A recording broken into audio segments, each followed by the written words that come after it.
Good morning, everyone. My name is Lorraine Cunningham, and I'm the chair of the TransLink board, and I'd like to welcome you to TransLink's December 2025 open board meeting.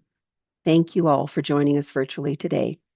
At this time, I'd like to call our meeting to order, and I'd like to start by saying that we respect the Indigenous nations within Metro Vancouver and acknowledge all the First Nations, Inuit, and Métis peoples for their continued resilience, sustainable stewardship, and as active members of the community for generations to come.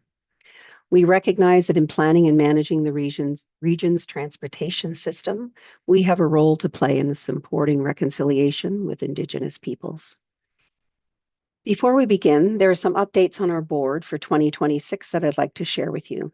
First, I'd like to extend my thanks on behalf of the board to Director Stephen Howard, who will be stepping down from the board at the end of the month. We appreciate your unwavering commitment and dedication to advancing a region built on transportation excellence. Thank you, Stephen, for your service on the board, and we wish you nothing but the best as you enter the next chapter of your life. Welcome to Jerry Sinclair. We're welcoming Dr. Geraldine Sinclair as the newest member of the TransLink board in 2026. A full introduction will be provided in the new year, but in the meantime, I'd like to extend a warm welcome to Jerry, who joins us as an observer for today's meeting. I'm also pleased to share that Alan Seckel and Tracy Reddies have been reappointed to the TransLink board for another term. Alan and Tracy have both been on the board since January of 2023, and their contributions to this board have been greatly valued. Congratulations to both of you. And as we've heard, lots of movement is happening, and I'd like to take this opportunity to mention that this is my last board meeting. My term is complete at the end of this year, and I want to express my sincere thanks to each of the board members and TransLink employees I've worked with over my term. It has been a tremendous honor and a pleasure to work alongside such an engaged and thoughtful group of people who are passionate about community building. I've had a lot of faith in the future of the transportation in Metro Vancouver, and I look forward to seeing how you will continue to adapt and meet the needs of the region. On that note, I'm pleased to share that Alan Seckel will be incoming board chair starting January 1st, 2026. I wish you the greatest success, Alan, in your new role. And now I'd like to move on to our consent agenda. Are there any items that a director wishes to remove from the consent agenda for discussion today? Seeing none, then I'd like to ask Director Seckel, who will present today's safety moment. Alan? Thanks, Lorraine. And before I go to the safety moment, I'm sure I speak for the entire board in thanking you for your many years of service to this board. You've just been a stalwart for transportation and for TransLink over many years of service, and we're all in your our gratitude is unbound for your contribution to the community. As for the safety minute, I recently had to shut off the water supply to my home, and I was surprised how hard it was to get to the valve, as I had blocked the path with all the things that accumulate in life. In an emergency, shutting off water and gas supplies is a critical safety step that can prevent further damage and protect lives. Gas leaks can quickly lead to fires or explosions, while uncontrolled water flow can cause flooding, structural damage, and electrical hazards. By knowing where and how to turn off these utilities, households can reduce risks, limit property loss, and create a safer environment for emergency responders. This simple precaution not only minimizes immediate dangers, but also helps stabilize the situation until professional assistance arrives, making it an essential part of emergency preparedness plan. So don't just create the earthquake kit, also create those pathways to be able to ensure that you can shut off things that might cause further damage. Lorraine? Thanks, Alan. That's a great reminder. I've had that situation myself, and it's not fun when you're running around in an emergency. So today's meeting will be structured slightly different than normal. As you're likely aware, today the board will be making some important decisions around Handy Dart and how it's delivered moving forward. With the number of public delegation requests we've received, it's clear that this is an important topic for many. In an effort to hear from everyone and ensure our decision is thoroughly informed, we'll be allocating 4 hours to public delegations. After the delegations conclude, we'll take a short break for lunch and reconvene to complete the remainder of our agenda. and hear from management on the topic. To our delegates joining us today, a reminder that each speaker is limited to a maximum of 5 minutes. We have a long list of delegates to get through with a waiting list for any standby time that we might have available at the end. With this in mind, if you're able to keep your remarks under 5 minutes, we will perhaps be able to get to more voices, hear from more people as we work through these 4 hours. We also ask that all delegates be respectful in their remarks. When you're called to speak, your time will begin. Please start by introducing yourself and, if applicable, the organization that you represent. I will provide a verbal reminder when you're at the end of your time, and I ask that you respect that reminder or that note. And so I appreciate your attention and understanding as we hear from the community members today. Our team will do the best to make this process smooth for everyone. Before we hear from our delegates, we have 2 delegates joining us today on other topics. So the first person I'd like to invite is Kathy Griffin. Kathy, you have 5 minutes to make your presentation, and welcome.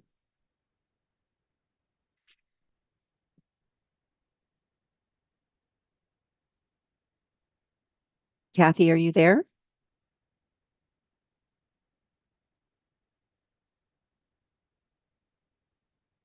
So I don't hear Kathy, so why don't we move to the second delegate and we'll check back and see if Kathy's joined us after. So Kathy has unmuted. Sorry, are you there now? I am, thank you. Okay, great. Welcome.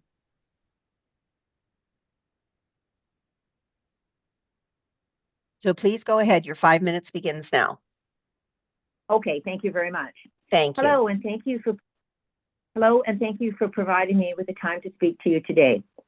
My name is Kathy Griffin. I live at 21-8400 Forest Grove Drive in Burnaby, near the Production University SkyTrain station. I have recently retired. My concern is about 2 items. First is my safety and security in the bus waiting area of the Production University station, as well as the neglected and dirty state of this same area.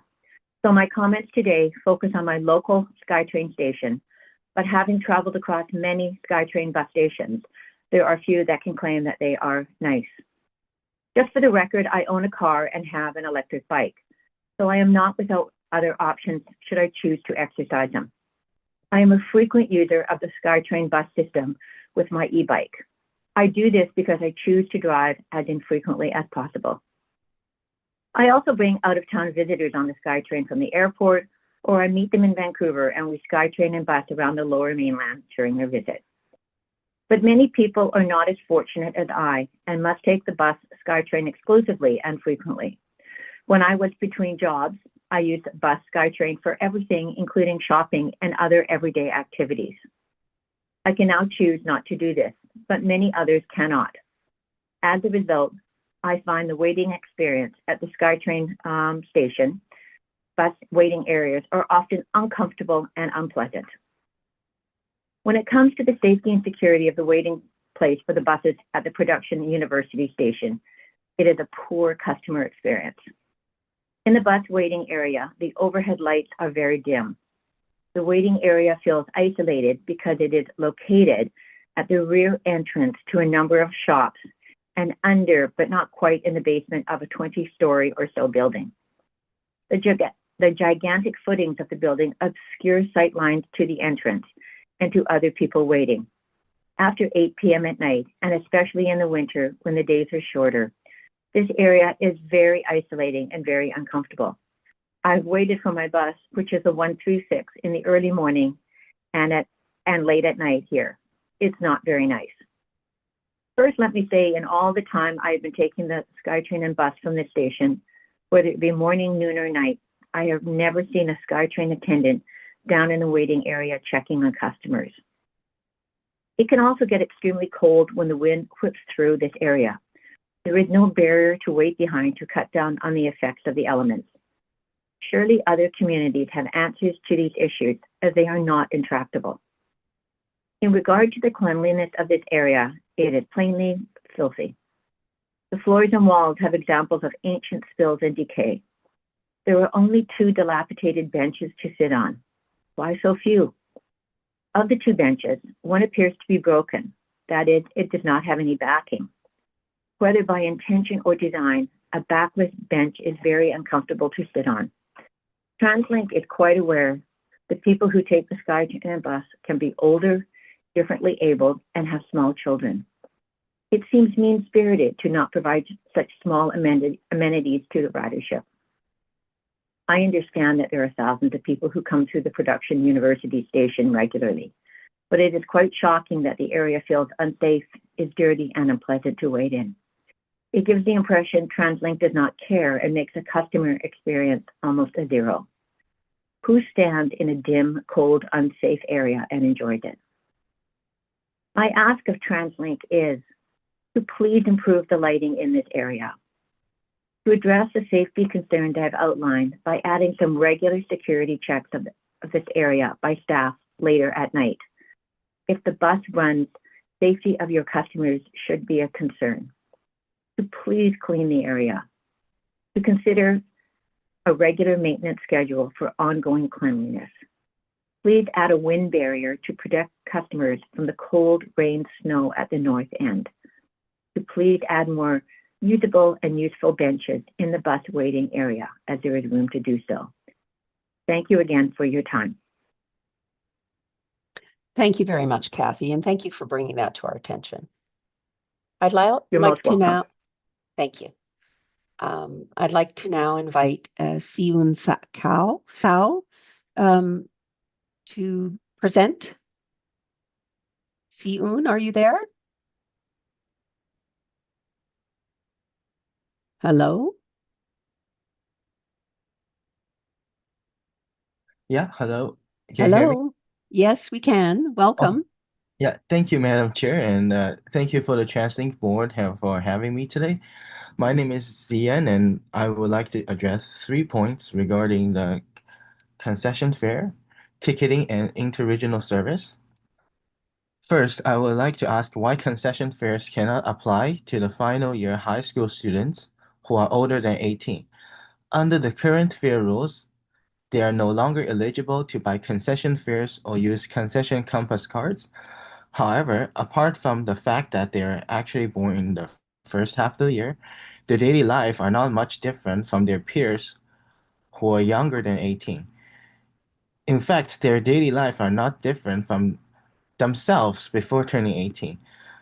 So therefore, I propose that TransLink change the current fare rules and grant concession fare eligibility to all high school students, regardless of their age, until the end of June in the year of their graduation.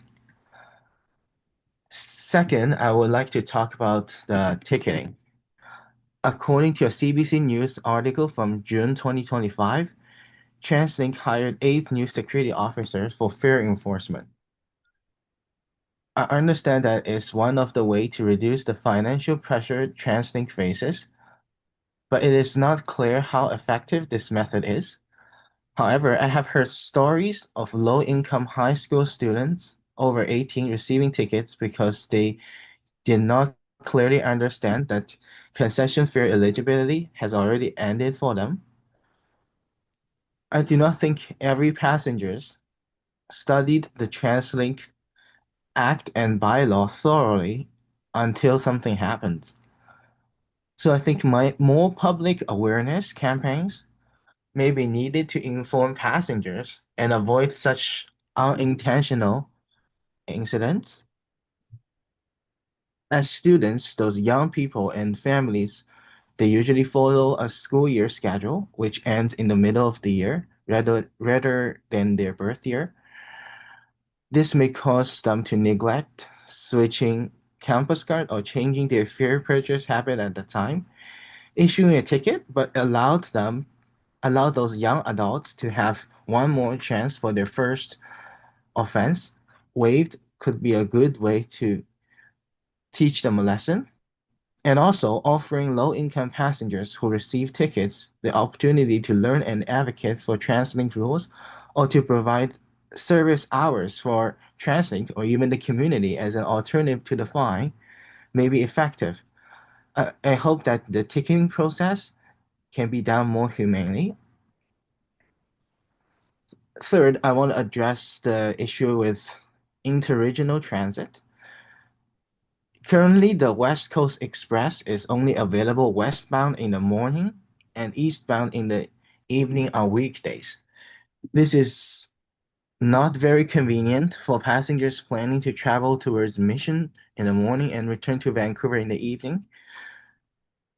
So I would propose if we could have maybe one train in the morning from goes the other way, goes eastbound, and one train from goes westbound in the evening.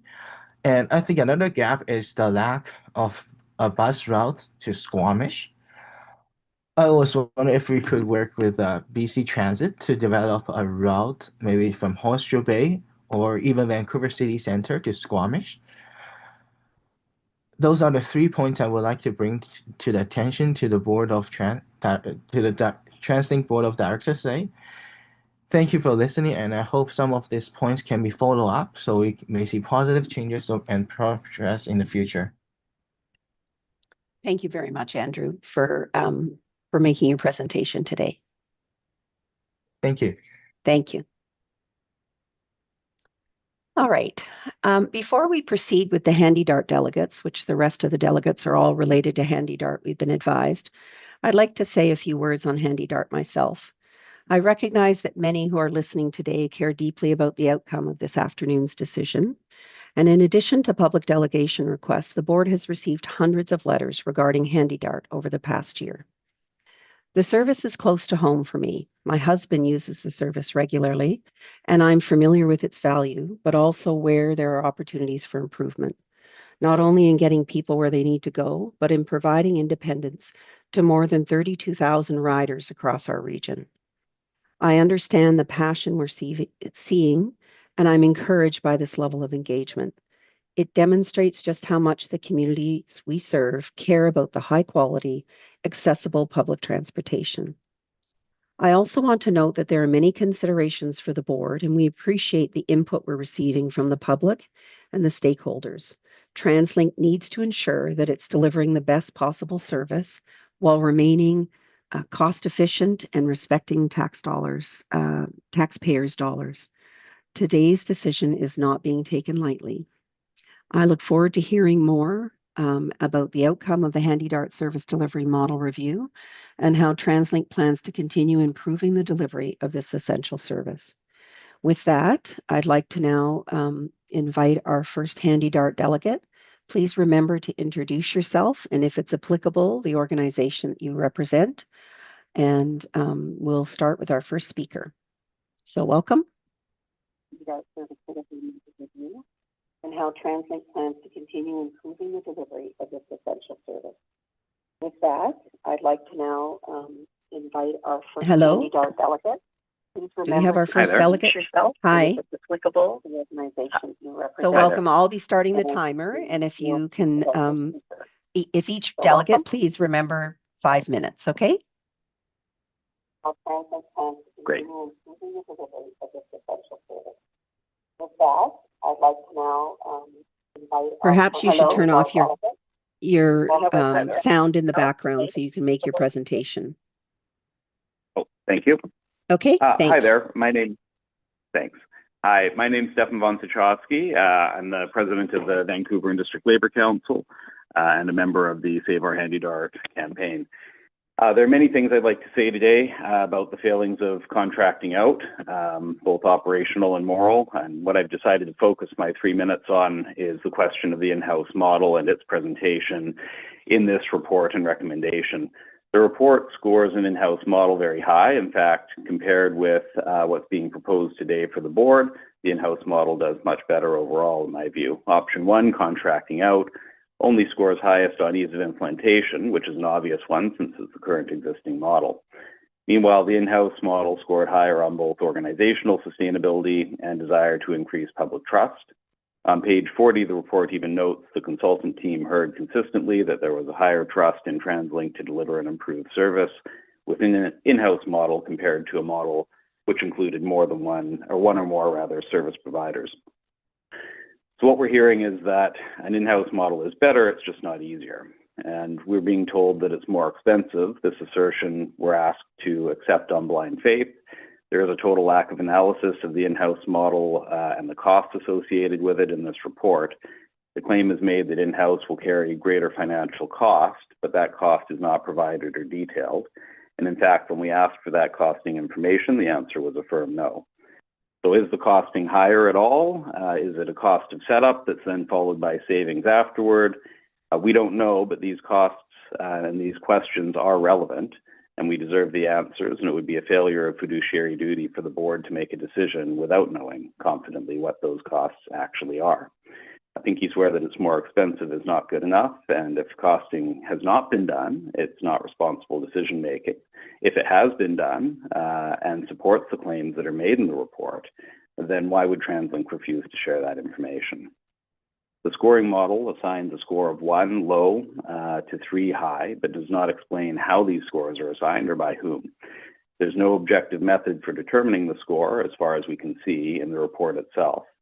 This is once again especially relevant for the financial metrics, as option 2 is rated low, whereas 1 and 3 are rated neutrally, but there's no actual financial data provided to explain the differences in those ratings. The report explicitly proposes that a benefit of contracting out is to save money by suppressing the wages and total compensation of the workers who deliver the service. One quotation is that it's also typical for unions to bargain for parity for wages, benefits, and other working conditions that exist in other collective agreements across the organization if HandyDART was brought in-house to be provided by an entity in the TransLink enterprise, and if bargaining for parity was to occur and be successful across any or all unions, the additional cost to deliver service across the regional transportation system would be significant. The suggestion that if HandyDART workers were under the same management as other transit workers, that those groups would seek parity with one another and drive up costs. I can tell you that is a made-up suggestion. Anyone who's familiar with the collective bargaining process should see right through that argument. Transit unions already go to the bargaining table every round and seek a fair deal for their members. HandyDART workers have fought with some significant success for parity for years, and other workers have and will too, regardless of the service model. In fact, strikes seem to follow TransDev everywhere they go. Just in the past couple of years, we've seen a HandyDART strike, Fraser Valley and Cowichan. And again, no costing is provided in no detail on these supposed savings in the report, because if there was, I no doubt believe that that would be shown to be a fallacy. What's more concerning, though, as well, is the message inherent in this, that TransLink should be comfortable sending money overseas in the form of profits to a private contractor, but not to put it into the pockets of workers so they can support their families and spend it in our local economy. So much, I guess, for Buy Canadian. There's only one elbows up option on the table today, and that's bringing the service in-house. More contracting out may be what TransLink management wants, but it's not what riders want. It's not what workers want. It's not what mayors and other leaders in our region want, seniors, disability rights, and other community organizations who have joined our campaign. And therefore, I'm asking the board to reject this recommendation, to vote it down or refer it back with instructions that further detail, including cost breakdowns for the different options, needs to be provided before a decision can be appropriately made. Thank you. Thank you very much. And you were just over your 5 minutes, so I really appreciate you keeping with that. So with that, I'll invite the next speaker to start your 5 minutes. Thank you.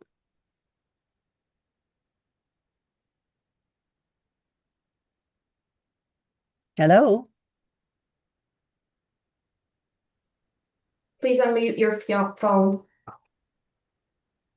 There you go. Now we can hear you. Hi. Thank you. Welcome.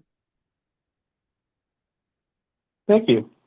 I'm Chair and members of the board. I'm Joe McCann, President ATU Local 1724, representing HandyDART workers. I was a HandyDART operator for 10 years. I drove the customers in your report every single day. I'm here to tell you respectfully, but bluntly, the report you're being asked to rubber stamp this week is built on a foundation of half-truths, manipulated numbers, and outright omissions. Let me be clear with what the report misrepresents. The 91% on-time performance they keep quoting is misleading. When a trip is running late, dispatch will call the rider, often an elderly or disabled person who is way too polite to say no, and asks, "Would you mind if we adjust your window?" They agree, the window widens, and suddenly the trip is magically on time. This is not performance, it's manipulation. The 23%, now 28% taxi rate the report brags is low is a direct result of the same rigged KPI. Transdev gets zero penalty for using taxis, but loses money every time buses are late.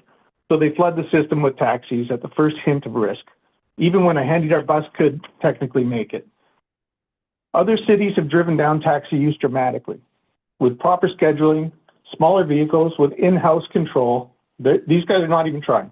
The claim that bringing the service in-house would cost an extra $20 to $70 million a year kind of collapsed in a meeting with Kevin Quinn and Sarah Ross when we pressed for actual accounting. Management's had nothing, only vague hand waving about the union expecting parity. Yet on page 2 of the same report, they say our wages already exceed parity with Coast Mountain. The only real difference is a handful of managers they'll have to hire and write a few procedure manuals. That's absurd.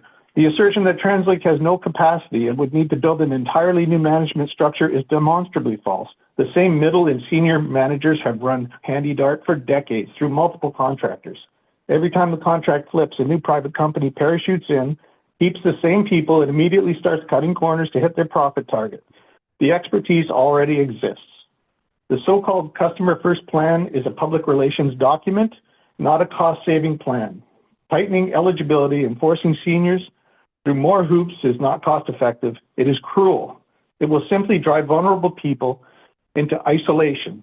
These ideas only look good on paper to people who have never been in a wheelchair. Management claims keeping a French multinational is the only way to be cost-effective for taxpayers. Yet the BC NDP promised in the last election to bring HandyDart in-house. Mayors representing more than 73% of the region's population, including Ken Sim and Brenda Locke, and they're hardly friends of Labour, have publicly endorsed the in-house delivery model. TransLink hides behind Minister Mike Farnsworth's mandate letter as if it locks in contracting out forever.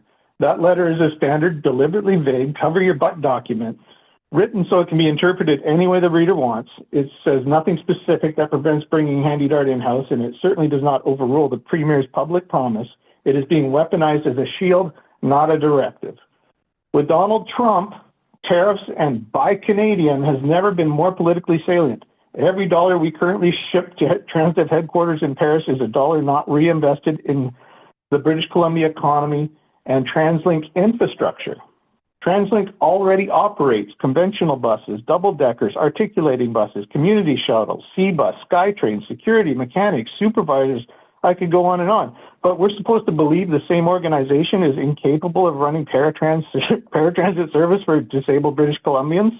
That is not a serious argument. It is an insult. Members of the board, you're being asked to lock in a failed model for another decade while pocketing a glossy 19-point distraction labeled Customer First. The real Customer First choice is simple. Bring HandyDart home, keep the existing workforce, the existing management, the existing fleet that TransLink already owns, the existing facilities, stop bleeding tens of millions to foreign shareholders. Put that money into smaller accessible vehicles operated by HandyDart workers, the real same-day service, proper scheduling software, and the dignified, reliable service our riders deserve. Do not hide behind a rigged consultant report or a vague mandate letter. Do what the Premier promised and what the mayors want and what your customers are begging for. Vote no and bring HandyDart 100% in-house. Thank you.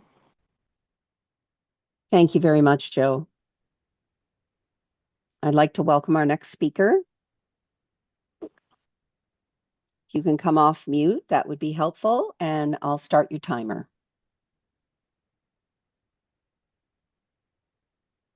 Can you come off mute? I see you're still on mute.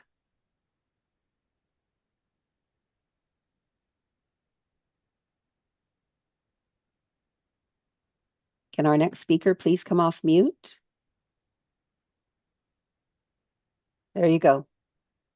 Okay, I'm going to start your timer for 5 minutes.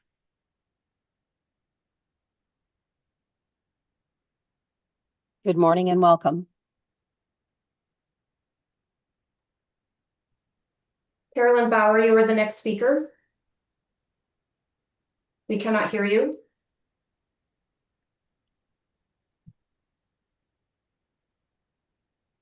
Okay, maybe we will readmit this speaker later on and we can move to the next speaker, please. Thank you. So can the next speaker please come off mute? There you go. So welcome. Hello? And I'll start your 5 minutes. Welcome. Who's calling? Miss, Am I on? you Yes, are you're on. You're on. Please turn off your live stream in the background. Hello? Can you turn Hello, off your do you live hear stream me? in the background, and you're welcome to start now. Oh, okay. Do you hear me now? Yes, we can. Hello? Good Okay. morning. Yeah, my name, hello, thank you, Chair and directors. My name is Nathan Davidovich. I spoke about the TransLink business plan and budget a year ago on December 4, 2024. You can reconfirm my comments on YouTube. Regrettably, nothing has changed since my comments last year. We still have no detailed line-by-line budget, and we still need greater transparency in decision-making process, a clear articulation of governance structures and accountabilities, a comprehensive long-term funding plan, and a more detailed strategy for addressing the aging infrastructure and implementing sustainability initiatives. The biggest problem is the new business plan and 2026 budget is one, lack of details. Two, some of the priorities are wrong. Three, no proper targets for conventional transit and handicapped. Four, no proper analysis is being done or provided to the public. Five, scant information on public engagement processes. Six, nowhere is it mentioned that the ridership per capita went down to under 80 when it was 100 in 2019. Where is the detailed plan for the $20 million allocated for FIFA budget? There is nothing there. Why is the SEBA service not being increased for FIFA? And handed out and community shuttle buses should be operated in-house by Coast Mountain Bus Company. Yes, there would be a startup cost. However, as for community shuttle, CMBC daily operation cost per passenger is very similar to the community shuttle that is operated by the new company, Keolis Canada. It would be the same for handicapped. The main cost is labor, regardless if it's a public or private company. And most of TransLink drivers and mechanics are unionized, so it doesn't matter. You are probably not aware, or many of you were not around, when Pacific Transit Co-op operated very successfully the Vancouver handicapped system for many years. Just go back and look at it and see how good they were. The new BC government is against privatization of any transit services. If you really want to save money, ask Keolis Canada to take over all the bus operation at Coast Mountain Bus Company, and you will save way more money than having handicapped operated by Transdev instead of CMBC. CMBC is a public company, but is operated like a private company. Even BC Electric had better operations than CMBC, and BC Electric actually made a profit. As a long-time transit commentator, I think it would be regrettable if you were to approve this business plan and budget and the handicapped plan, since there is so much more needed to improve them. But my one hope is that the BC government will try to improve things by introducing a new TransLink Act in the spring of 2026.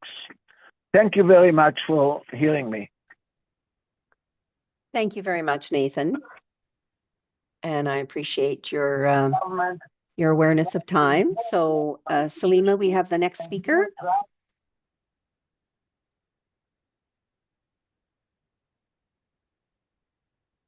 And you can come off mute. Carolyn Bauer, you are the next speaker. Please come off mute. Yep. Good morning. Can everyone hear me? We can. Yes. Perfect. Thank you very much. I apologize. My name is Carolyn Bauer. I'm the general manager of Yellow Cab and also the spokesperson for the Vancouver Taxi Association. I've been in the taxi industry for over 35 years. My experience with HandyDart dates back to 2011, collaborating with Jane Dyson, who at that time was the executive director for Disability Alliance BC, Pam Horton, who was a representative for North Shore, and Lorraine Logan from Council of Senior Citizens Organizations. We worked together to strengthen accessibility provisions and to help ensure that people with disabilities were able to have a choice in their transit options with respect to HandyDart and taxis.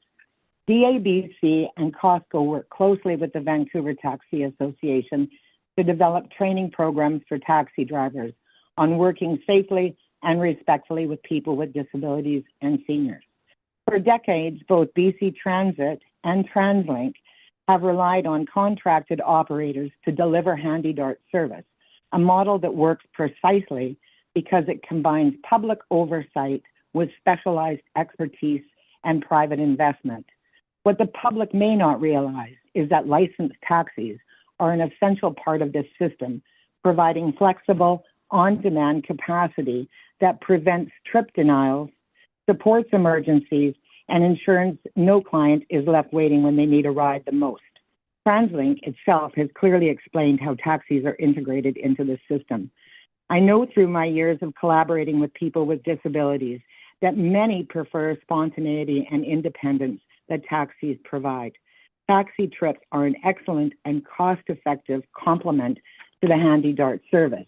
This means that people with disabilities and seniors are afforded the same dignity of choice as everyone else. I am aware that TransLink commissioned an independent survey of 500 HandyDart users in 2024. 77% of those who had taken trips by taxi. The overall satisfaction with HandyDart was equivalent to publicly delivered C-Bus service, while taxi-specific trips scored on par with conventional transit, with year-over-year improvements on its time, performance, and driver assistance. All taxi drivers performing HandyDart trips receive standardized accessibility and passenger assistance training developed through some of the groups Access for Sight-Impaired Consumers, CNIB, Cerebral Palsy Association, GF Strong, DABC, Costco, and of course the Vancouver Taxi Association. This training includes disability support, mobility device handling and securement, non-compliance of drivers not following the rules or the compliance or not handling these passengers safely are removed from the HandyDart driver list. The TransDev training program is a model of excellence, setting a high standard for other taxi companies across Canada. It enhances the professionalism of drivers and promotes an inclusive environment that respects and supports all clients. The accessibility investment to the taxi industry, the provincial levy on ride-hailing trips funds expansion of wheelchair-accessible taxis through the Passenger Transportation Accessibility Program. Taxi operators have invested heavily in vehicles with ramps, securement system, and low floors at a cost close to $100,000. Those assets must be used, not idled. They have to serve the very passengers they were designed to help. TransDev is demonstrating that there is ample room for collaboration, providing comprehensive transportation solutions. This approach not only benefits passengers with disability, but it also reinforces the importance of all transportation modes working together effectively. The current mixed fleet model is custom focused, efficient, and accountable, allowing every dollar to go toward more trips and better service rather than bureaucracy and overhead. I understand that TransLink is considering changing the current system through which HandyDART clients access taxi trips. I believe this would be a great step back for the independence of HandyDART clients. We are proud of the role our drivers play in keeping British Columbians moving safely and with dignity.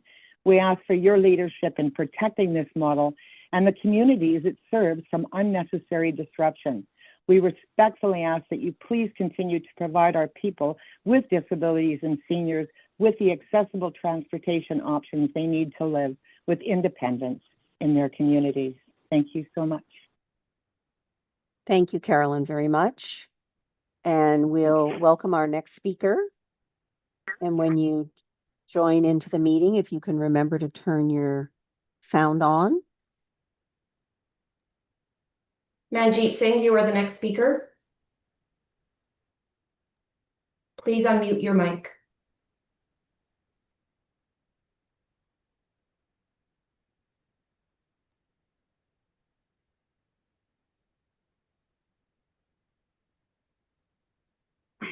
Okay, can you guys hear me?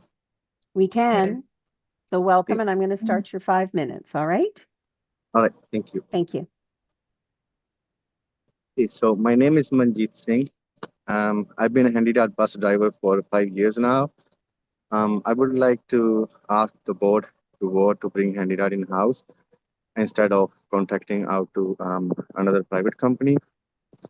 Ladies and gentlemen of the board, every once in a while, a moment arrives that feels different, heavier, sharper, almost electric. A moment when you can sense, even before a word is spoken, that something meaningful is about to happen. This is one of those moments. We are not just gathered to review a proposal or cast a vote. We are here because the future is standing at our door, waiting to see what kind of leaders we choose to be. Think back to one unforgettable example, the elimination of medical services plan premiums. For decades, MSP was an anchor holding families down, a burden everyone complained about, but no one dared to challenge. And then one bold decision cut that anchor loose. Overnight, thousands felt the immediate impact of leadership that dared to be hold. Leadership that refused to accept this is just the way things are. That moment teaches us something powerful. History does not remember the cautious, it remembers the courageous. It honors the people who saw a barrier and had the courage to break through it. And today, we stand our own defining moment. The decision before us is not merely administrative, it is transformational. It is an opportunity to shape the future of this organization with purpose and strength. It is our chance to declare through action that we are not just here to preserve what was, we are here to build what will be. By voting in favor, we choose leadership with backbone. We choose progress with intention. We choose momentum over stagnation. We choose vision over hesitation. We choose to write a chapter worthy of being told long after today. We choose to make a decision that history will remember, not because it was simple, but because it was significant. We can be the board that watched opportunity pass or the board that seized it with both hands. And now, the truth of this moment comes down to this. When the story of this decision is told, not just in reports, but in the conversations, successes, and transformations that follow, people will look back and feel the weight of what happened here today. They won't remember the spreadsheets, they won't remember the debate points, they will remember the moment the room shifted, the moment courage became louder than uncertainty. They will ask, who was brave enough to move first? Who saw possibility where others saw risk? Who lit the spark that changed everything that came after? Let the answer echo loudly. Let it be us, the board that didn't simply make a decision but made a statement. The board that didn't just react to the future but reached out and claimed it. The board that turned a single vote into a turning point. If we vote in favor, we send a message to ourselves, to our teams, to our community that we are willing to make the kind of decision history remembers. So let's stand together, step forward together, and say with unwavering conviction, this is the moment history turns. This is the moment we choose courage. This is the moment we lead. Thank you, all. Manjeet, thank you very much. And we'd like to welcome our next speaker. Emily Watson, you are the next speaker. Please unmute your mic.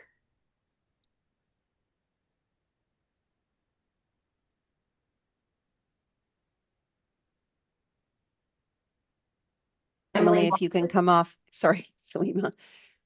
If you can come Emily off mute. Watson, you are the next speaker. Please mute your mic.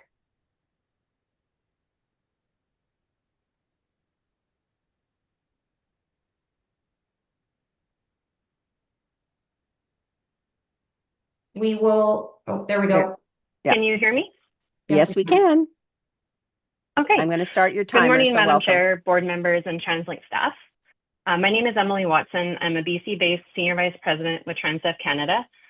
My connection to HandyDART in Metro Vancouver goes back to 2017 when I worked from my Vancouver condo to build a proposal and operating plan that eventually won this contract in 2018. At the time, before BC's union successorship rules applied to this kind of contract, I reached out directly to the then ATU president, took him for breakfast, and made a simple commitment. We would honor the CBA, hire existing employees, respect seniority, and build the service together. And we did. A bit about TransDev. TransDev is an international mobility company operating in 19 countries across 5 continents, with expertise in nearly every mode of transportation: conventional transit, paratransit, rail, ferries, cable cars, autonomous shuttles, and more. We operate 3,000 electric vehicles globally. In addition to other services, here in British Columbia, we operate HandyDART in Metro Vancouver, the Fraser Valley, Kelowna, Kamloops, Vernon, and Southern Vancouver Island. It's a record of responsible operations dating back to the early 1990s. TransDev Canada operates as a standalone Canadian entity with a Montreal-based CEO and a Canadian executive team of which I am a member. Ultimate responsibility for this contract sits with me. This means responsibility for difficult decisions, including the 2024 labor dispute, and responsibility for positive ones, such as investing in leadership training, mentorship, and improving our workplace culture. I take my responsibility very seriously. Operating HandyDART is complex work. Every day involves a different mix of drivers, buses, schedules, origins, and destinations, and most importantly, customers with different and important needs. What we operate today works because of a deeply committed and experienced team. 7 of our location managers have more than 20 years with HandyDART. Our longest serving manager just marked 50 years with the service. Our average driver tenure is 9.5 years. Between 2019 and 2027, driver wages for this contract will rise 47.8%, compared to 25.5% cumulative BC inflation. HandyDART driver wages exceed Coast Mountain community shuttle wages and are paired with benefits such as municipal pension plan, 100% employer paid benefits, and no split shifts. In 2024, TransDev Canada was recertified as a great place to work. Remarkably, the Vancouver survey occurred in the weeks after the employees returned from strike, giving us candid feedback at a moment when it mattered most. Since then, we've taken deliberate steps to strengthen workplace culture, and a recent employee pulse survey showed that most staff are seeing this improvement. We are not a perfect employer, and we don't claim to be, but we're absolutely committed to continuous improvement, to supporting our employees, and to building a workplace where people want to stay and grow. It's also important to note that in addition to in-house HandyDART service, the system relies on a broader mobility network to meet demand. In recent years, the training, standards, and accessibility of the taxi sector have improved significantly, strengthening the overall system for customers who require individualized trips. A bit about our partnership with TransLink. We operate under prescriptive contracts with defined KPIs and have a highly transparent relationship. We bring forward action plans when performance needs to be improved, challenge each other, jointly review complaints, share information, and offer best practices. And it's working. Your own review shows strong service delivery, consistent performance, and positive customer feedback. The Customer First plan represents a major forward-looking investment in more handy-dart capacity, extended service hours, better trip planning technology, and improved customer service. Your staff delivery model review was clear. Bringing the service in-house would not deliver direct customer benefits, would be less cost-effective, and would hinder TransLink's ability to deliver the improvements in the Customer First plan. In closing, HandyDart is a vital service for people who depend on us every day. We understand the weight of this responsibility. It's never taken lightly. We believe the Customer First plan builds on a strong foundation and will deliver meaningful improvements. We are committed to working with TransLink and our employees to make this vision real. Thank you very much for your time today. Thank you very much. And we'll welcome the next speaker. And when you come into the meeting, if you can turn yourself off mute, then we'll be able to hear you. Sasha Burton, you are the next speaker. Good morning. Good morning. I am here today on behalf of the BC Poverty Reduction Coalition to add our coalition's collective voice to the growing wave of support for the transition of HandyDart services towards full public control. HandyDart is recognized by the disabled community members as life-saving. Drivers are trained in accessibility needs and offer door-to-door service to riders, which provides crucial mobility and access to community. Tens of thousands of Metro Vancouver residents rely on HandyDart to get to medical appointments, adult daycare centers, and other essential services. But the current privatized patchwork system places riders and workers in unnecessary precarity. Subcontracting to under or untrained taxi services leads to unreliable service provision and an unacceptable level of precarity for riders. Shifting HandyDart to an adequately funded public service model would ensure dignity for riders and for the team that makes this service possible. You're hearing today from local leaders from across the Lower Mainland who are voicing support for bringing HandyDart in-house for good reason. Under TransDev's operation, HandyDart has become known for many safety problems, unreliable service quality, and poor working conditions for drivers. TransLink's own CEO even noted in 2024 that the current review process is a great opportunity to take a deeper look at how we can better deliver for our HandyDart users. And now is the time for that delivery to come through. Furthermore, Minister Farnworth's mandate letter cites HandyDart's current model as a top priority for review. So now is the time to reaffirm the provincial government's commitments to align this crucial piece of our transportation system as cost-effective, reliable, and a functional public good. I look forward to your continued support of dignified transportation throughout our province, and I urge you to vote to bring HandyDart under public control. Thank you so much. Thank you very much. And can we invite our next speaker in? Sandra, you are the next speaker. Please unmute your mic.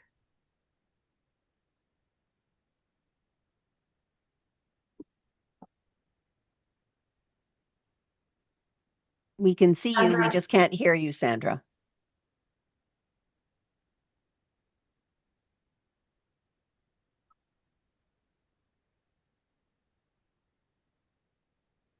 Okay, is that better?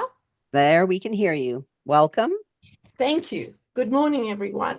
And I want to thank you for the opportunity to speak about one of the most impactful services that TransLink offers, HandyDart. It couldn't be more fitting that the importance of this service is being highlighted today as we celebrate the International Day of Persons with Disabilities. I think that's really important. My name is Sandra Gebhardt, and besides being the president of Richmond Centre for Disabilities, I also have the privilege of sitting on the BC Seniors Advocates Advisory Council, and I'm the past chairperson of the Richmond Seniors Advisory Committee. And through my involvement with these organizations, I've developed an understanding about the extremely important role HandyDART plays in the health and well-being of both persons with disabilities and seniors. I'm here today not to speak to the complexities of the resolution before you. In fact, I am here today with a very simple message, and I am here to communicate with you the experience that I have had and my support of some of the program enhanced features, such as online booking 24/7 and vehicle tracking. These enhanced HandyDART services will provide reassurances and a sense of security to its users. Over the past few years, I, along with my fellow board members, colleagues, volunteers, as well as HandyDART users, participate in information sessions, focus groups, and consultations on these topics. These presentations and consultations included TransLink staff members Chris Chack presenting to the Richmond Seniors Advisory and Richmond Centre for Disabilities, Vice President Sarah Ross engaging in discussions on the Provincial Seniors Advisory meeting, and CEO Kevin Quinn sitting down and chatting with members and clients of RCD, which is Richmond Centre for Disabilities. And I know that I, as well as others, felt informed and listened to. I do want to comment on the day Kevin came to RCD to meet our members. The majority of participants were regular users of HandyDART and TransLink services. And as you can well imagine, the discussion was a lively one that highlighted the pluses and minuses of the program. What struck me the most was the way Kevin interacted with our members. He truly listened to their concerns and suggestions, and while he didn't make any wild promises, everyone felt respected and heard. Now, I need to comment on this. It is not often that you have the CEO of a major transportation entity or any major corporation take the time to come and listen to the grassroots users. So on behalf of all of us at RCD and those others that I serve through my various activities, I would like to thank Kevin and his staff for asking questions and hearing our concern. My message today is very simple, and it's always this. It's about the users. It's about those we serve, and it's the very reason we are here. What is our purpose?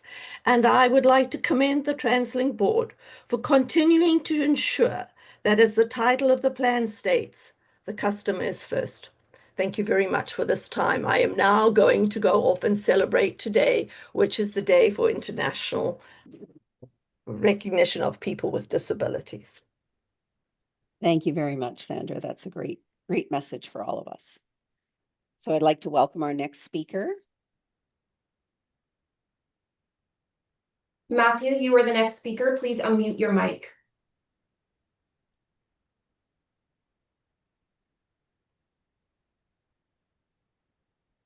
Matthew Di Toronto, you are the next speaker. Please unmute your mic.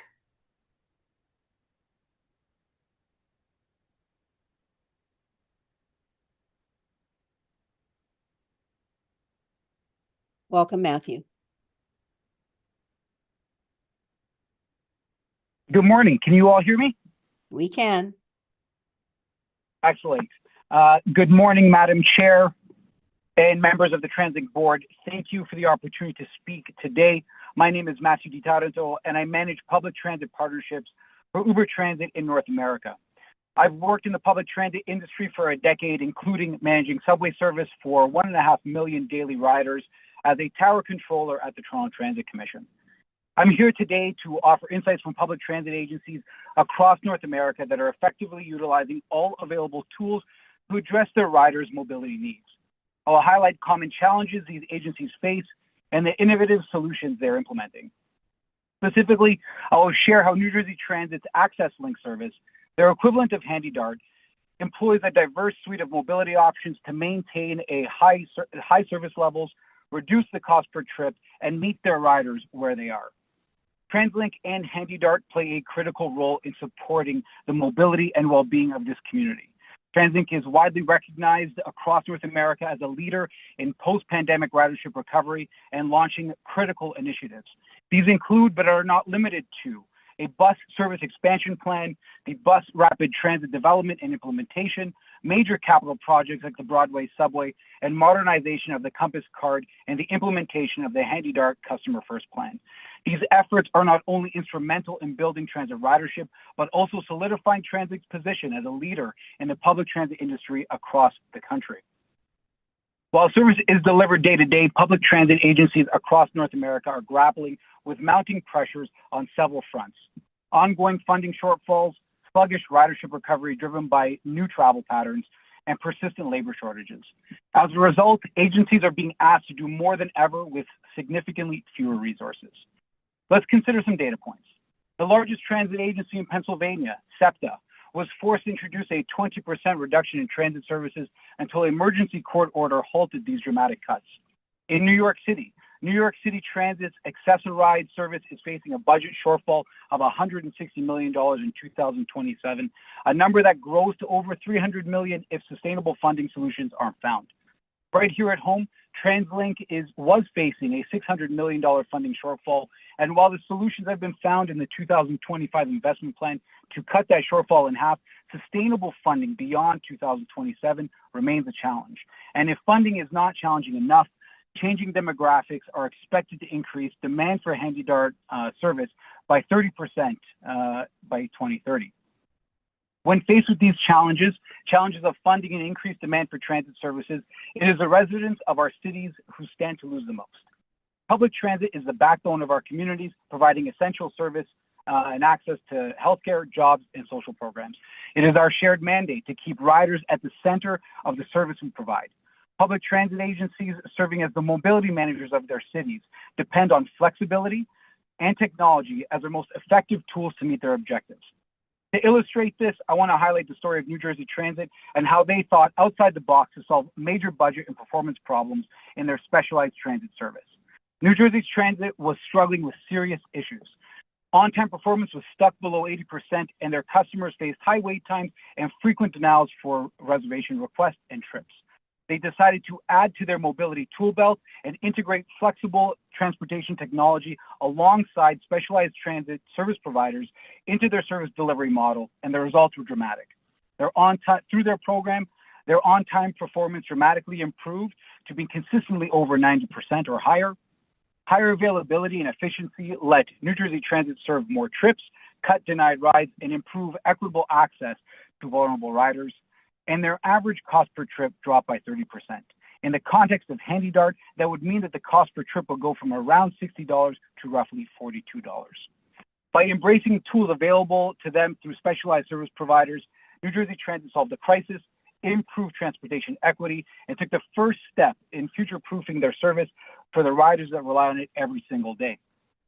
In conclusion, the Handy Dart Customer First Plan before the board today is designed to provide the operational flexibility needed to deliver reliable, equitable service while maintaining responsible stewardship of public funds. By enabling the use of a full suite of tools, including technology partners and specialized service providers, the plan both keeps TransLink in step with major transit agencies across North America and positions the agency to respond to changing rider needs, plan effectively for future demand, and maintain a consistent level of service for riders that depend on it every day. Thank you. Thank you very much. We'd like to invite our next speaker into the meeting. And if you can come off mute, that would be perfect. Sam Wise, you are the next speaker. You can come off mute.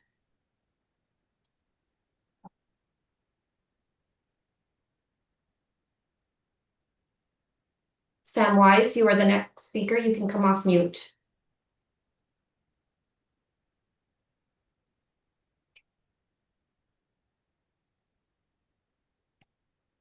There you Hello. go. Welcome. Welcome. Okay. Thank you. My name is Sam Weiss. I'm the president of the BC Federation of Retired Union Members. We are affiliated with the BC Federation of Labor and have members who are both retired and working union members aged 50 and better. BC Forum, as we are commonly referred to, is a member of the coalition of the Save Our Handy Dart Coalition, and I'm speaking today as a member of that coalition, but also as for seniors that we represent in BC Forum.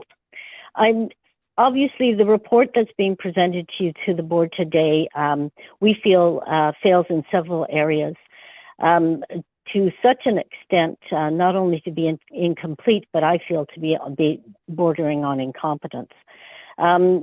So where's the evaluation of the finding that a fully public option would consolidate resources, expertise, and services? Or the in-depth look at the fact that the fully in-house option actually places constantly high against all of the other options like within that report. And in fact, that the option that being presented to you today, is only scored the highest across all of the metrics, was the one that it would be the easiest to transition, or it's the easiest to continue with, because of course there is no transition in that. We know that there may be additional costs to TransLink because of a transition to a fully in-house and fully public system for HandyDart. But that would be a one-time cost, and I'm confident that TransLink can find a means, along with the provincial government, to actually find the monies to make that transition. Manjit Singh spoke earlier about leadership.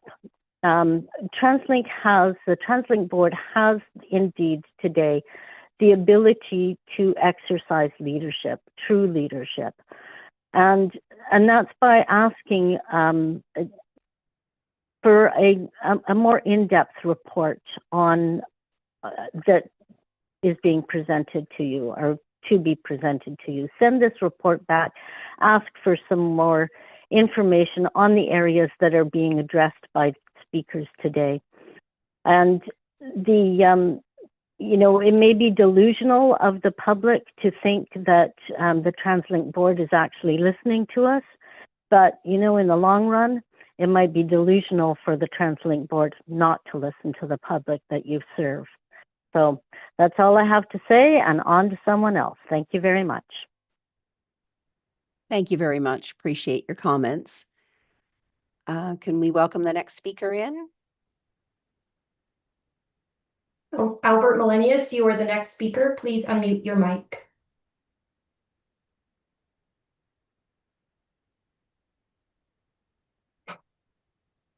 Albert Millennius, you are the next speaker. Please unmute your mic.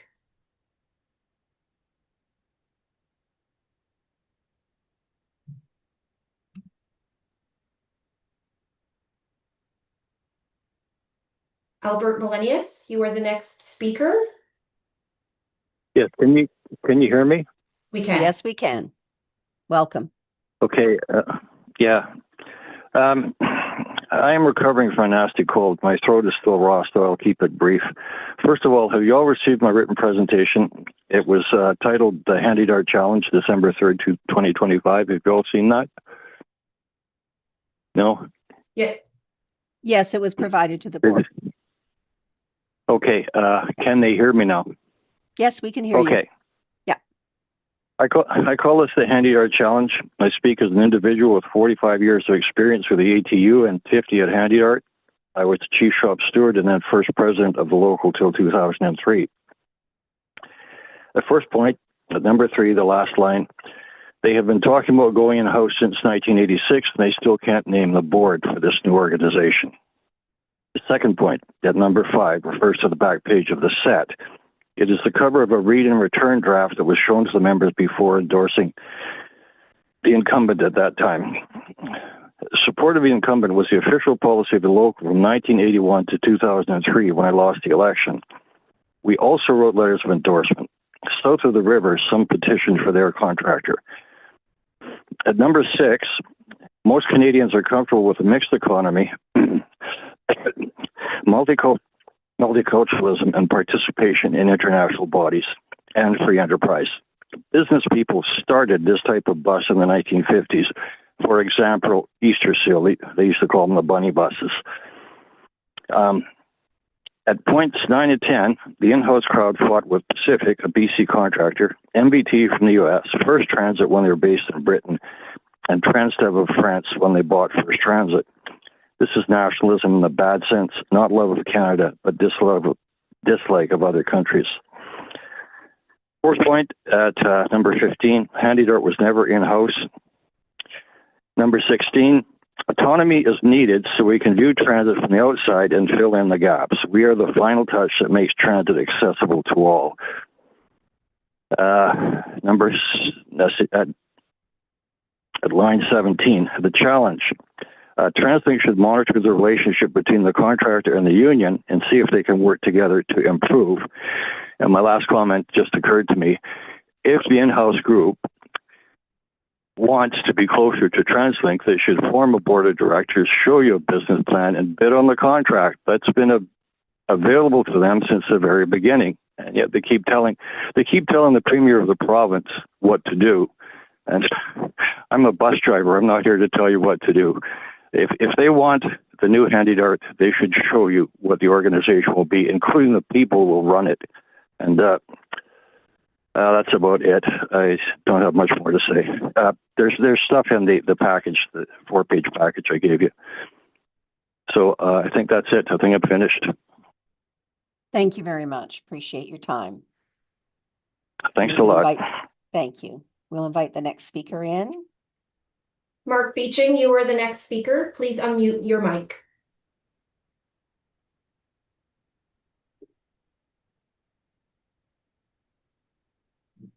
Mark Beeching, you are the next speaker. Please unmute your mic.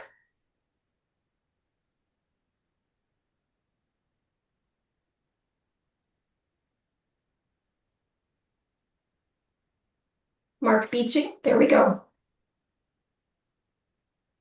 Welcome. I'm going to start your timer now.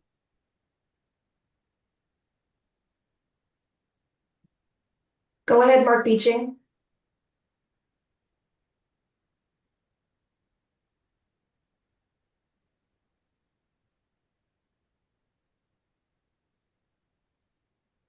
Okay, maybe we can come back to Mark Beeching if he later on. Can we please admit the next speaker? Arthur Guzzetti, you are the next speaker. Please unmute your mic. Thank you. Go ahead. Good morning, Chair Cunningham and distinguished members of the TransitLink Board.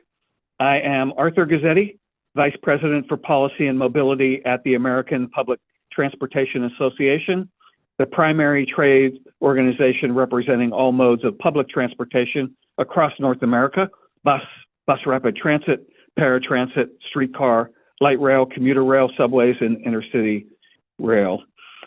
With part of its roots in Canada, APTA is currently based in Washington, D.C.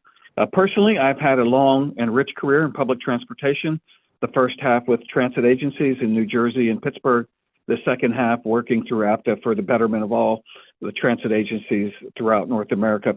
As someone deeply connected to paratransit policy across North America, I am pleased to provide my observations about transit industry standards and best practices for paratransit operations.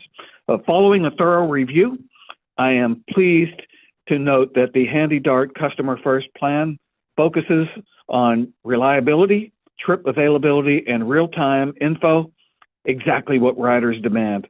Your comprehensive review and recommendations cover all the questions that arise in peer reviews conducted regularly by APTA: the application process, eligibility, trip booking, hours of service, dispatching, reliability, real-time trip information, worker certification and training, accountability, customer feedback, modernizing the vehicle fleet, software, and capacity.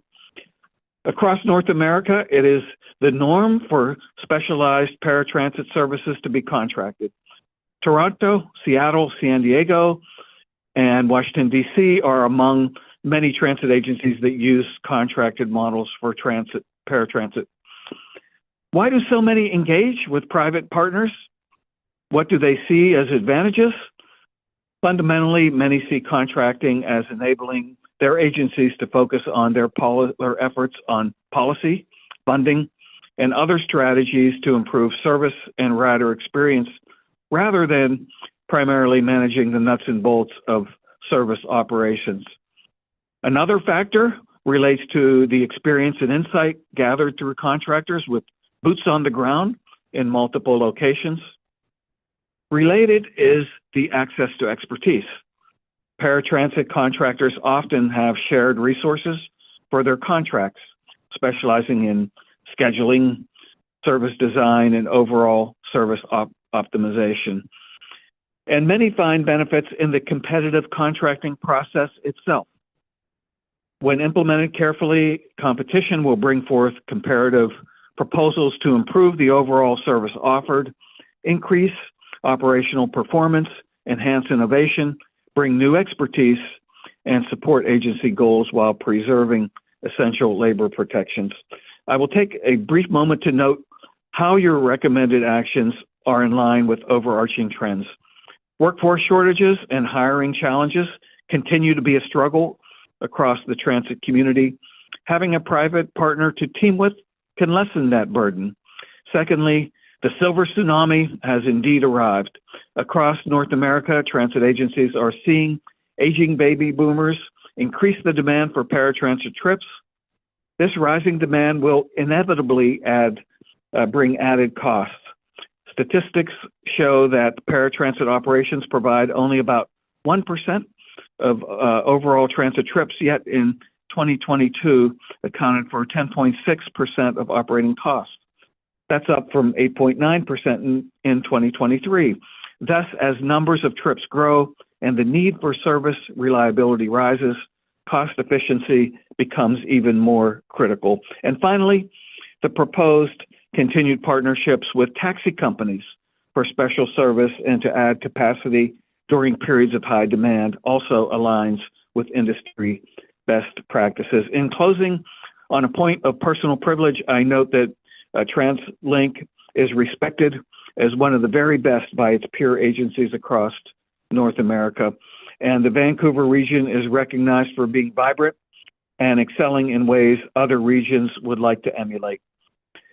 I add emphasis to my judgment that HandyDART plan is fully consistent with transit industry best practices and that it is positioned to assure mobility to customers who are unable to independently use the conventional transit system due to disability. Thank you for the opportunity to hear me speak today.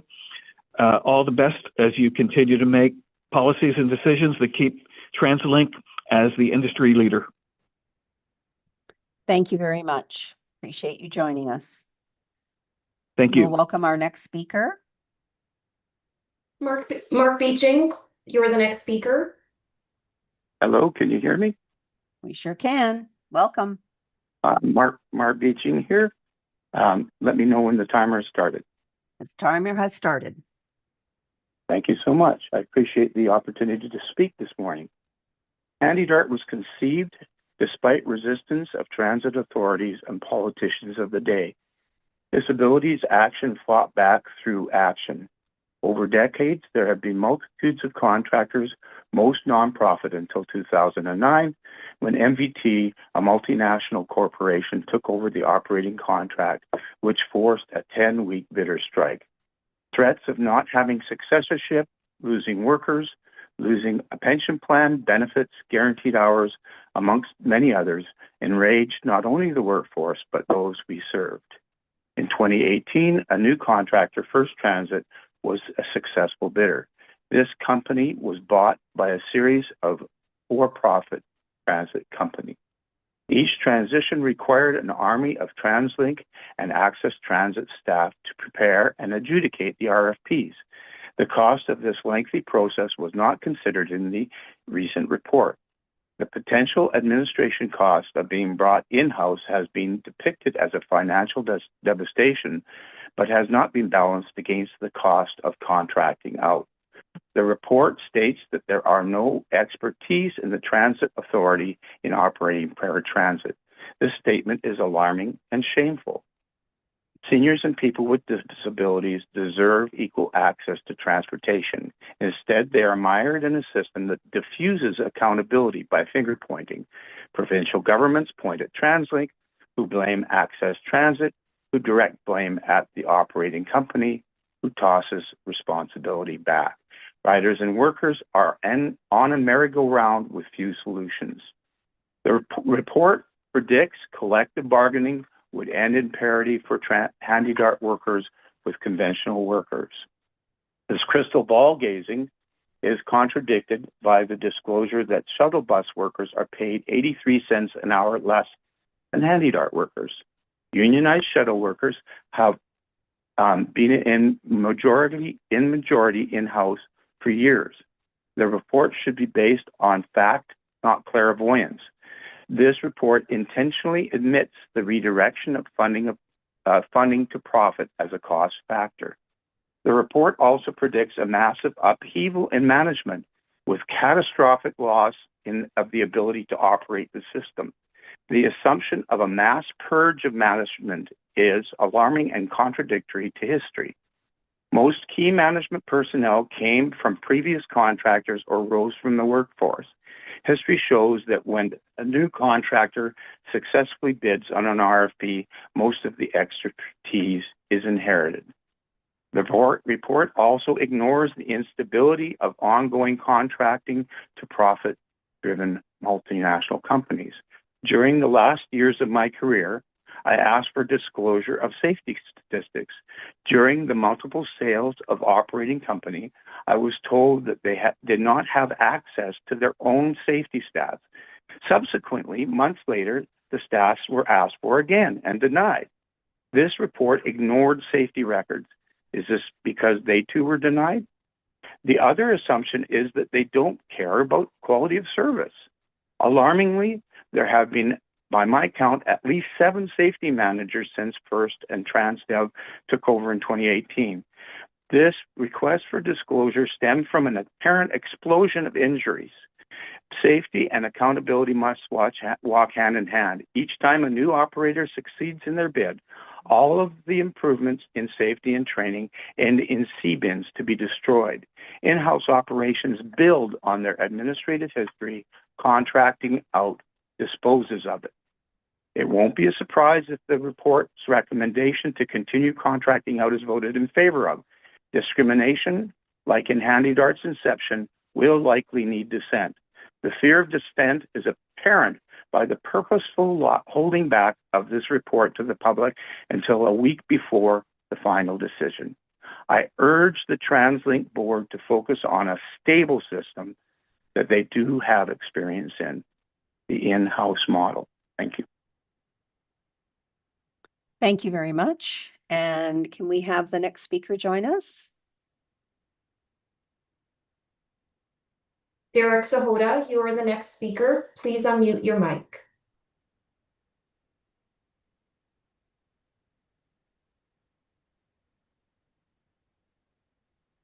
Derek, thank you. Welcome. Hello, Dr. Derek Sahota here. Welcome. Hello? Right, Please thank go ahead. you. Oh, okay, good morning. My name is Dr. Derek Sahota, PhD and Senior Member Representative at the Teaching Support Staff Union, representing 4,000 non-faculty teaching and researchers at SFU. At TSSU, we have members who rely on HandyDart. One of my close friends is also from high school, is also a 30-plus year HandyDart user. He needs a powered wheelchair and medical support to get around. For these users, HandyDart access literally defines the extent of their world. And with the current outsource model, their world is smaller.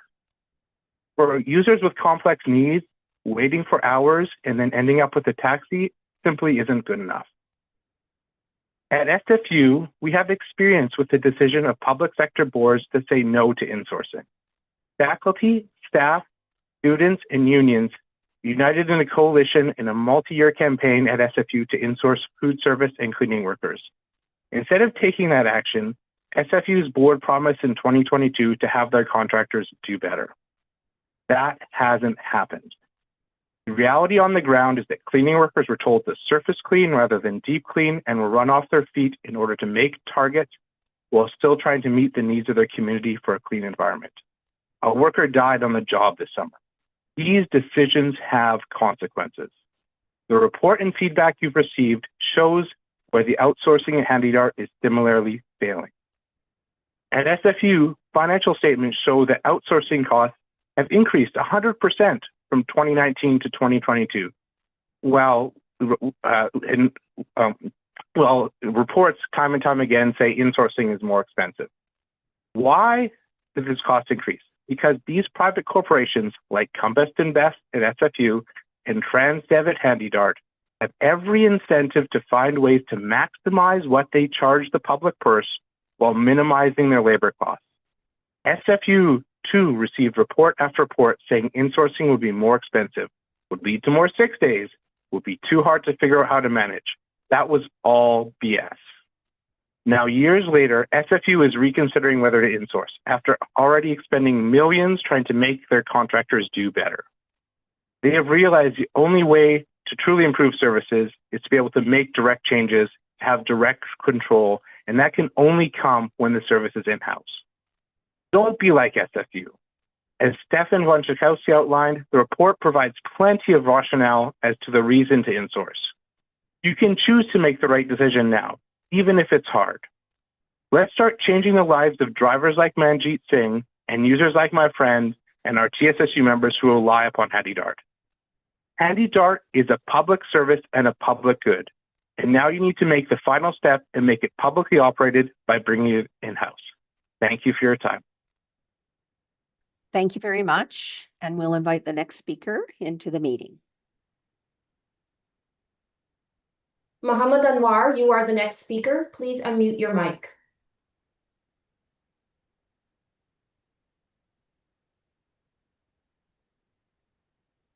Thank you very much. I'll invite the next speaker into the meeting. Welcome. I see you're off mute, so you can start your presentation. Please mute your background noise if you have the live stream going. Hi, my name is Mohammed Anwarullah. I'm the General Manager, Delta Sunshine Taxi 1972 Limited and Tucson Taxi. Currently, I'm managing taxis at Delta Taxi. Before that, I was managing Richmond Taxi, and I was working closely with Mayor Brody. It's good to see Mayor Brody in this screen. Good morning, all. Delta Sunshine Taxi Limited, representing hundreds of drivers who provide door-to-door accessible transportations every day to seniors and people living with disabilities across Metro Vancouver. And we are mostly specialized in Delta. Even if most of our customers are repetitive, and if they don't take even HandyDart service or their whatever the allocated budget for them is completed, still they are using us for door-to-door service. When we make any decisions, we look into the qualitative and quantitative. All the qualitative data and quantitative data supports that the current mix model is working absolutely fine. Independent users certified, and she talked about professional training oversight. We have in-house training, both all the Vancouver Taxi Association and BC Taxi Association. And given all those data, what for decades, that's why PTAP, Passenger Transportation Accessibility Program, they're invested on taxi industry as well. And the efficiency is generally, currently what HandyDart have the capacity, if they on demand, they are providing to taxi services. All the taxi service, different taxi companies are available in different area on demand. So its waiting time is very less and it's improved drastically. So what's at stake if HandyDart is brought in-house? It will reduce the total trip capacity and increase wait times for vulnerable clients. Errations of services coverage in outlying communities and outside peak hours. Wasted public investment in accessible vehicles and training programs. increase cost for taxpayers without improved performance, threat to the survival of local taxi companies, many family owned and deeply rooted in our communities. Our request affirms support for the current handy-dart mixed fleet model, reaffirm the province's commitment to PTAP and to using the accessibility fleet capacity taxi operators have built, and convene a joint industry roundtable with TransLink, BC Transit, taxi companies, handy-dart, and accessibility advocates to ensure the system remains flexible, safe, and customer-centered. We take our handy-dart customers not only as a customers, they are our family. We are serving our extended family members with due diligence. We are proud of the role our drivers play keeping British Columbians moving safely and with dignity. We ask for your leaderships in protecting this model and the communities it serves from unnecessary disruption. Thank you for your attention and your continued support for inclusive transportation in British Columbia. Thank you. Thank you very much. And we'd like to invite the next speaker into the meeting.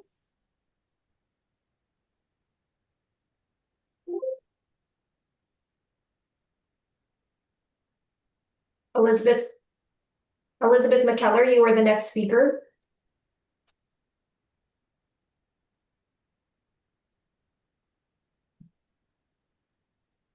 Elizabeth McKellar, you are the next speaker. Please unmute your mic.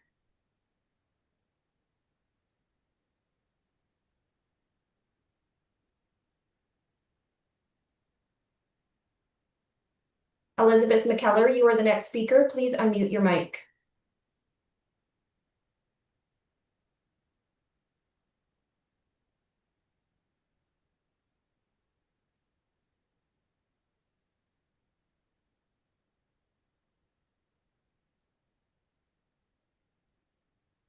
We'll try one more time. Elizabeth McKellar, please unmute your mic.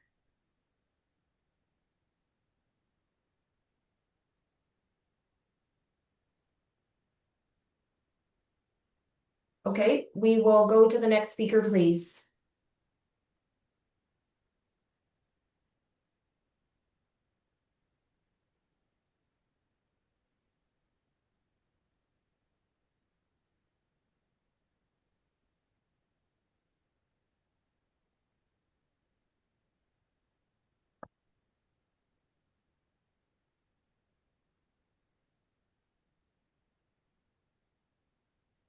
I'm here. Okay, thank you, Elizabeth McKellar. Please go ahead. Welcome. Thank you. I am a co-founder of the Handy-Dart Riders Alliance, and we have been a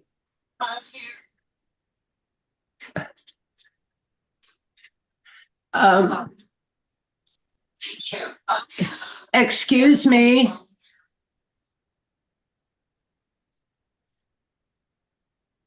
Sorry, Beth, I think you need to turn off the live stream that might be going on behind you, and that's what you're hearing. Okay. Yeah. I'm sorry. Okay. No worries. Thanks very much. All right, let's get back up here on Zoom.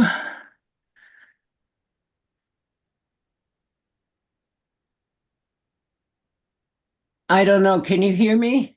We can hear you. Okay, let's get this going. Technology is wonderful, isn't it now, for old people like me?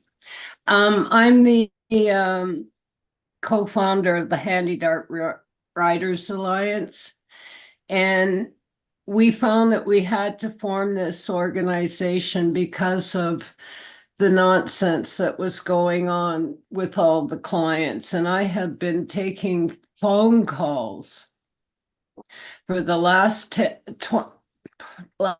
11 years, so many phone calls, and none of you ever would know what is going on if our organization wasn't there. But the one that disturbs me the most is what the Handy-Dart was used for was for medical, like renal and cancer patients. And what is going on with this for-profit contractor, especially this one in the last few years, is that the renal clients are continually being taken to their dialysis 15 minutes late, 20 minutes late. You are messing with people's lives, and that's 15 to 20 minutes of cutting their life-saving procedure. And I pray to God that none of you have to experience that. And by the time, and if you're late picking them up after the procedure, these people are so sick, they just want to go home and go to bed. But when you make them late for their pickups to go to get the dialysis, instead of having a renal and the cancer on a making them priority over everybody else, you're just messing with their lives. They go by the hospitals many times to go off into another city before they get put into their dialysis. And the drivers are so compassionate and they're so loving and caring, or they wouldn't be doing the jobs they're doing. They have to live with the fact that they have a conscience. For-profit contractors don't. There needs to be accountability, transparency, and decency. Now, with that meeting we had with Sarah Ross, saying that it would be costing too much to bring it in-house, she wasn't very transparent about the cost. And again, saying we cost too much is discriminatory. We're sick and tired of hearing that our demographic costs too much. And when you hire for profits, they do not care about us. It's proved itself over and over again. And the for-profits is shitty management. And if you don't vote to bring it in-house, it would be a very egregious decision with dire consequences. Thank you for your time. Thank you very much, Beth. And can we invite the next speaker in? And you can come off mute when you are available to do that. Penny, you are the next speaker. You can come off mute.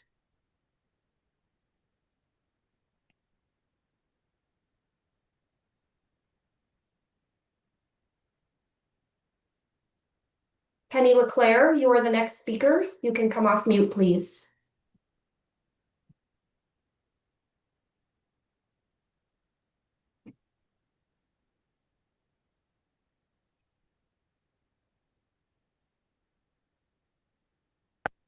Hello. Welcome. Thank you very much, and good morning to the committee and staff. My name's Penny LeClaire, and I live in Burnaby, BC. Handy Dart service has been going downhill. It's becoming very stressful because of cab drivers who don't understand the needs. You do get dual disabled people. For myself, I'm totally blind and I have a significant hearing loss and a balance issue.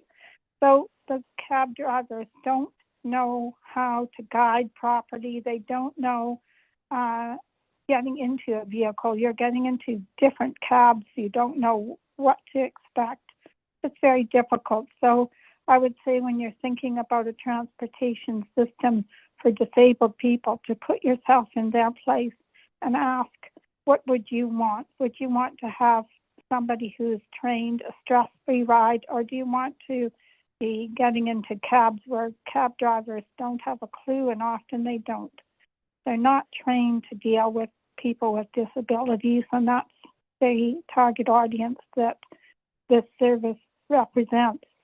It's a service, when it was properly run, the city and TransLink should be very proud of, and you can be proud of it if you leave it in-house and have the control that you have over the training, which means the service is the kind of service that I would want to take and that I feel comfortable taking and I should have a comfortable ride.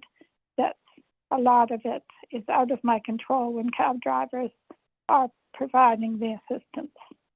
Thank you very much. That's all I have to say. Thank you very much. And we can invite our next speaker in.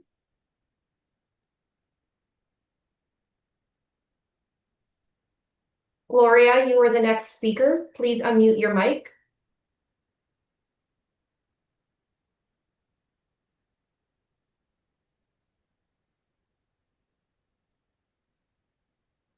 Gloria Gutman, you are the next speaker. Please unmute your mic.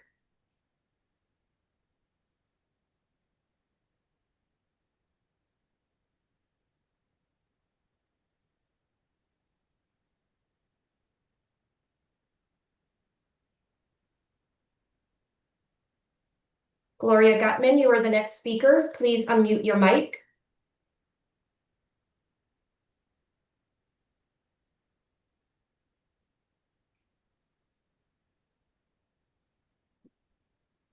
Okay, we will move to the next speaker, please, and we can come back to Gloria.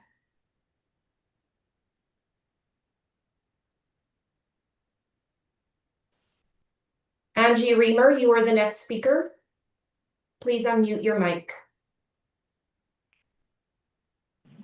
Hello, can you hear me? Yes, we can.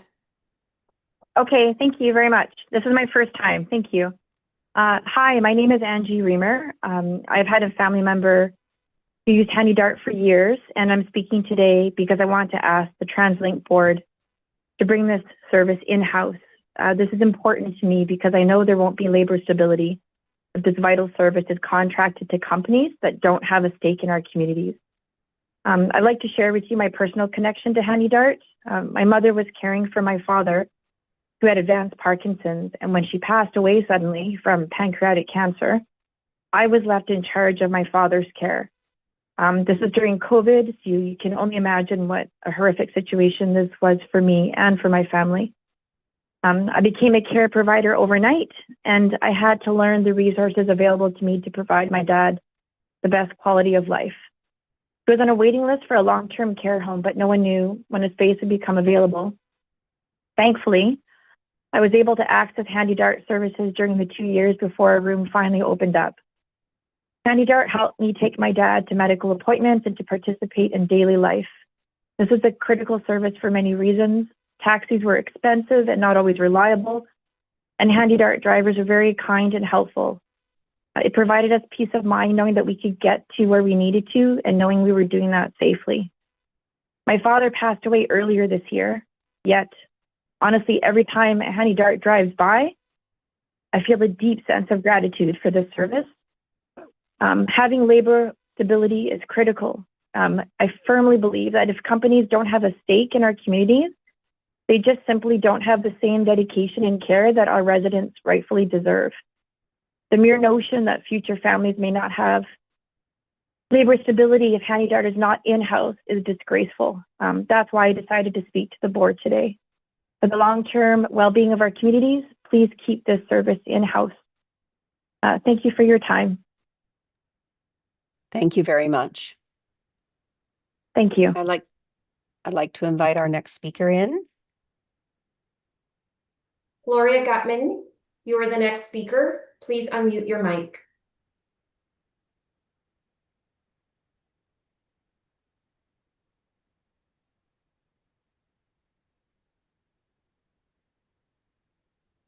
You're off mute now, so you can speak. Now? Yes, we can hear you. Well, I'm here wearing two hats. As the founding director of the Gerontology Research Center and Department of Gerontology at SFU, and also as a caregiver. My husband died at home, and I was his caregiver for 6 months, during which the only way we could get out of the house was to have access to HandyDart. I can only say my experience and of seniors that I've talked to, the HandyDart drivers are exceptional. the taxi does not substitute. And we were left in the snow a couple of times in midwinter when the taxi came to the back door and would not help me get him out of the house.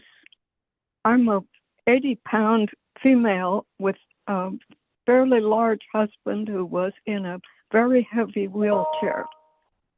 And it was just impossible for me to get him out of the door into a taxi without help. The HandyDART drivers are very compassionate. They are reasonable. They are nice, but short-handed.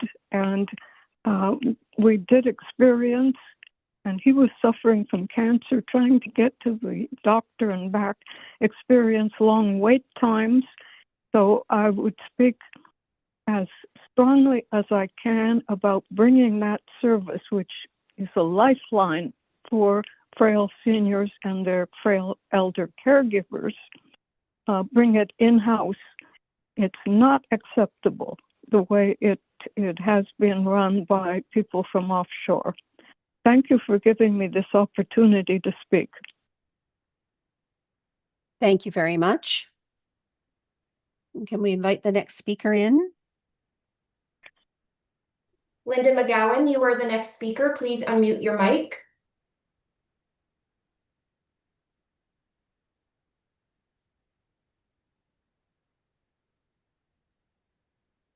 Linda McGowan, you are the next speaker. Please unmute your mic.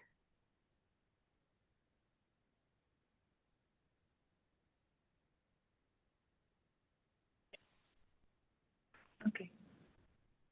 You can talk now. Hi. Hi, Good morning. welcome. It's Linda McGowan. Please turn off the background noise if you've got something playing in the background. I don't. Go ahead. So please go ahead. Okay. It's Linda McGowan. I'm here to address some issues related to the HandyDART customer first plan. I need to give credit to TransLink staff who've done an amazing job in reviewing and making improvements to the HandyDART service. And I think that's the first thing we need to say. They're going to improve service related to spending night hours till 2 a.m., ability to book online, extended call taker hours, which makes it easier. Also looking booking online. There's more improved accuracy in terms of arrival and pickup. This is more of an internal thing, but I think that keeping the HandyDART service not online is reasonable in terms of cost. I think that trying to put it in-house would just be incredibly expensive and not an option.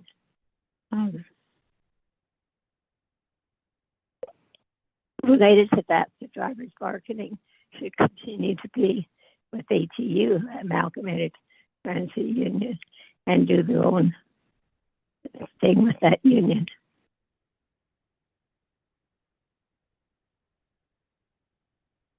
I think that's it. All right. Well, thank you very much for joining us today. All right. Thank you. Thank you. Bye-bye. We invite the next speaker in.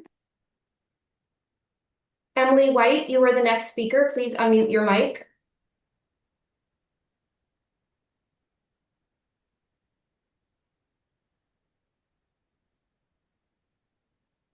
Emily White, you are the next speaker. Please unmute your mic.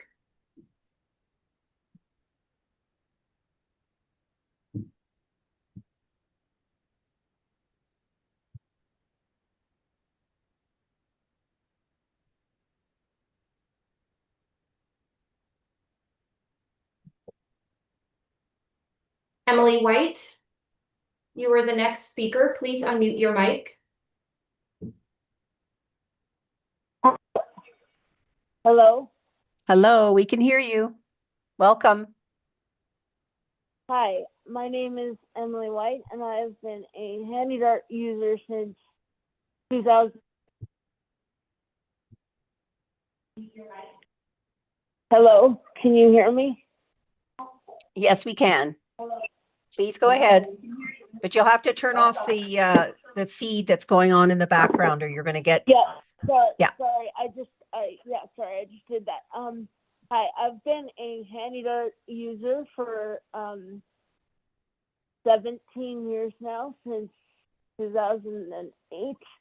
I'm also the co-chair for the self-advocates of Semiahmoo.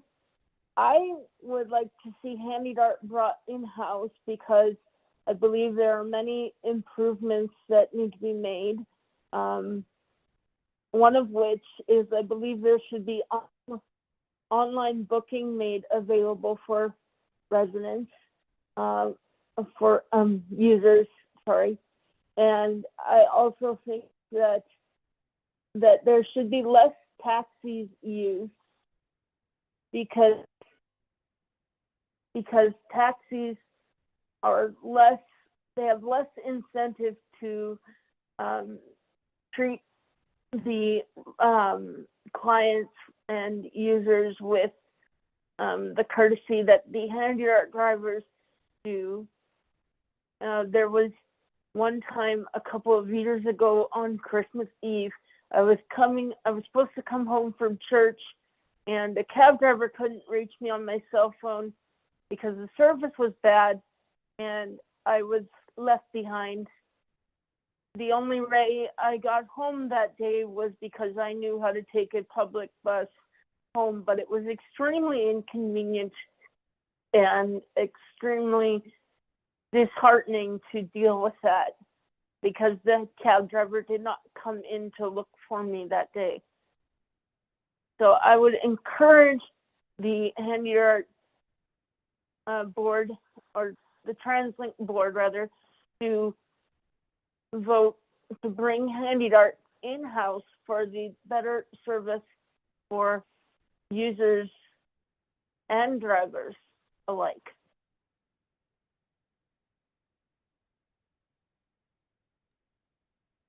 Great, thank you. Is that the completion of your presentation? Yes. Okay, thank you very much for joining us. Can we invite our next speaker in?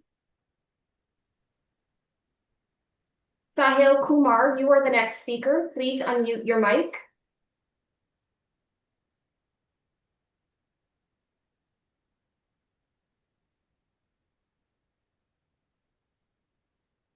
Sahil Kumar, you are the next speaker. Please unmute your mic.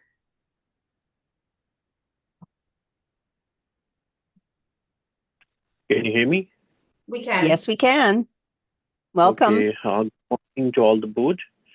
Yes, you my are. name is Sahil Kumar. I'm General Manager for Richmond Taxi. We are serving 100 clients in and around Richmond. So we also have like in-house training for drivers to serve HandyDart clients, and every driver has to go through this training. And after successful passing the training, they are allowed to serve the HandyDart clients. Our trainers are specially certified from HandyDart for the training. We have excellent rating from HandyDart for providing excellent services to the clients. As we have shorter wait time because taxis can usually be called on demand, and we are like pick up the customer within the 10 minutes of the call. So also there is no advance booking required for the HandyDart trips. We have greater flexibility than the HandyDart because taxis can operate 24/7 and trips can be spontaneous and not scheduled. We have shorter travel time because taxis take the clients directly to their destination. HandyDart often involve multiple pickups and longer share ride for the client, and that's the reason they get late for their appointment sometimes. And we have easier for same-day emergency trips. If planned generally, taxi can respond immediately. And we have dedicated call center staff for all the needs of the HandyDart clients. And that's all we have to say. And HandyDart is like the main business right now for the taxis.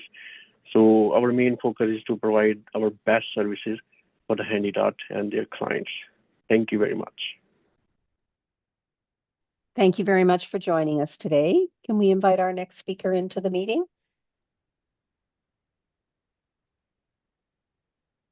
Karandeep Goroya, you are the next speaker. Please unmute your mic. Hello. Hi, welcome. Hi, good morning, and thank you for the opportunity to speak today. My name is Karandeep Garaya. I'm a head dispatcher and chief shop steward for Yellow Cab Dispatch. I've worked here for almost 8 years now in a variety of positions, and my family has been in the industry for over 30 years. I'm here to highlight the essential role taxis play in supporting HandyDart, particularly in safety, reliability, and real-time responsiveness. HandyDart clients are among the most vulnerable people in our region, and their transportation must be safe, consistent, and available at all times. Our partnership helps ensure exactly that. First, our drivers receive specialized training in assisted boarding, mobility aid handling, securement procedures, and sensitivity protocols.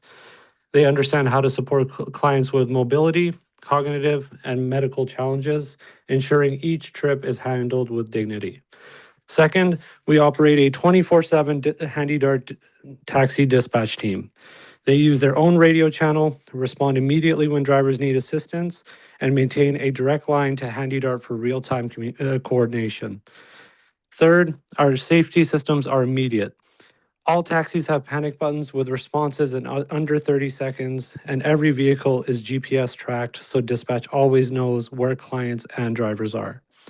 We also fully utilize our fleet, including 63 wheelchair accessible vans, to support HandyDart trips across Metro Vancouver. This coverage allows us to meet or exceed the high level of standards set by TransLink and HandyDart. Fourth, taxis provide instant backup. If a HandyDart bus breaks down, is delayed, or is involved in an accident, we can dispatch a replacement within minutes. One example comes from earlier this year, where a HandyDart bus collided with one of our accessible vans at Vancouver General Hospital. As soon as I received the call, I dispatched a new wheelchair accessible van and reassigned a nearby Prius V taxi to pick up the bus's client. Because of the quick coordination between both sides, no clients were left stranded and no appointments were missed. Fifth, we take special passenger needs very seriously. We regularly transport a passenger with hemophilia, and drivers are always instructed to call 911 or hit the panic button immediately after any fall or accident. We also accommodate scent sensitivities by redispatching trips until we find the right vehicle for the client. And whether a client requires maximum air conditioning or no air conditioning at all, we follow their instructions exactly. Sixth, we take all complaints seriously. Any complaint brought to our general manager or on-duty dispatcher is fully investigated. We speak with the driver, communicate with HandyDart, and we have removed drivers when valid complaints are confirmed. These investigations also help us to strengthen training and prevent repeat issues. Seventh, we maintain strict reporting. We provide exact pickup and drop-off times for every trip, along with detailed notes for late pickups, no-shows, and cancellations. This ensures transparency and full accountability. In closing, taxis do far more than support HandyDart capacity. We provide safety, emergency responsiveness, flexibility, accurate reporting, and consistent accountability. Yellow Cab remains fully committed to delivering this level of professionalism every day and to ensuring every HandyDart client receives safe, reliable, and dignified transportation. Thank you. Thank you very much for joining us. And can we invite the next speaker in? Dan Levitt, you are the next speaker. Please unmute your mic.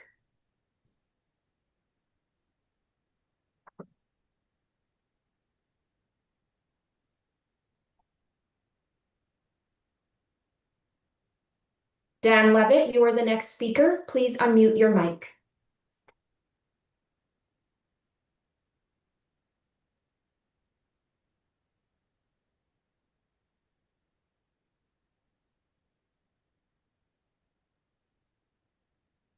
Dan Levitt, you are the next speaker. Please unmute your mic.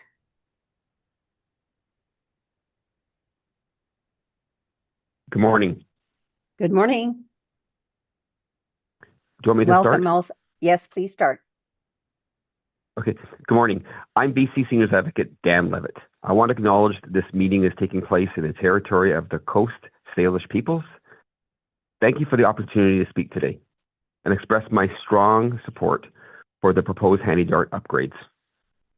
One of the key tasks of my office is to monitor and analyze senior services, track new and emerging issues, and make recommendations to government to improve supports, services, and programs for older people. Transportation services is one of the main areas we focus on, and one that is so vital to older adults to maintain social connections, attend appointments, and run errands. We know the vast majority of seniors want to age at home. However, many people require additional supports from the community to meet their needs as they grow older. Seniors tell me they find the Handy Dart service absolutely invaluable because it provides a vital link to the community for people who can no longer drive and can't afford taxis or ride shares or can't take regular transit. I witnessed firsthand the caring, specialized Handy Dart service this past April when I went on a ride along and saw firsthand the connection the drivers have with their passengers. The staff are an important part of their day, and that relationship they develop is amongst the most important social connections some seniors will have that day or that week. Over the past 5 years, the number of active TransLink Handy Dart clients has increased by 15%, while the number of rides provided over the same period decreased by 15%. Overall, TransLink Handy Dart ride requests increased 19% between 2003 and 2024, a period of just over 2 decades. And unfilled rides also increased 6%. The data clearly demonstrates there is an increased demand for service as the seniors population grows. We're at the beginning of a rapid increase in the seniors population in British Columbia as baby boomers become older seniors and start to rely more heavily on public services to support aging. I'm pleased TransLink is taking action. The major service upgrades for Handy Dart aim to improve more reliable, available, and accessible services. Having a dependable and safe transportation option available for seniors helps keep older people engaged in their community and avoid loneliness and isolation, which are major health risks for seniors. Older adults want to live independently for as long as possible, and expanding Handy Dart so more people can get more trips is an important part of helping seniors age in place.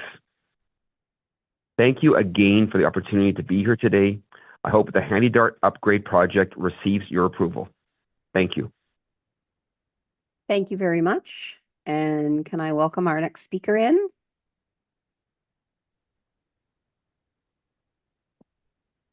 Yes, our next speaker is Eric Doherty. Please unmute your mic.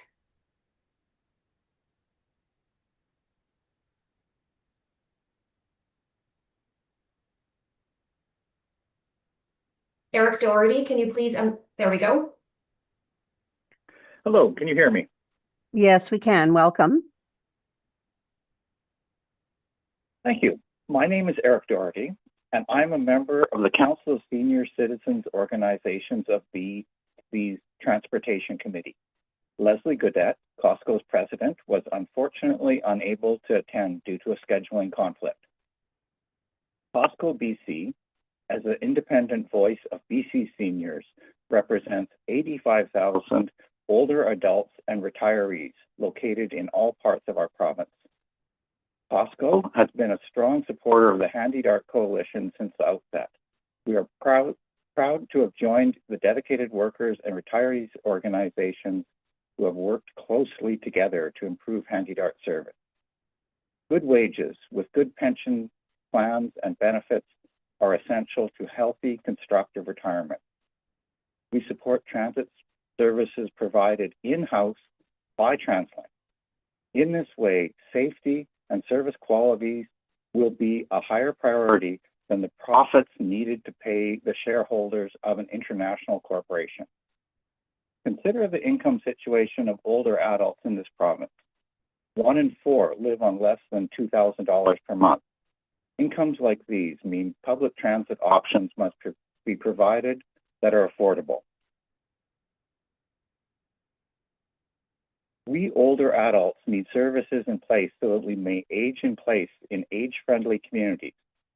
Discussions within Costco committees regularly identify affordable, accessible, and reliable transportation as a key factor to ensure seniors can get to medical appointments, adult day programs, and social and volunteer activities. Keeping older adults connected to their communities reduces social isolation, improves overall health, and thereby reduces demands on our health and long-term care system. Shifting HandyDART to an adequately funded public service model would ensure dignity,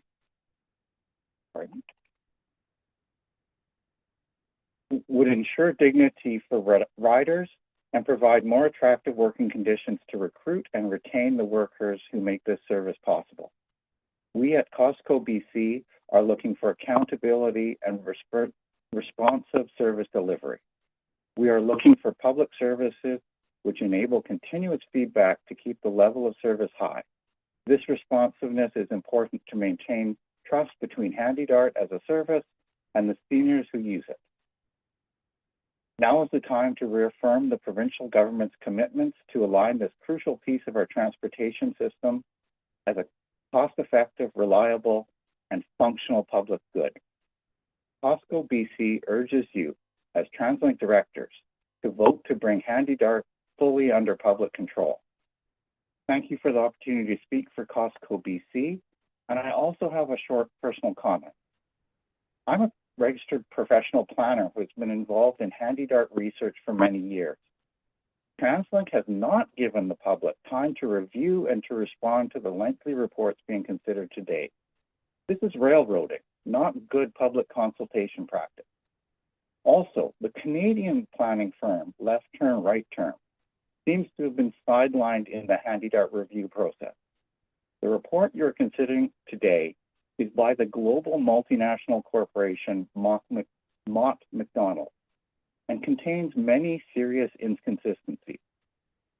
If the Canadian planners involved in this process thought this review accurately represented their work and met professional standards, Left Turn, Right Turn would be listed as co-authors.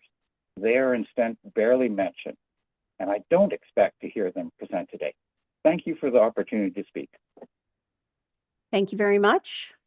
Can we invite the next speaker in? Dorothy Slingby, you are the next speaker. Please unmute your mic.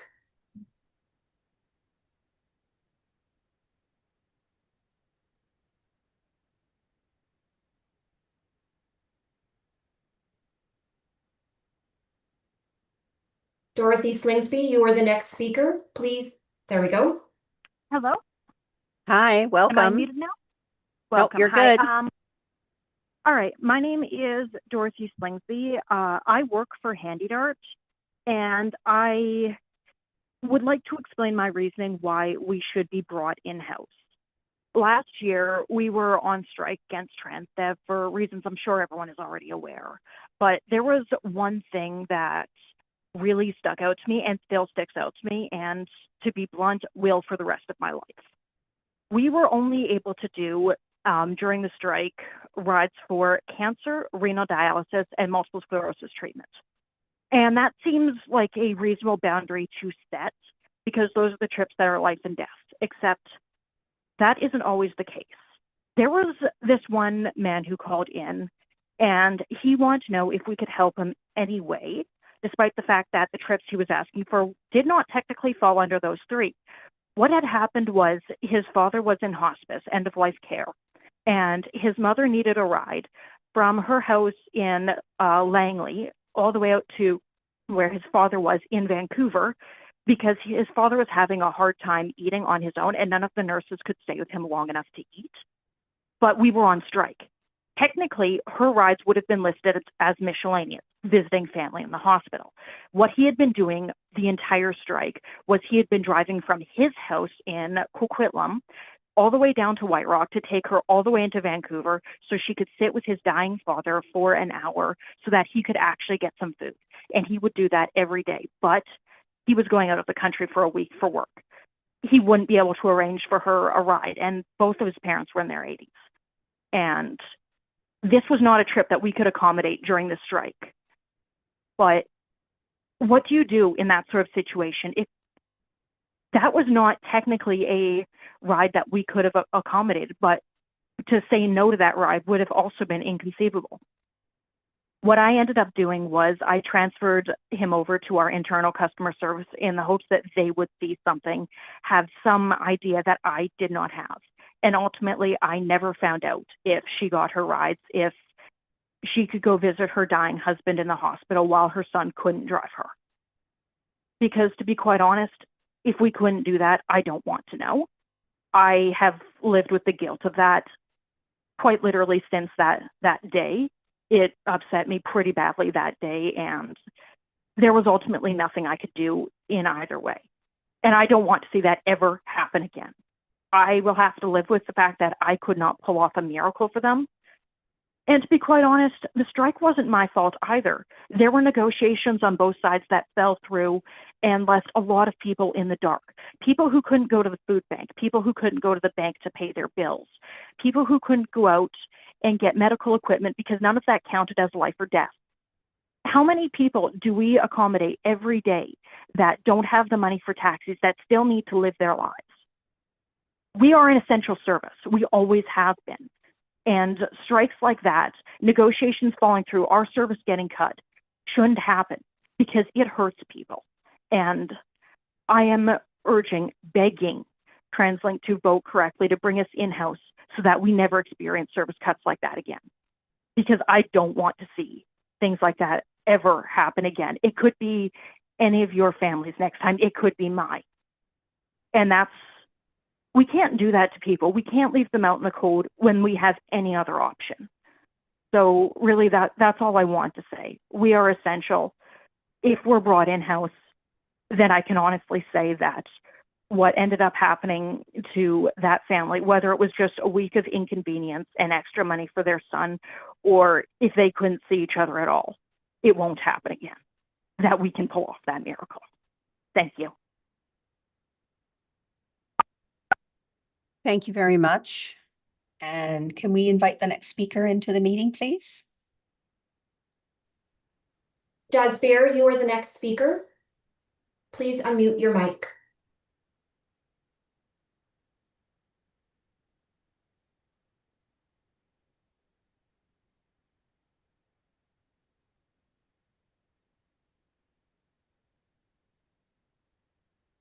There we go.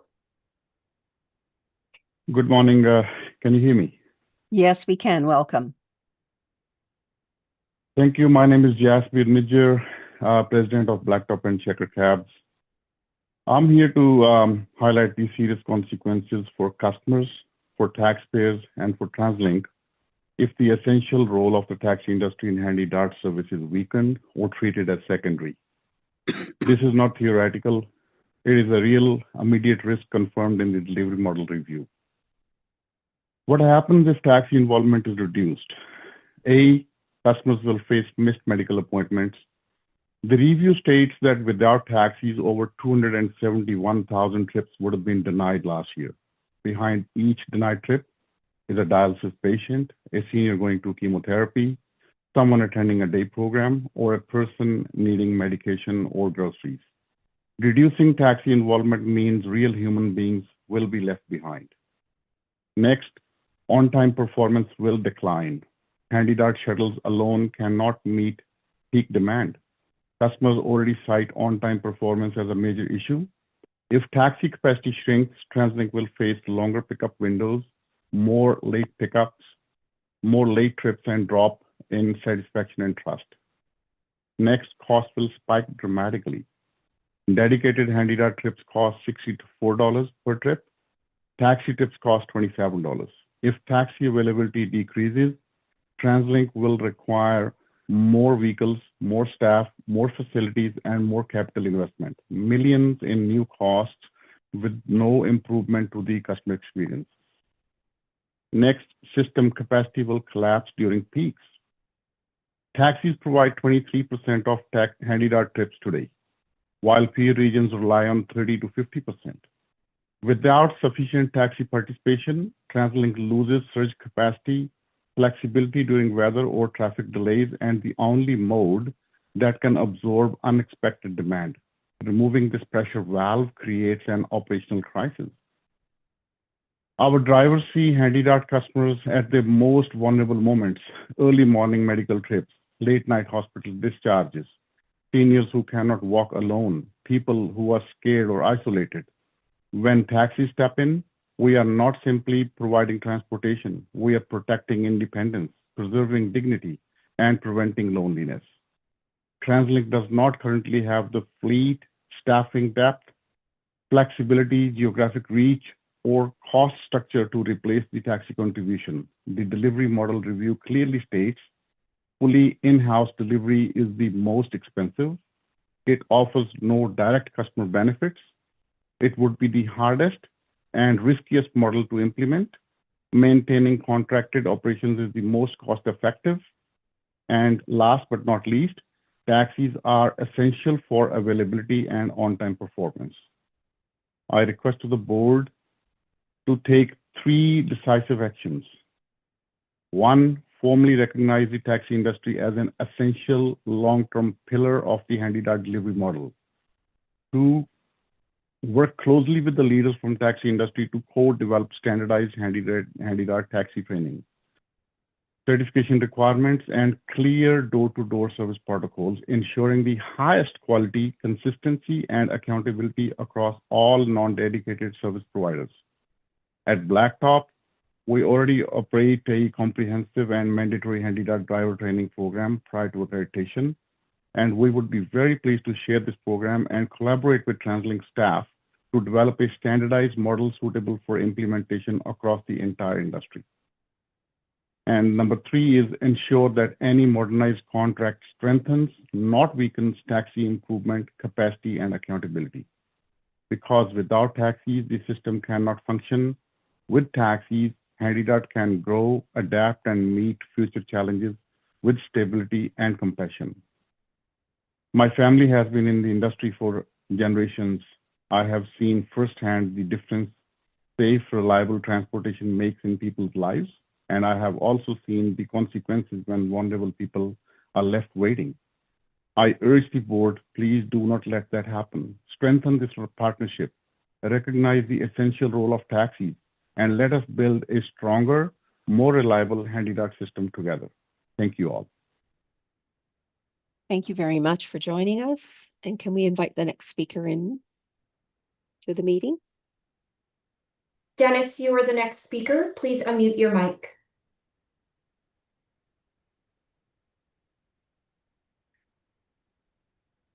Hi there, I'm here. Hi, welcome. Hello?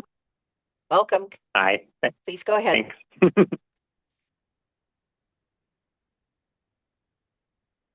Oh, can you hear me? Yep, please go Okay, ahead. Yeah. Sorry. All right. Hi, everyone. Thanks for having me. My name is Dennis Agar. I'm the Executive Director of Movement, Metro Vancouver Transit Riders. We mostly deal with the conventional system, but I'm here in allyship with the labor movement who want HandyDart to be operated by public employees like our conventional transit system is. For any board members who are on the fence about this and who may have pause about the dollar figure in the report, I would encourage you to ask for more detail on why public provision is supposed to be more expensive. Why do we rely on public provision for the much larger conventional bus system if it would be so financially ruinous? Why have privately contracted bus systems been subject to catastrophically long strikes that the contractor doesn't seem to be able to respond to in a quick period? We've seen the 7-month strike in Cowichan and big strikes in Whistler and in Abbotsford. I also wonder why public and privately employed bus operators at BC Transit earn roughly the same wages regardless of the service model. Abbotsford, which is contracted to TransDev, pays their operators the same as Victoria, which is public. If that's the case, what efficiencies can a private contractor really offer that make up for the profit margin if they're the profit margin that they're obliged to send abroad to corporate HQ? And we have sufficiently thought through, or have we sufficiently thought through what the economies of scale could be by integrating HandyDART operations into CMBC? I'm worried that we might not have enough information to make a decision based on the report and based on the way option 2 has been characterized. Ultimately, what I'm asking you is that if those dollar figures haven't really been justified to your satisfaction, I'd ask you to ask for more information before making a decision here. Thank you. Thank you very much. And can we invite the next speaker in? Mark Lee, you are the next speaker. Please unmute your mic.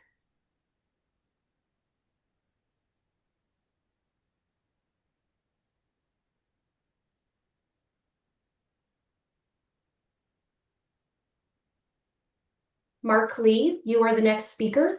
Please unmute your mic.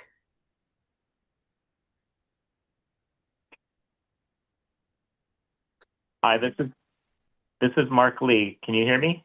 We can. Welcome. Please go ahead. Hi, thanks. Okay, I can just launch right into it. Sure, you sure can. Okay, well, thank you so much for having me present. I wish I could be there in person. I am an economist with the Canadian Centre for Policy Alternatives. I work on a wide range of public policy issues, including transportation. Just almost 2 years ago, I published a study on transit finance and an investment strategy for connecting British Columbia more broadly. So there was some overlap with TransLink's jurisdiction. And the topic of privatization came up a bunch when we're looking across BC. So at the highest level, I think I want to speak in support of bringing back HandyDART in-house and it's operated within the public sector. I think this will be a much better situation for TransLink in the long run, and also for the workers and for the people receiving those services. In the research that I did a couple years ago, we found a lot of problems with the privatization model across BC. Much of this is with BC Transit because of the way they operate and contract out local services. Here in the TransLink's jurisdiction, much higher level of public and multiple unions involved in this. But I think HandyDART is sticking out a bit as a sore thumb. Obviously, you've heard a lot about taxis being used in lieu of proper vehicles for about a quarter of the trips.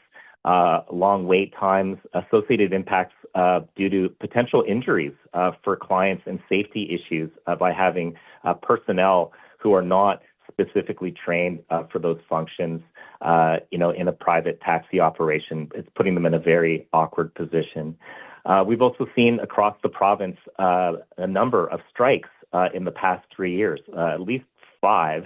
And I think there are labor issues associated with privatization to do with the wages that our workers earn, and also issues around scheduling. And finally, I think that there's a challenge with the privatization model in terms of the expansion that we need and the improvements that are going to make services better for all. All of these are negatively affected by having to deal with the corporate for-profit middleman, in this case, the ownership of which is in France. So I think what we want to do instead is bring this back in the public sector, take the profits that are currently going to the multinational company and use that to improve services, improve working conditions, and increase wages. And use that as well to build a more coherent public system linking across both conventional transit and HandyDART. I did look at the report, the Mott McDonald report, which seems to be justifying the staff recommendation on here. And I guess I just wanted to challenge the basis of that recommendation. It seems like the core of the argument for continuing to contract out is based around the multiple evaluation framework around financial sustainability, but there is no evidence provided in that report for the conclusion that in-house costs more. And when you think about it, it doesn't make sense. You're essentially dealing with the same stack of costs in terms of the number of workers and vehicles. And to argue that having a profit margin of a reasonable nature to have this company continue to invest in BC exceeds administrative savings, it just doesn't pass the smell test. And I think in other examples of public-private partnership or P3s throughout BC and Canada, we've seen many examples where this costs more and reduces the flexibility for the public sector. So I think maybe this analysis, you should revisit that analysis and actually see some numbers that would justify those kind of sweeping conclusions. But I think maybe the analysis is missing the time that TransLink itself has to spend negotiating and monitoring the contract for compliance. So I think, for a number of reasons, and again, coming back to workers, I think this is just really important. Public sector is better. You'll be able to deliver better wages and working conditions. Over the long term, that means being able to attract and retain workers, particularly those with experience.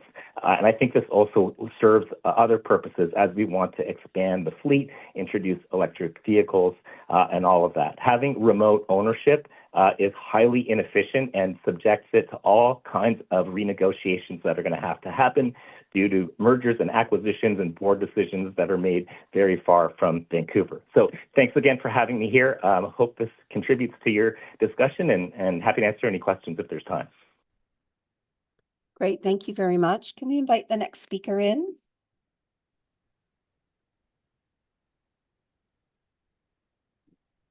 Akshay, you are the next speaker. Please unmute your mic.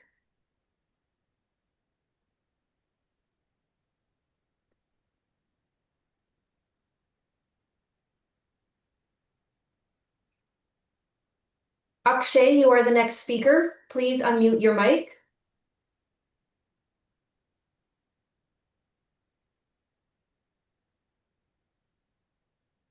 Can you hear me?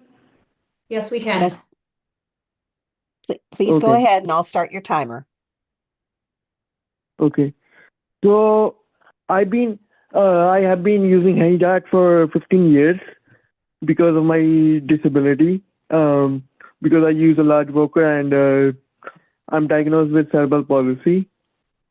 But current services does not meet the needs of people with disability in some areas. Trip times are often didn't meet the schedule. Doesn't meet the schedule.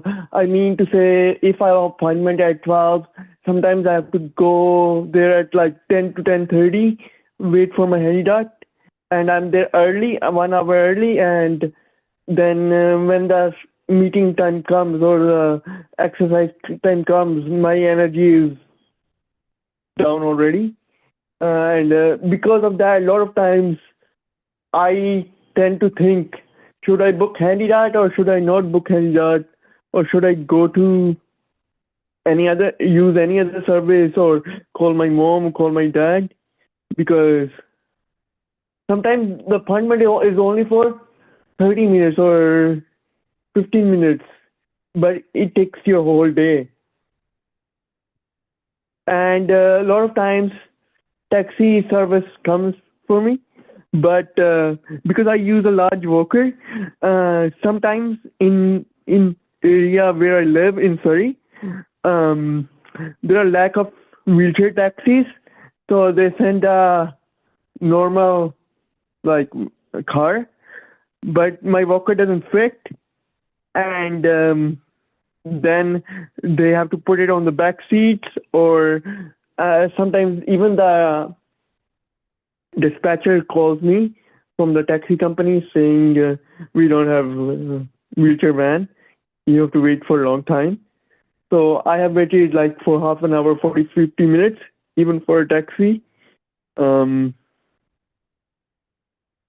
Because of my walker not fitting, sometimes it has happened that I have told my mom because I said it's been a long time. Can you come pick me up? I don't want I can't wait for a long time now. Yeah, it's tiring.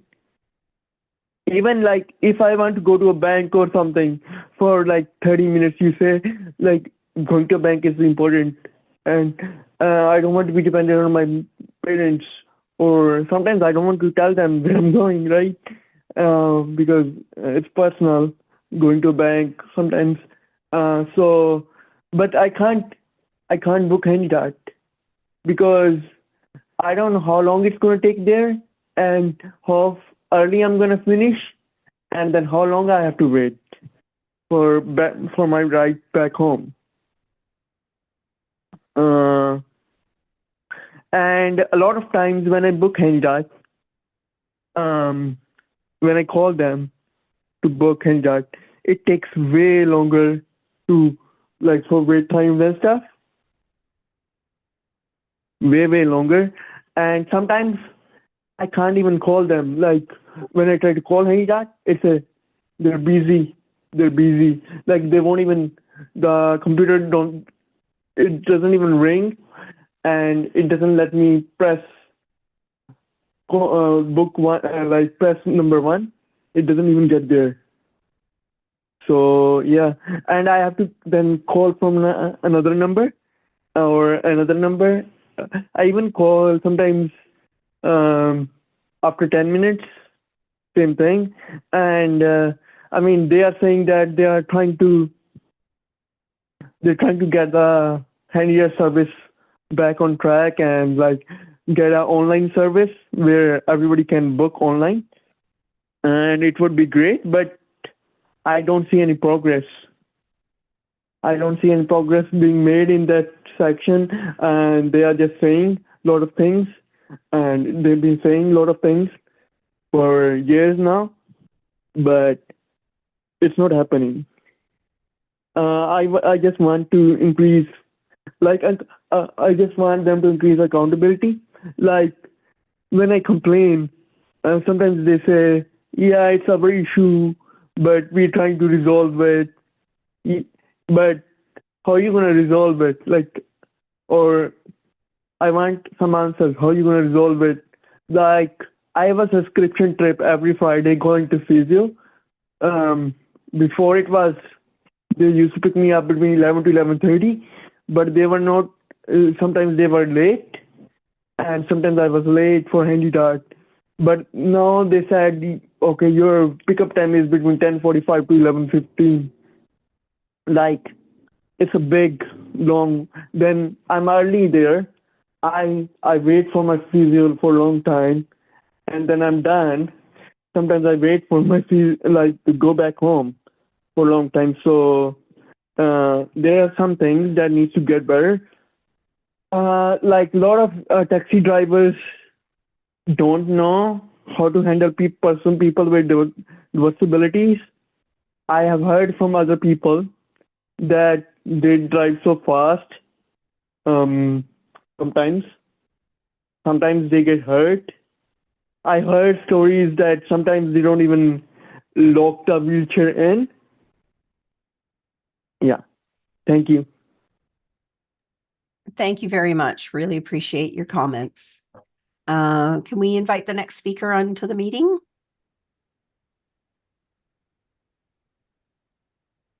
Jean Andrews, you are the next speaker. Please unmute your mic.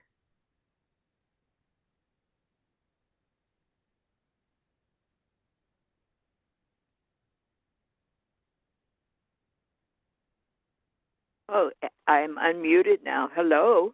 Hi, welcome. Please go ahead. Thank you. I want to say thank you to all of you people sitting there very patiently listening to all of us. My name is Jeannie Andrews. I'm a 32-year member of IATSE Local 891. I currently sit on the Workers' Ability Caucus for the BC Federation of Labor. I'm also an elected trustee to the BC Federation of Labor, going into my third term. My point now is I'm 78 years old now. I'm still working. I sit on the board of directors for my local. I'm in currently I will know Friday whether I continue in 2026 or not. I can drive some. I have severe arthritis. I've had both knees, both hips replaced, waiting to get my right shoulder replaced. I go tomorrow to get an injection in my spine at the pain clinic.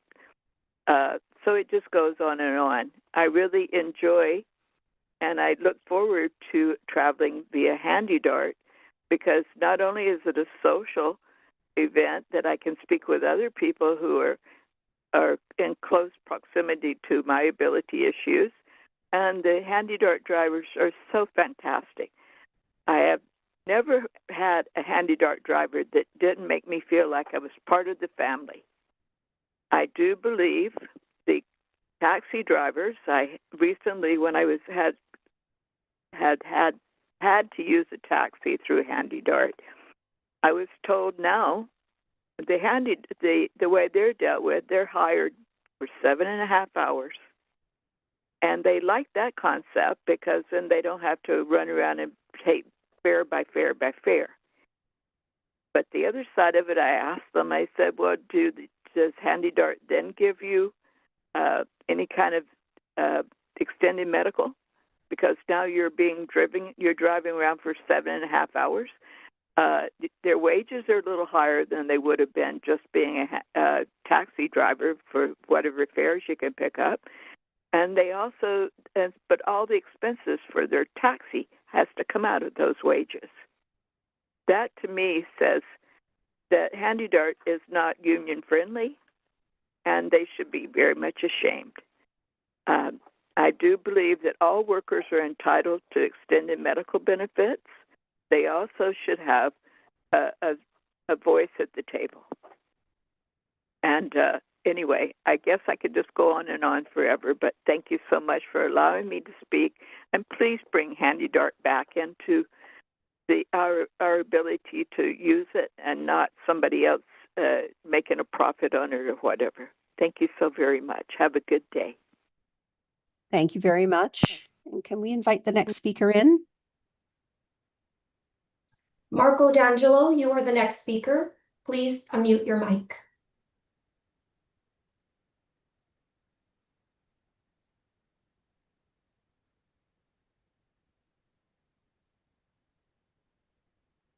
Marco, you are the next speaker. Please unmute your mic.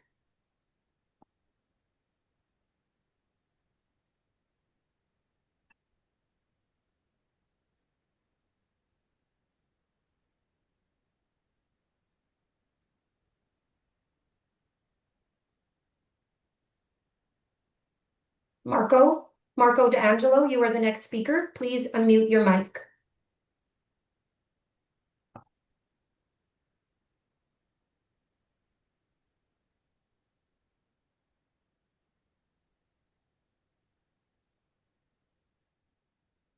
We will come back to Marco. Can we have the next speaker, please?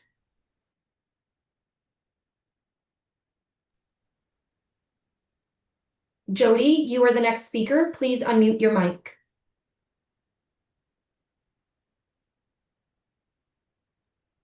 Hello. Hi, welcome. Hi, thank you.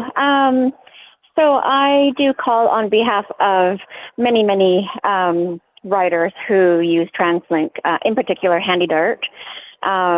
So we are speaking in favor of having TransLink Handy Dart be kept in-house. The hope would be that it would increase accountability.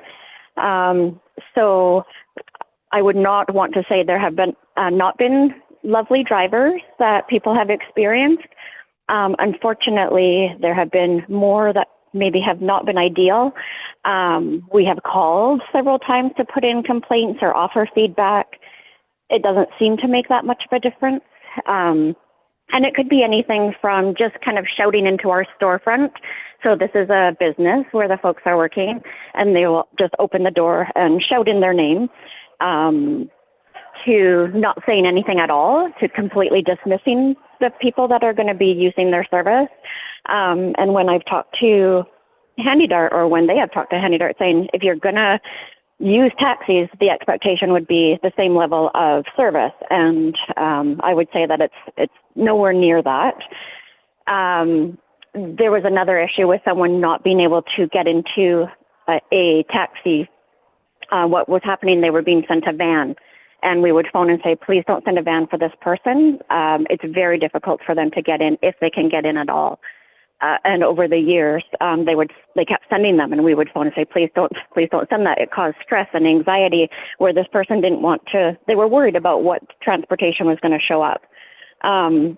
She had the opportunity to sign a form asking to not receive taxis, but in order to do that, she had to sign off saying that if there was no HandyDART available, she would not have a ride.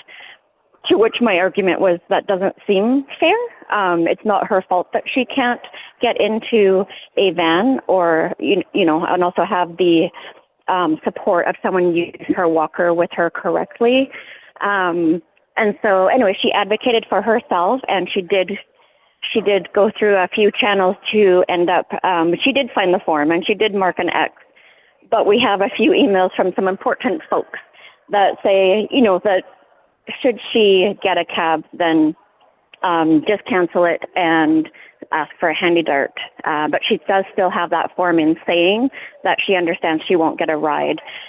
And we only did that because we had some assurances from some higher ups that a cab would not be sent anymore. And the good news is it hasn't.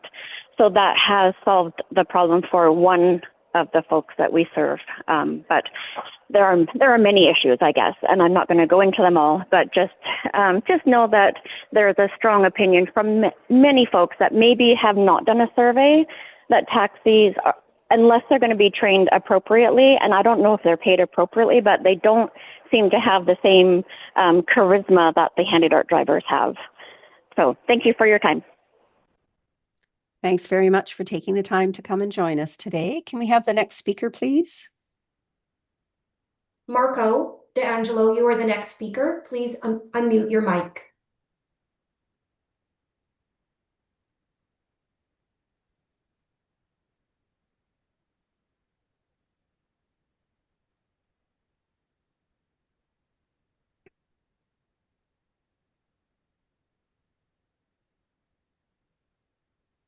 You seem to have lost Marco. Can we get the next speaker in, please?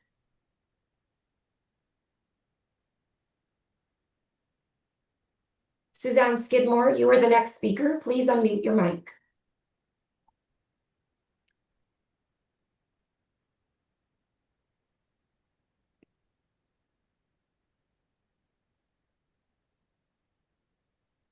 Suzanne Skidmore, you are the next speaker. Please unmute your mic.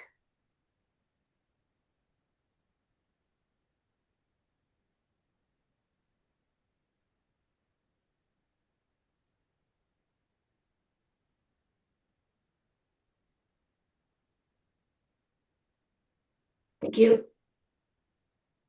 So welcome. You probably need to turn off the feed in the background because we can hear the feedback on that, and then you can start your presentation. Got it. Thank you. Just getting back to the right window here. Hello, it's Suzanne Skidmore. Sorry, had to switch around screens there. So my name is Suzanne Skidmore. I am the president of the BC Federation of Labour. I am acknowledging that I'm on the unceded and traditional territory of the Kakite First Nation. At the BC Federation of Labour, we represent more than 500,000 union members from every sector of our economy and every part of our province. HandyDART services are near and dear to me personally. As I heard Lorraine say earlier, they are near and dear to me because my mother, who was diagnosed at 70 years old with ALS, she relied on these services to get her around in the last months of her life. These services are crucial to help some of our community's most vulnerable residents. It helps them to access medical services and take part in the social and economic life of this province. But we've seen HandyDART services in the Lower Mainland steadily deteriorate, along with working conditions for 16 years. And it's time to turn the page. And on behalf of the BC Federation, I'm calling on CEO Kevin Quinn and the board of TransLink and the government of BC to do the right thing here, They need to listen to workers, they need to listen to the riders, and they need to listen to the local mayors and bring HandyDART operations fully in-house. The report you're considering is important, but it's as profoundly flawed as the process that led to it. I'm not arguing that the report is intentionally geared to maintaining outsourced service delivery, but those flaws skew in that direction. The lack of a robust costing of an in-house model is unacceptable, and the assumption that TransLink would have to hire and train up new staff starting from zero is inaccurate. There's a trained workforce ready to take the wheel, the ones working for TransDev right now. I was surprised as well to see the section on HandyDART employee experience refers only to information from TransDev, with no input from the union that actually represents these workers. This contractor has had 3 transit strikes in 3 years. That tells you something is very wrong with the employee experience, and nothing in this plan suggests it will get better. And there's little weight given to a very real cost of continuing to contract the service out to a private for-profit company. There is a cost to the rider experience, to employee morale, and to efficiency. There is a cost as well to rejecting a model that would offer electrification and low carbon fleet potential. And it's completely out of step with British Columbians' desire to invest in the people of British Columbia.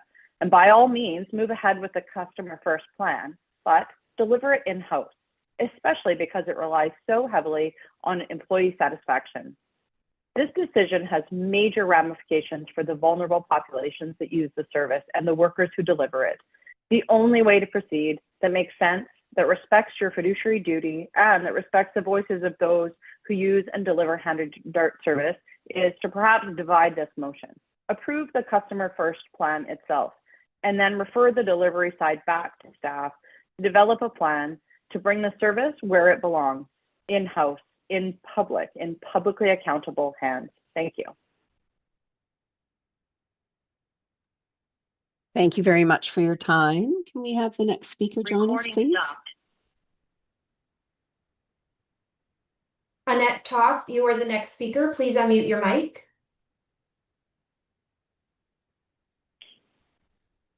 Hi, thank you for seeing and hearing from me. My name is Annette Toth, and I am the president of the union Move Up. We represent approximately 14,000 workers in both the public and private sector across BC, including administrative, technical, and instructional employees at both TransLink and Coast Mountain Bus. And we also represent taxi dispatchers at a number of taxi companies in the Lower Mainland. I want to thank the board for allowing me to address them today as I speak in full support of bringing the full operational control of HandyDART to TransLink. In other words, patriating this vital service from a for-profit multinational company to being under TransLink's control. I also want to thank the speakers who have gone before me as they have eloquently expressed why they too encourage this board to bring HandyDART into TransLink finally. Folks, privatization is an outdated, failed initiative from a bygone era. More and more governments, municipalities, crown corporations, and other public entities like TransLink are correcting the bad decisions of their past by returning control to public services, to public bodies.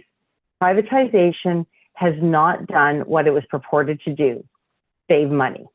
What it has done is erode services, erode wages of the workers, and undermine public confidence in the people entrusted to look after their public services. Privatization also gives control to multinational companies of our public services. Make no mistake, their number one priority will always be maximizing profits for their shareholders. And this will be achieved by cutting costs, which means slashing services, cutting corners, rolling back wages, and eroding benefits. And you've heard many examples of that today from our workers. If you were unconvinced of the failure of privatization, you simply need to look around this province. Healthcare workers in hospitals and long-term care, BC Hydro workers, workers at post-secondary institutions, and more have been brought back in being direct public employees after decades of failed privatization plans. Every time we see contracting out, we see public systems weakened and their ability to be resilient eroded. and their willingness to adapt and protect the people who rely on them dissolved. I am confident that this is not lost on any of the board members, that we are in a critical time right now for our economy and our communities. Today, TransLink, through the decisions of this board, can do what Canadians want from their public officials and leaders: put Canadian services, Canadian companies, and without question, Canadian jobs first, and make sure our public services are public. You've all seen the news. The public wants to see ferries built in BC with Canadian workers and Canadian steel. They want to know that the work is being done where human rights and workers' rights aren't being trampled. They want healthcare restored and healthcare workers hired. They want to see public employees treated with dignity and respect and see them earn a livable wage. And they do not want their hard-earned money as riders, taxpayers, and Canadians going to companies like TransDev and the like who have faced repeated labor violations, because it reflects on all of us as Canadians and as British Columbians when we allow foreign companies with bad records to have control of our public services. Now, I've talked a lot about economic and optics of privatization, but now I want to talk about the human cost, which you've heard a lot about today. HandyDART is a public service for a reason, because its raison d'etre is the public. HandyDART riders rely on operators who understand their needs, treat them with dignity, provide them appropriate care and transportation for some of the most vulnerable in our communities. They are trained professionals with a core duty to care for the needs of their passengers safely and professionally. Repatriating HandyDART will help to stabilize the workforce with good jobs, fair compensation, and predictable, reliable schedules. It will eliminate the constant push from a for-profit company whose aim is to maximize profits over protecting the services needed by the community. I also support having local taxis and their unionized dispatchers being a partner for HandyDART services, not as a replacement for, but as a partner with, and especially once it is done in-house by TransLink. And I'm proud to say the dispatchers are also Move Up members. The Taxi Saver program is an important part of the system, which is administered by the unionized workers at Coast Mountain Bus Company. The users of HandyDART want to see it run in-house to TransLink. The workers at HandyDART want it repatriated to TransLink. The communities of the Lower Mainland want to see a robust, accessible, and locally operated HandyDART too. You have heard from many of them today, and I encourage all board members to vote in favor of bringing HandyDART fully in-house to TransLink control and to end contracting out of this public service. Thank you for your time. Thank you very much for joining us. And can we invite the next speaker in, please?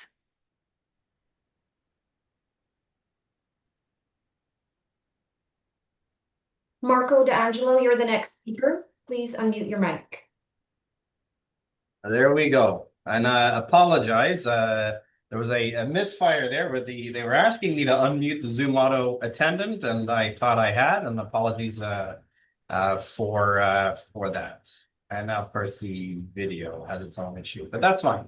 Okay, thank you. And thanks for the board for the opportunity to speak today. Marco D'Angelo, President and CEO of the Canadian Urban Transit Association.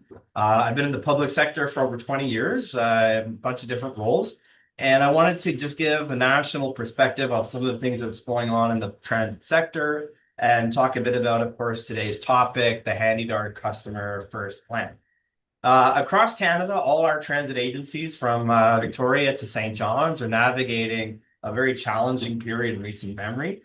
Operating funding gaps, which you all well know, emerged during the pandemic. They're continuing and putting financial strain on providing operations for Canadians and, of course, people in the Greater Vancouver area too, at a time when demand for service continues to grow. At the same time, we saw in the federal budget, senior government capital investment is constrained across jurisdictions, and at CUDA, we are working to get clarity on that permanent transit fund, and we'll have more to say about that. But coming back to the topic today, paratransit like HandyDART, they feel these pressures even more acutely. And that goes the same thing for specialized transit agencies across Canada. They're with an aging population and different abilities for folks. Demand for door-to-door service is rising across the country. There's chronic health needs, vulnerable seniors need, of course, mobility support. And these services are always the most resource intensive to operate. And across the country, we're under pressure to deliver more trips with higher expectations for flexibility. I cut out there for a second, excuse me, for flexibility. And where every dollar needs to stretch much further to ensure that we are delivering on our responsiveness goals. And that's the national backdrop and underscores why cost effectiveness, the stability of service, and innovation are really important. Paratransit has to be modernized in a way the customers can feel and feel included and to be able to access their communities, but also balance that with what transit agencies can sustain within their budget. So, I was encouraged. The BC government recognized the need for efficiency while meeting the needs, and that was mentioned back in the minister's mandate letter. And after reviewing the customer first plan, it's a really important and timely roadmap. And actually, I'm looking forward to sharing that with other systems across Canada because it focuses on what customers need while recognizing fiscal realities that are facing all of us that deliver transportation and transit in our communities. The initiatives directly reflect the direction the paratransit is moving nationally. We got to have more customer independence, simplicity, more intuitive user experience. So a couple of things stood out in the plan. The 24/7 online booking and cancellation. That's great. I think, it gives customers the ability to have greater control, lowers the barriers as well for caregivers that might be booking trips for other people. The real-time vehicle location gives people confidence and peace of mind. The simplified sign-up process that is really always helpful in ensuring that completing the paperwork or the other forms to access is more simplistic. I was really impressed by extending the service hours to 2 a.m. and that meets the differing travel needs and supports our late night workers as well.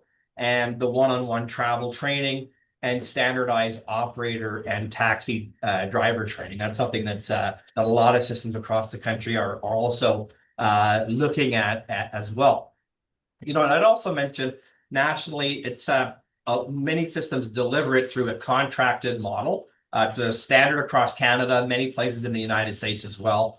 Big systems rely on specialized providers because they've got the experience, the tools, the scale of the operations, so they can meet and deliver customer experience and keep effectiveness and costs within budgets. And so, this will help, I think, continuing to have taxis and agencies that helps to reduce trip denials, peak time demand, and also greater flexibility and availability. And so what was notable was that taxis actually are used a little bit less, quite a bit less than many agencies across the country. Just under a quarter of the trips on HandyDart, excuse me. And that's significantly lower than the North America average, which ranges from about a third to a half. So, it tells us that the HandyDart customers, I believe, are receiving a good proportion of trips on dedicated vehicles, and the strategic use of taxis is helping to ensure better availability and reflects several best practices, as I mentioned already in the statement. And the number one thing is we got to protect the quality and the customer experience for all ages and all abilities in our communities, while ensuring that people who need a ride can have access to one. And that is my statement. And I do apologize for the audio initially and now the camera, such as it is. But I'm really happy to have the time to join you today, and wish you all the best with your deliberations. Appreciate being with you today. Thank you, Marco, very much. Can we have the next speaker, please? Leah Pennyfather, you are the next speaker. please unmute your mic.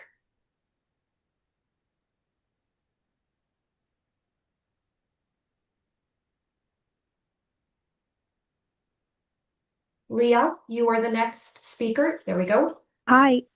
Hi, Hi. can you hear me? We sure can, and welcome. Hi. Please go ahead. Thank you. My name is Leah, and I'm asking you to bring HandyDart in-house. I have friends who use HandyDart who asked me to call in, and the only way I can hang out with them is if they take HandyDart. And I also have a disability, myalgic encephalomyelitis from long COVID, which could decline at any moment, and I might require HandyDart at that point. I mean, taking like ride share to medical appointments is so expensive, like $60 both ways. So my friends tell me that taxi drivers are not trained to deal with our needs. And I see that as well, because when I have had to take rideshare to medical appointments, sometimes they make me lift my own mobility aid, which has like injured me further. We need HandyDart to be publicly funded, and taxis are not a replacement option. They can't meet our needs. They can't be a replacement for HandyDart drivers and buses. I do feel that bringing HandyDart in-house will improve the service. HandyDart deserves better than to be used for corporate interests and profits. And since we are under economic attack from the US, this is a time more than ever to fund Canadian public service instead of foreign corporations. Let's not do what Trump, Elon Musk, and Ken Sim have been doing. Let's bring this critical service under full public control. This is your opportunity to solve the HandyDart crisis, so please take it, TransLink Board of Directors. Thank you. Thank you very much. That's all.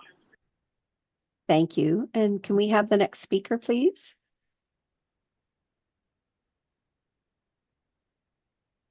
Sarah, you are the next speaker.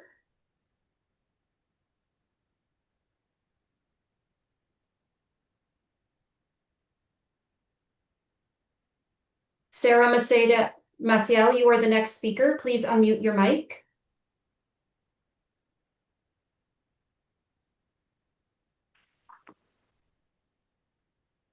Hello, can you hear me? We can, and welcome to the meeting. Please go ahead when you're ready. Hello, my name is Sarah Maceda Maciel. I'm an organizer with ATU International. I wanted to share my own statement in favor of in-house.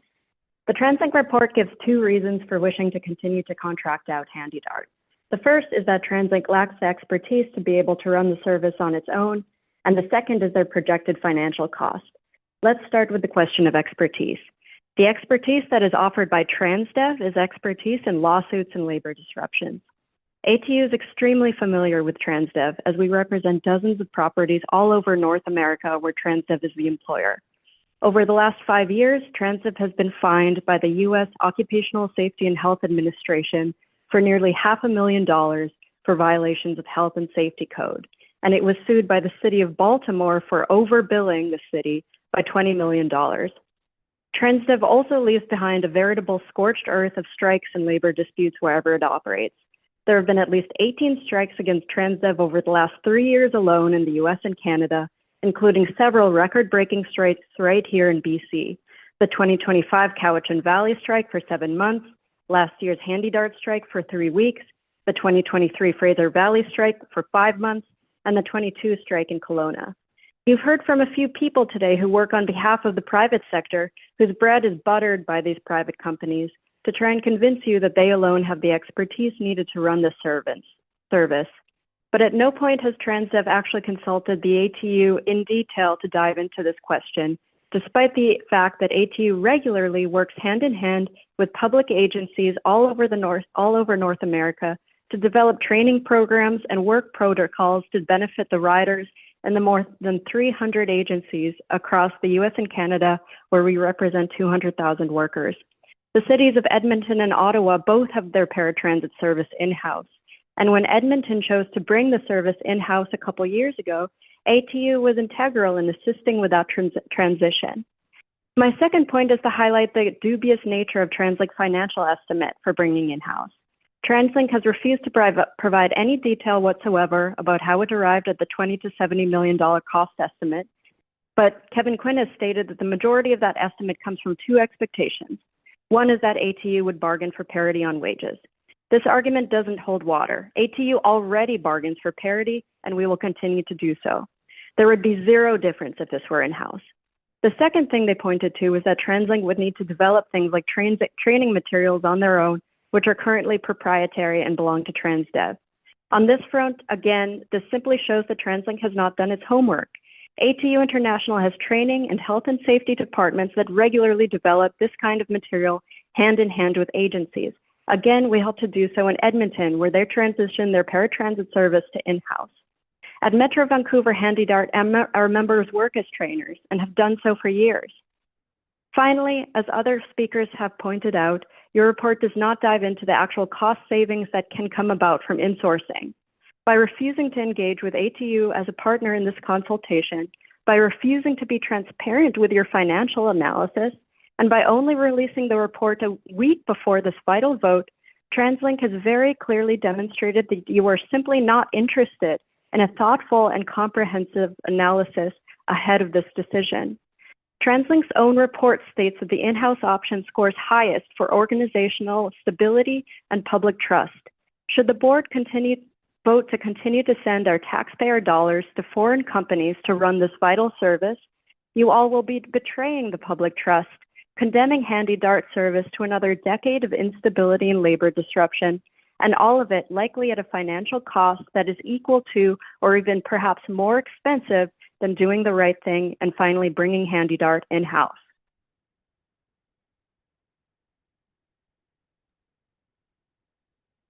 Thank you. Does that complete your presentation? Yes, thank you. Yes, thank you very much. Can we invite the next speaker in, please? Kathy Ballard, you are the next speaker. Please unmute your mic.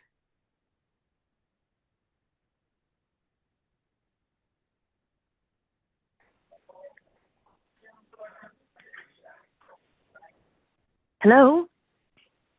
Hello, welcome. Oh, hi. Hi. I didn't realize I was on. Thank you. Yeah, sorry. So please go ahead. Sure. My name is Kathy Ballard, and I'm the HandyDART booking manager. First of all, I want to thank you for the opportunity to share my 30 years of experience working with the HandyDART service. Through those years, as you can imagine, there has been significant changes in the service and how it's been delivered. Yet one thing I can say has remained constant. It's the passion and the dedication of the call center employees and the drivers that I've had the privilege to work along. I came to the HandyDART knowing very little about the service beyond seeing those small little shuttle buses around town. Now you see them everywhere, all hours of the day. Re-entering the workforce as a mother of young children, it gave me the opportunity to work in a casual office suiting a flexible schedule. Over time, I was trained in all aspects of the service, in booking, dispatching, and in scheduling. Eventually, I was offered the chance to step into a management role, and I haven't looked back. One of the biggest transformations was when we merged into a single provider and replaced the priority system with the first come, first served model. Since then, the service has become more efficient and capable of accommodating more clients each day, regardless of the purpose of their travel. Of course, the taxi service is still used when HandyDART reaches its capacity. While this has been a concern for some of our customers, we have made significant efforts and have made to provide specialized training for the taxi drivers who deliver HandyDART trips. In fact, many customers have even expressed a preference for the taxi rides. They're often direct. I currently serve as an employer co-chair of the Health and Safety Committee, chairing monthly meetings and collaborating with a team to address safety issues proactively. This committee, made up of drivers and call center staff, ensures that safety remains a top priority. I just want to say there are countless stories of success throughout my 30 years of service, and I take great pride with all of them. Often we get caught up in challenges and we focus too much on what's going wrong. But today, I want to pause and celebrate on what's going right. Providing safe and reliable service requires attention at every level, from hiring the right people to providing effective training. Every effort matters because our ultimate goal is to deliver safe, dependable transportation to our clients. Thank you for your time. Thank you very much. And can we invite the next speaker in, please? Janet Andrews, you are the next speaker. Please unmute your mic.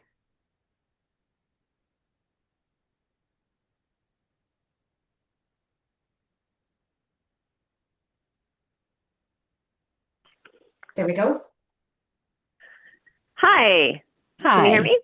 We sure can, and welcome to the meeting. Please Great, go ahead. thank you. My name is, thank you. My name is Janet Andrews. I use she, her pronouns, and I'm the Secretary Treasurer, the full-time officer of the New Westminster and District Labour Council. I'm calling this afternoon from the shared unceded territory of the Musqueam, Squamish, and Tsleil-Waututh First Nations. Our organization represents 70,000 union members in the metro region, including many in healthcare and frontline services, who use HandyDART for themselves and for their clients. We are also part of the Save Our HandyDART Coalition. I'm calling today to recommend that the board reject the continued use of for-profit services for HandyDART and to send staff back with the recommendation that they provide a full costing for bringing this service in-house. And when I say full costing, I mean accurate as well. You've heard many speakers from the community, and those are the voices that we must prioritize. HandyDART service must be there, fully accessible, so that folks can get the services they need. This motion must be voted down, and staff directed to provide a realistic costing without recourse to speculations or possible inflated costs, but based on the reality of the service as it is now, how it is running with TransDev. There will be few to bring it in-house, will be few associated costs with that, some management, but we've heard from other speakers and historically how the service moves from provider to provider. How would that change moving it from provider to in-house? I also reject the premise that this is a choice between insourcing and taxis. We heard many speakers from the taxi industry, and they have their place. And I don't believe that there will cease to be a need during peak times for taxis in this service. Whether it's in-house or outsourced, there are going to be times where there may be extreme demand on the service. So the 7% or so that is called for in the contract will likely continue. So this is not a choice between taxis. But I would question, as a board, I think you need to ask, why is there such an extreme need for taxis? To me, this is a continued failure of the for-profit model. If they're reaching a point of nearly 30% of trips, then there is something wrong with the current model, the current provider, or both. To my mind, it's both. It's interesting to me, too, that there were some U.S. experts on the call earlier. I would just note on that, they would obviously favor a contracting out model. That's understandable, but I don't think that's relevant here. They noted that we are leaders in the field, and then they want us to take their advice on keeping it private and outsourced. This ignores the fundamental differences both in our countries and our people, and their reliance on for-profit models in their public services has led inevitably to the decrease of unionization and to inequities in their society. I don't believe that we want to perpetuate that here. The current economic attacks that we are also sustaining that from their leadership should be a consideration. And in fact, we should be leaning in to the elbows up by Canadian and bringing this service in-house. For me, the considerations of the board are to ask what assumptions underpin the in-source financials and to question whether those are valid. If they are any different from how the service is being delivered now, you must question why that is, and that needs to be drilled down on. Privatization of public services in this instance is just global corporations with their hand in the taxpayer's pocket, in my opinion. What are the in-house efficiencies and synergies that might arise? You must ask staff to provide this information in order to make an informed decision. This service also needs to look forward. We've heard about improvements that have been made, but we know that there is much more that can be done. Having the service in-house may provide better opportunities to expand, to build, to grow based on principles of strong public service. The for-profit modeling is in direct competition with these critical dollars that could be put towards improvement. There is much more to do. And how likely is a private, profit-motivated company to do things like electrify the fleet? This has potential climate impacts as well. There may be federal infrastructure dollars or other sources of funding that we could get that would be provided to cover those improvements. So for me, I just wanted to share on behalf of our membership that we support an in-sourced public model for this service. Thank you for your time today. Thank you very much. And can we invite the next speaker in, please?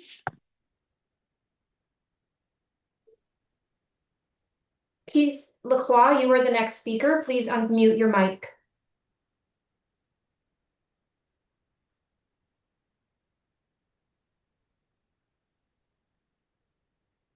There we go.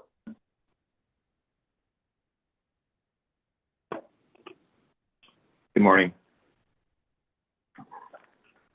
Good Madam morning. Chair, Welcome. TransLink board member. Hey, sorry about that. Everybody ready?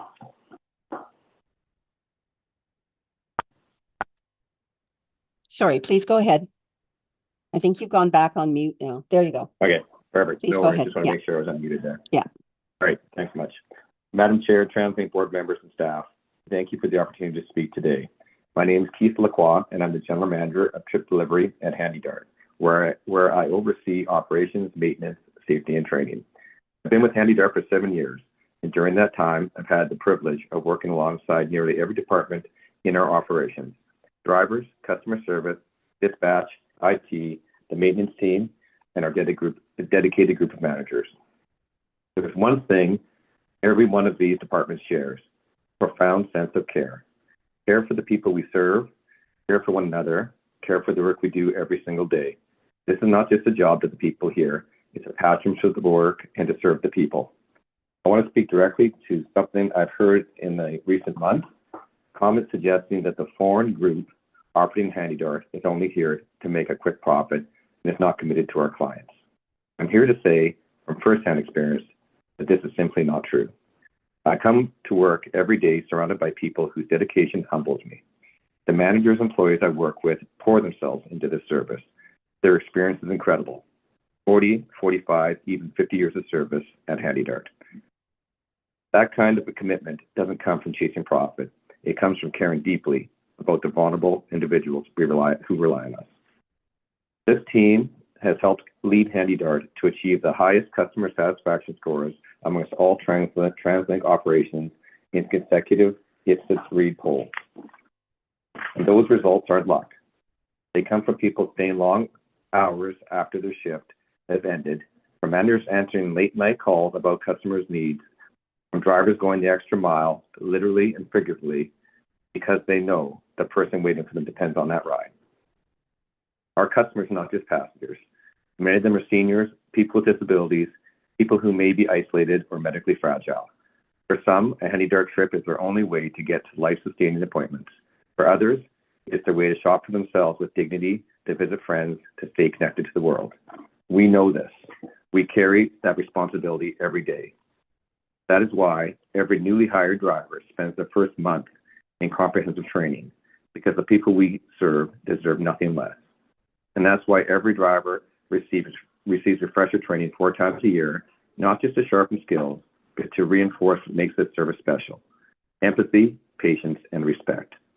I won't stand here and tell you we're perfect. We're not. There's always room to grow, and we embrace that. But what I can tell you, what I want you to hear clearly, is that this team shows up every day with heart, with purpose, with a genuine commitment to the people who trust us. I'm proud of this work. I'm proud of the team behind it. I'm proud of the difference HandyDart makes in people's lives. Thank you for giving me the opportunity to speak today. Thank you very much for joining us today. We really appreciate that. And can we invite the next speaker in, please? Laura Wiley, you are the next speaker. Please unmute your mic.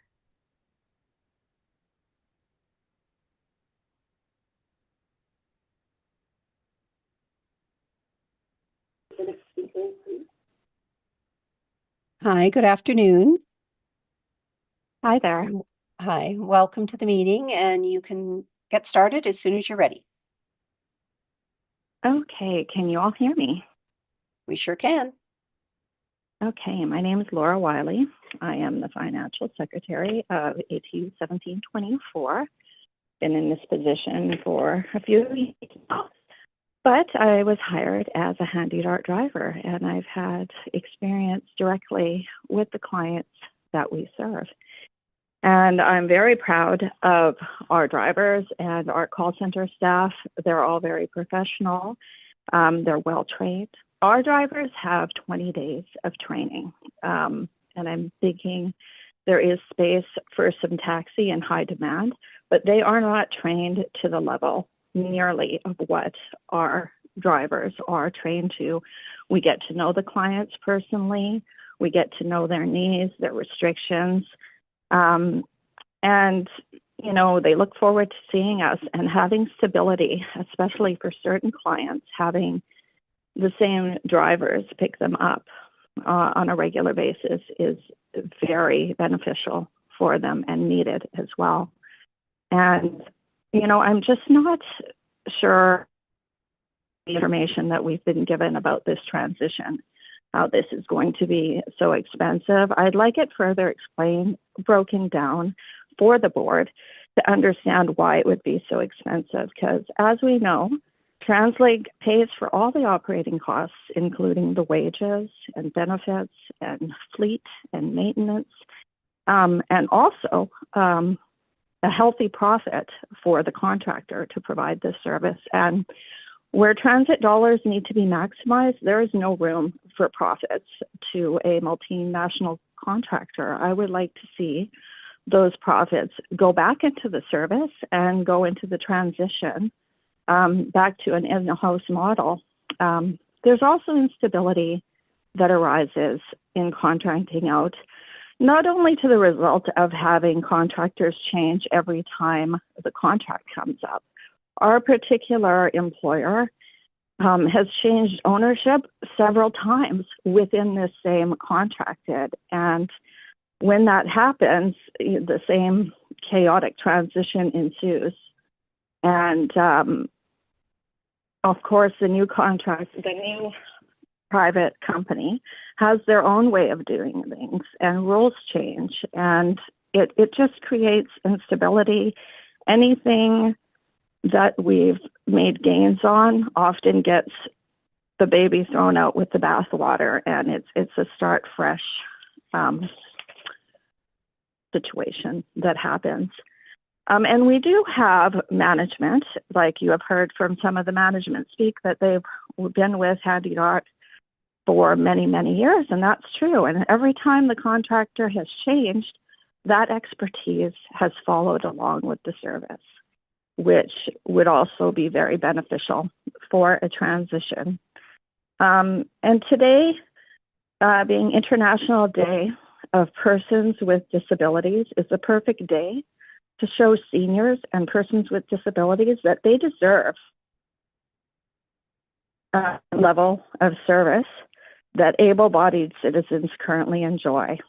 And I'm asking the board to do the right thing and support the only ethical choice, which is to bring Handy Dart in-house under government control.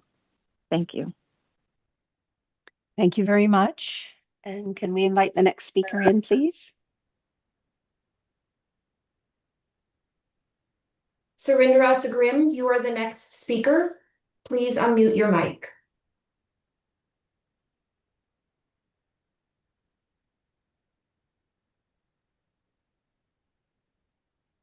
There we go. Welcome, and please start whenever you're ready. Testing, can you hear me? We can, so please start. Thank you. Good afternoon, and thank you for allowing me to speak today. I'd like to start by introducing myself. My name is Surinder Sigram. I'm TransDut's. Sorry? Oh. Please turn off the stream in the background. Can you hear me? Yes, we can. Please go ahead. Thank you. Sorry about the delay. That's okay. Good afternoon, and thank you for allowing. Thank you. Sorry about the delay there. Good afternoon, and thank you for allowing me to speak today. I would like to start off by introducing myself. My name is Surinder Sigram, TransDev's Manager of Customer, Community, and Stakeholder Experience. I would like to begin by sharing a message from a long-time HandyDart customer. The HandyDart service has improved so much in the last couple of years.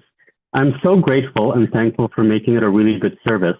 When I call, there's a 99% chance that I get the ride, which is what it should be. I remember in the 1980s, I got turned down for half of the ride requests, at least.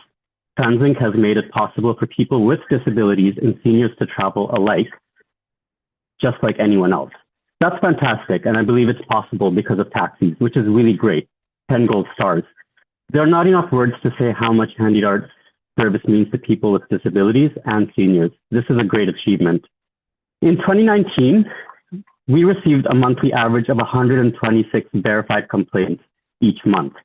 In 2024, the same monthly average dropped to 72 complaints per month, or a 42% decrease. That's almost half the number of complaints in just the last 5 years. I chose to compare 2019 and 2014 since this would be the most accurate depiction considering the challenges faced by a global pandemic and a more accurate comparison of normal ridership rates. That is comparing 2019 and the 2024 ridership rates. The most recent 2024 independent survey by Ipsos echoes this achievement in providing a detailed breakdown that demonstrates an overall improvement year over year. 84% of riders would describe the HandyDart service as good to excellent. Feeling safe from injury was the highest attribute, coming in at 9.5 out of 10. 75% of customers say that HandyDart meets their needs, while an additional 17% will say that HandyDart exceeds their needs.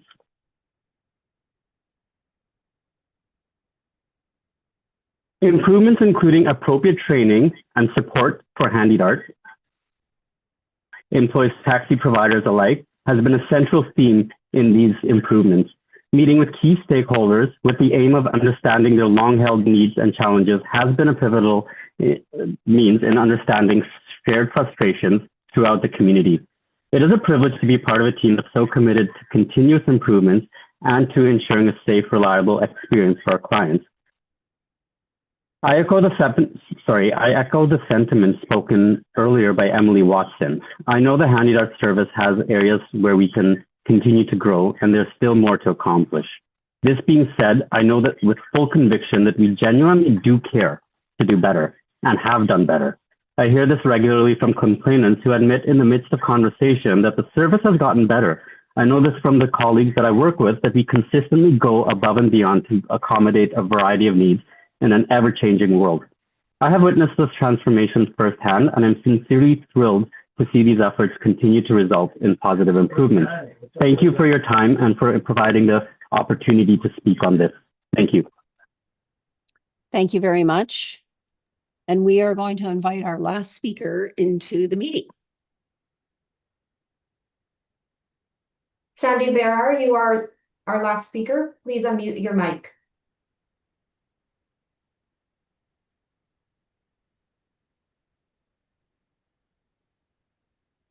Sandy? Hi, can you hear me? Yes. Yes, we can. So welcome, and you can start whenever you're ready. Madam Chair, TransLink board members and TransLink staff, hello and thank you for the opportunity to speak with you today about HandyDart.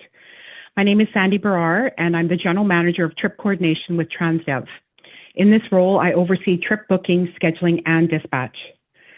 This year, I was recognized for 20 years of service, which gave me a chance to reflect on how much the service and my own role within it have evolved over time. 20 years ago, I stepped away from a stressful career and thought working at HandyDart would only be temporary. Instead, I found work that was meaningful, challenging, and worth committing to. I began as a scheduler, then a dispatcher, and over the years, worked in every position in the call center and managed every department. I also served as an executive member of the union. These experiences gave me a deep understanding of the system, the workforce, and the importance of communication and collaboration from both the employer and union perspective, which has shaped the way I lead today. The last year has been challenging, particularly the labor disruption in September 2024 and subsequent questions about the future of HandyDart.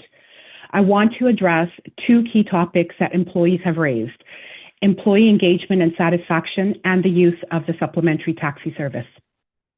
In 2024, TransDev Canada renewed its Great Place to Work certification. At HandyDart, the survey took place immediately following the labor disruption, which was a difficult time for everyone. Even so, scores were high on statements such as, "I'm proud to tell others I work here. I feel good about the way we contribute to our community. And I feel treated fairly regardless of age, race, sexual orientation, etc." Lower scores highlighted areas to improve, such as celebrating team events and showing more appreciation for employees' efforts. This feedback was helpful for us to improve and rebuild after a contentious strike. Since then, we have implemented a multi-pronged action plan that includes increased labor management meetings, a social committee with employees and management representatives, reformalized long service awards, enhanced leadership and performance management training for managers, the Operator Excellence Program, and quarterly management ride-alongs. As part of the social committee myself, I am proud of the initiatives we've launched, including our first ever softball and barbecue event, Halloween and Diwali celebrations across all locations, and our service award recognition and Christmas luncheon. We recently conducted a pulse survey to determine the effectiveness of our efforts. 53% of respondents noticed a positive shift in the workplace culture in the last 6 months. 30% were neutral, and the remains disagreeing. We are pleased with the progress, especially given these efforts have existed at a time with significant public narrative against this company. Another topic that comes up frequently is the use of taxis in the HandyDart system. Concerns have been raised about why taxis are used and the quality of service they provide. First, I want to recognize the dedication of our HandyDart operators. Their connection to our clients is the heart of this service. Under the CBA, taxis are only used as supplementary service when HandyDart vehicles are not available. This occurs mainly during peak hours, especially in the south of Fraser area, where we already are at a maximum vehicle pullout, and when delays caused by weather, traffic, or incidents create additional pressure on the system. Without supplementary taxi service, we would face significant missed trips, cancellations, or extreme lateness. To strengthen the quality of the taxi service, TransDev has implemented formal contracts with every company providing service, annual attestation requirements, train the trainer workshops, digitized driver training and competency testing, a taxi driver service audit program, and robust performance management framework. These measures support service reliability. As a result, the system maintains less than 1% trip denials and over 90% on-time performance. TransLink's customer satisfaction surveys also show that satisfaction with taxi-provided HandyDart trips remains high and continues to improve. Employee engagement and taxi service are different issues, but the work we have done in both areas reflects TransDev's commitment to continuous improvement. There is still more to do, and we are focused on doing it with the benefit of both our local expertise and our corporate support. In my 20 years with HandyDart, across nonprofit providers, previous contractors, and now TransDev, I can confidently say the service has significantly improved. I'm also excited about the enhancements outlined in the Customer First Plan, especially the new scheduling and dispatch software. Thank you for your time. Thank you very much. And thank you to everyone who's come on to joined our meeting here today to provide feedback for us. It's all been very helpful and quite insightful. So it's now 12:33, and we're going to take a break until 1 p.m. When we return, the board has a couple of pieces of business to do prior to getting on to the presentation around HandyDart, where we're going to get into this a little bit more. So that will take us probably about 20 to 30 minutes to do the other business, and then we're going to spend some in-depth time on the HandyDart piece. So everyone can take a break. We'll just put our cameras and mute our microphones, and we'll be back at 1 o'clock. So we'll see everybody then. Thank you.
Hi, Lorraine. I'm just testing my audio.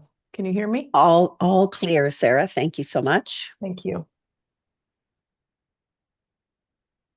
And I see it's 1 o'clock, so if I can ask all the board members to turn their cameras back on, we're going to reconvene our meeting.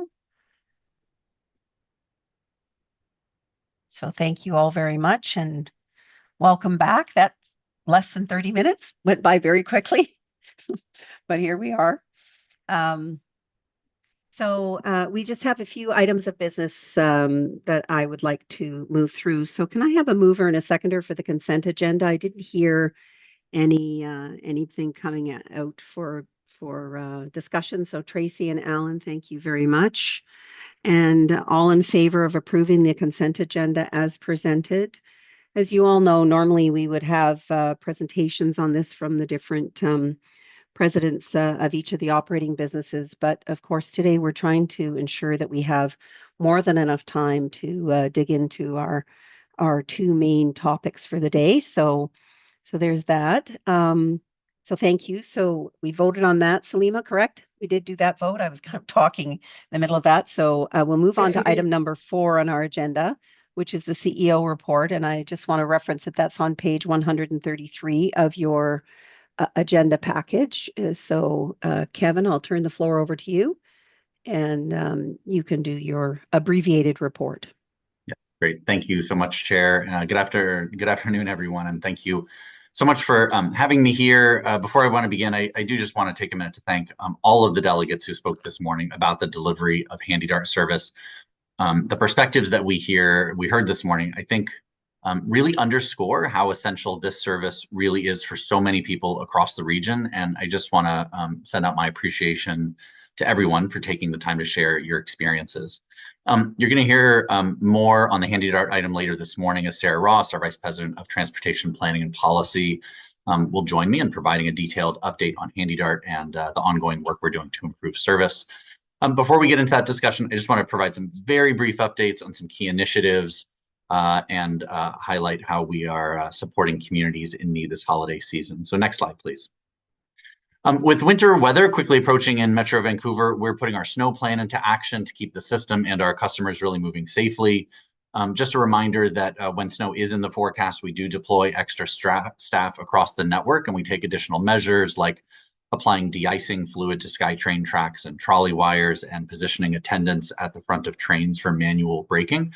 This year, we're continuing to expand the use of Michelin Grip D tires on our buses. Around 1,100 buses, or about 70% of our fleet, are now equipped with that deeper tread.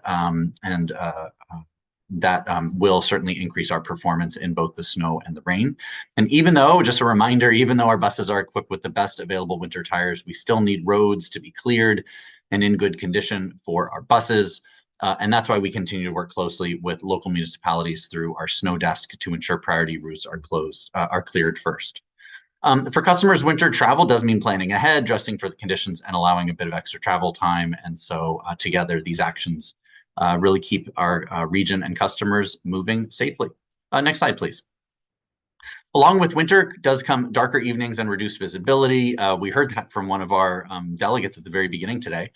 Following a successful pilot at 4 locations earlier this year, we're moving forward with the installation of 10 additional solar-powered push-button lighting units at bus stops across Metro Vancouver, really designed to enhance safety, improve visibility, and a real innovative way to support a better customer experience. The next phase of our bus stop lighting program, which began November 17th, uses a stronger, longer lasting light than we tested earlier in the year, which we think will improve performance. And we're really encouraging customers at participating stops to try the new lighting and share their feedback through a short online survey. Really cool, these lights were developed by a local Victoria-based company, Urban Solar, through our 2024 Open Call for Innovation, and really directly supports the goals in our customer experience action plan. Next slide, please.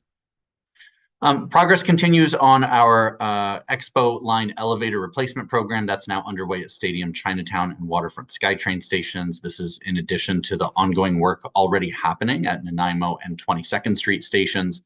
And these new elevators will bring really important benefits to our customers, including more room for mobility devices, strollers, bikes, and luggage, and improved reliability with less downtime for maintenance. So we're working to upgrade all 21 original elevators across 15 stations, really improving accessibility and reliability. Each replacement takes about 4 months, but once complete, all original Expo Line elevators will have been replaced with modern units. And I want to just note that while that overall program runs through 2029, the current replacement at these 4 stations will be completed ahead of the FIFA World Cup in June. We'll then pause some of that work during the event to minimize disruption for customers and for visitors. Next slide, please. This holiday season, we're once again supporting vulnerable communities across Metro Vancouver. Our iconic employee-decorated reindeer buses, they are back to light up the streets and collect toys for families in need. A big thank you to the CMBC team for bringing these reindeers to life every year. And since its inception, the program has collected more than 103,000 toys and 59,000 in donations. This year, we're aiming to contribute 4,000 toys to children in need. The West Coast Express Santa Train, that's also back for its 30th year. In addition, we're running our own internal annual United Way campaign until December 12th, aiming to match or exceed last year's total of 243,000 to continue improving lives across the region. Every year, it is just great to see the generosity of our employees and our customers. Next slide, please. Finally, just want to take a moment to acknowledge and thank our board chair, Lorraine Cunningham, for her contributions to TransLink and to the board. These past 4 years, Lorraine, under your guidance, we've achieved so much together, and your legacy, not just for our transit system, but really for the region as a whole, will be certainly felt for many years to come. And so really very much appreciate your wisdom, your leadership, and your steady guidance to both me and this board. So thank you so much for your dedication and commitment to public transit and Metro Vancouver, and we all wish you the absolute best. Thank you so much for your time today. Happy to answer any questions that you may have. Thanks. Thank you, Kevin. Any questions for Kevin? I know that the written report was longer than the verbal report, but are there any questions for Kevin in regards to the information that we saw today? All right, seeing none, then we're going to move on to the next item on our agenda, which is a brief committee chair reports. So I'm going to start with Alan Seckel as the chair of the Finance and Audit Committee. Alan? Thanks, Lorraine. We had 2 meetings, one on November 21st, together with the Mayor's Finance Committee, Mayor Council Finance Committee, where we recommended the budget that is before the board today. Then on November 24th, I'll just refer to the items that aren't on the agenda. We had a quarterly update from the VP Engineering on the rail expansion program, which covers those projects related to the Broadway Subway and the Surrey Langley SkyTrain. We had an update on the 2025 enterprise sustainability efforts, which are all tied to our long-term plans. We looked at key actions like the sustainability framework, the energy management information system, zero emissions playbook, bus electrification, and a number of other initiatives. I won't list them all, that were priorities for 2025, and we were given an outlook to what the priorities were for 2026. That took us to look at a revised enterprise sustainability framework, which we endorsed, which reflects the expectations of investors, government, and this board relative to sustainability of the TransLink enterprise. We had a quarterly overview of safety within the enterprise. We reviewed the incidents and what are the programs that are there to deal with safety.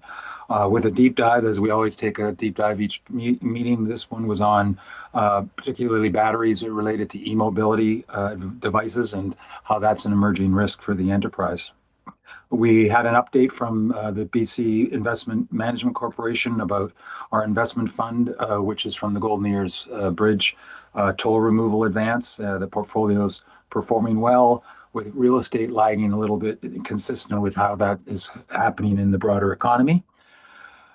We received a draft of the financial and performance report for Q3, which will be issued by TransLink in the upcoming days. Key takeaway is that the financial position remains strong through 2026, but of course we still have the long-term challenges persisting beyond 2028. A particular challenge this year is that ridership is a little bit lower than budget, primarily driven by the slower immigration growth and reduced number of foreign students, which affects the ridership using the U-passes. We received the Bridges and Operations Maintenance Report, which is part of our consent agenda for this meeting. And also on the consent agenda was the Development Cost Charges bylaw amendment, which we had on our agenda at the Finance Committee. That's gives you a quick overview. Back to you, Lorraine. Thanks, Alan. Any questions for Alan? Okay, seeing none, I'm going to ask Director Reimer now to give her report on Planning, Communities, and Communications Committee. Thanks, Andrea.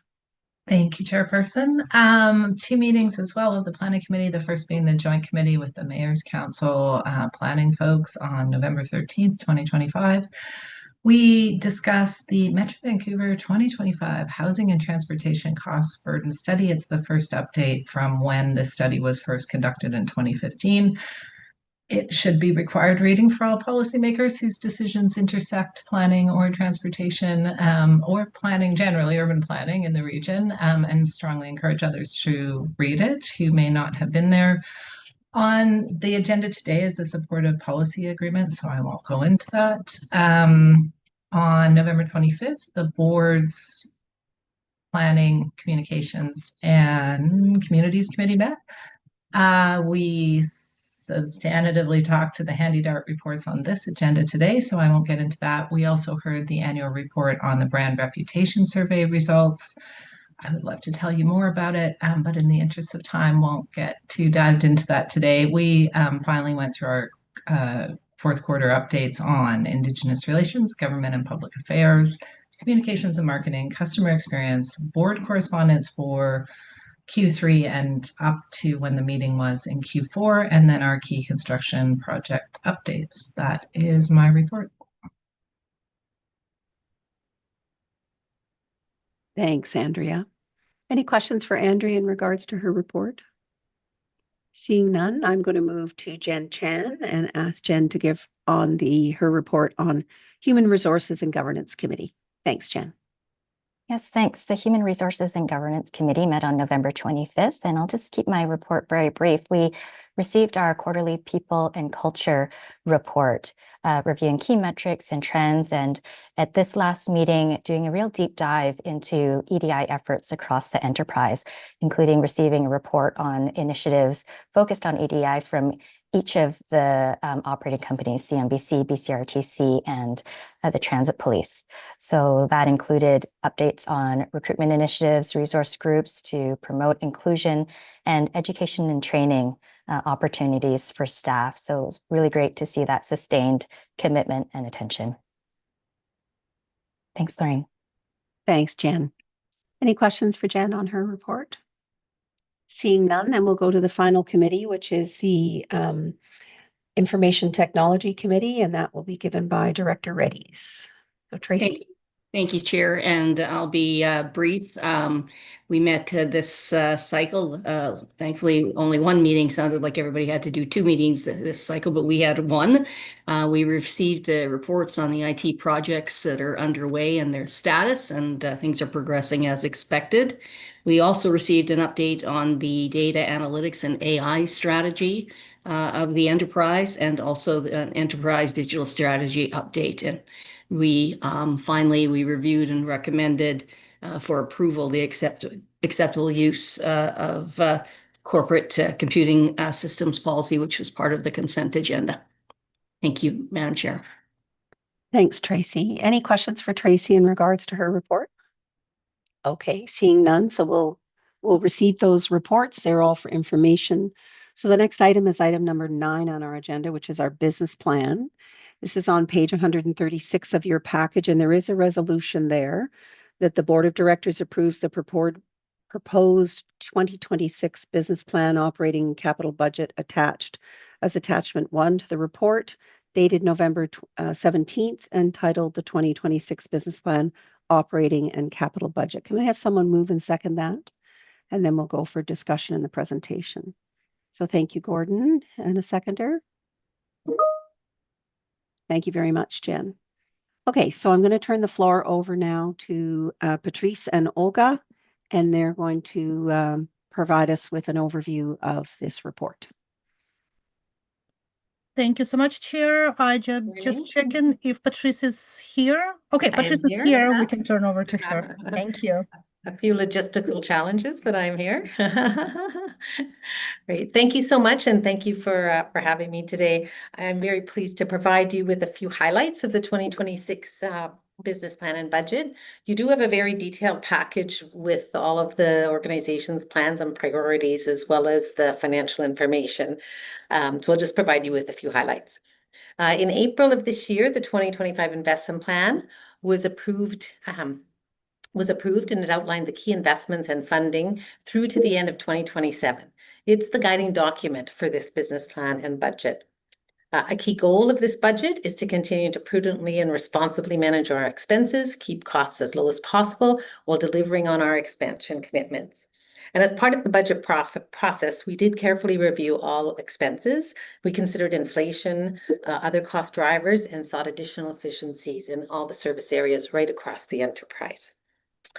Now, in line with the investment plan, the 2026 business plan and budget delivers the largest service expansion since 2018, including added service on more than 50 routes, extending the R2 Rapid Bus, investment in local government infrastructure, and more. Specifically, the business plan includes service hour increases of 4.8% compared to 2025. And these investments will help us to address overcrowding on our current routes, advance our bus rapid transit, and substantially increase funding to the major road network. And while the investment plan also stabilized our funding through 2027, it did not solve our structural funding deficit, and new or enhanced revenue sources are going to be required in 2028 to address the funding pressures. We also recognize the current economic environment and the really challenging fiscal situation of our governments. So this year's budget has been developed with those uncertainties and challenges in mind. And it's why we'll continue to be laser focused on managing our expenses, our risks, keeping our costs low, and for this budget, prioritizing what's necessary for our expansion.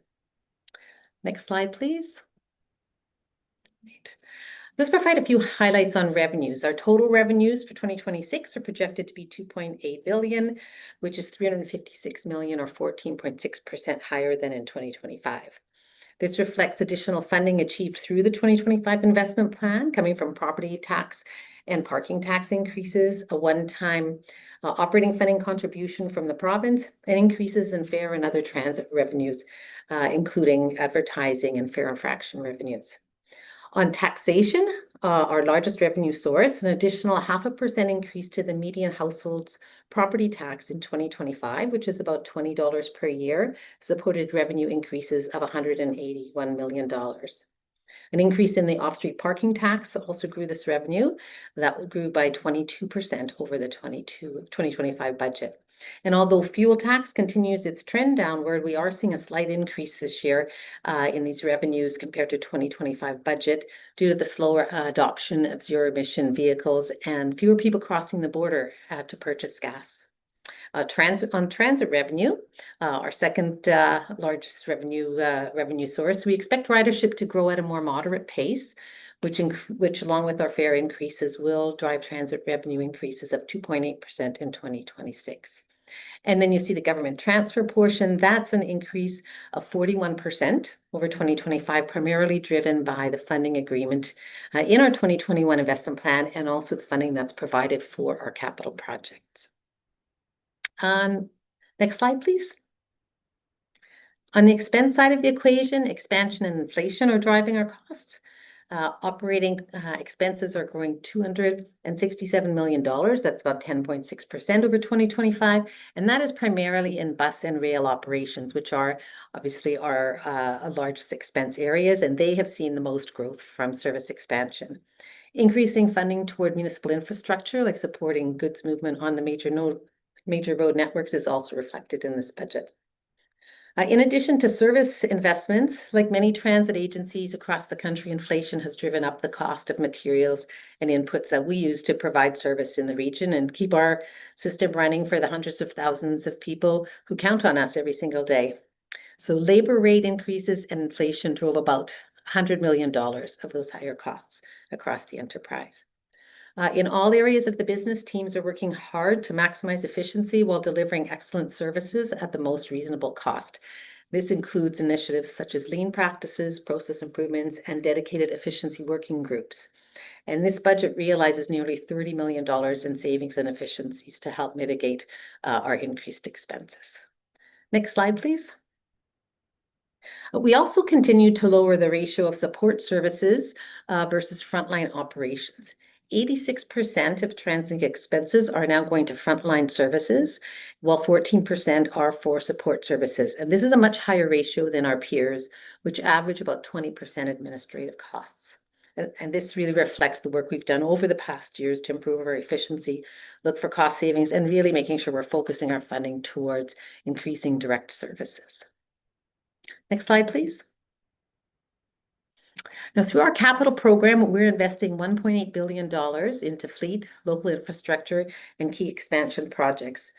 This includes advancing transit projects that support regional priorities, such as bus expansion, rail expansion, and electrification work.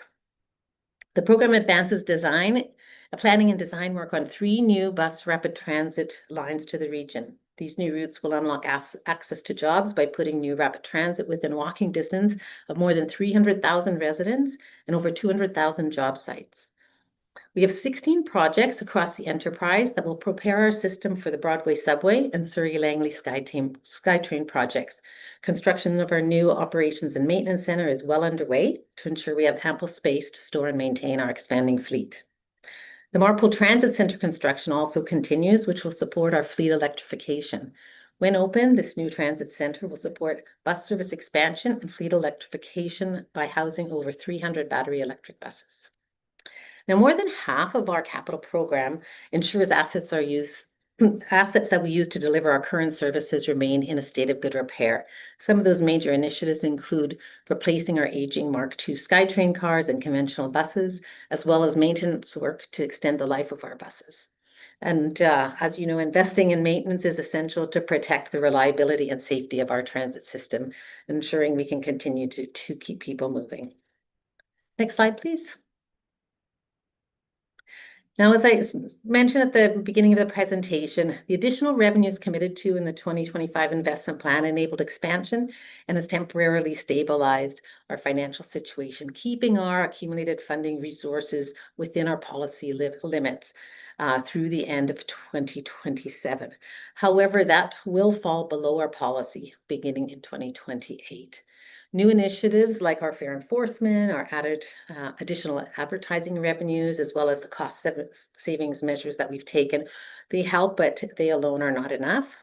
We will need new revenues to change the trajectory of our fiscal situation and restore the organization to financial health.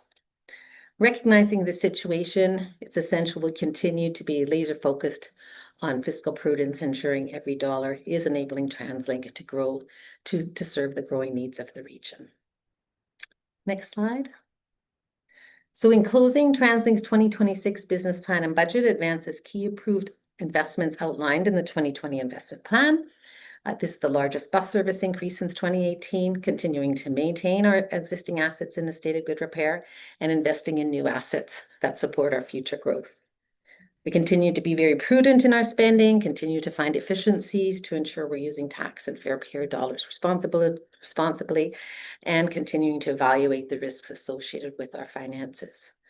We'll also continue to work with the province and Mayor's Council on a long-term sustainable funding solution to ensure TransLink can continue to deliver critical transportation services to our region. Thank you for your time. We are happy to take any questions you may have. Thank you very much, Patrice, for that. Questions in regards to the budget? Jen. Yes, thanks so much for the presentation. I know there's a lot of work underway to prepare for the opening of the Broadway subway line.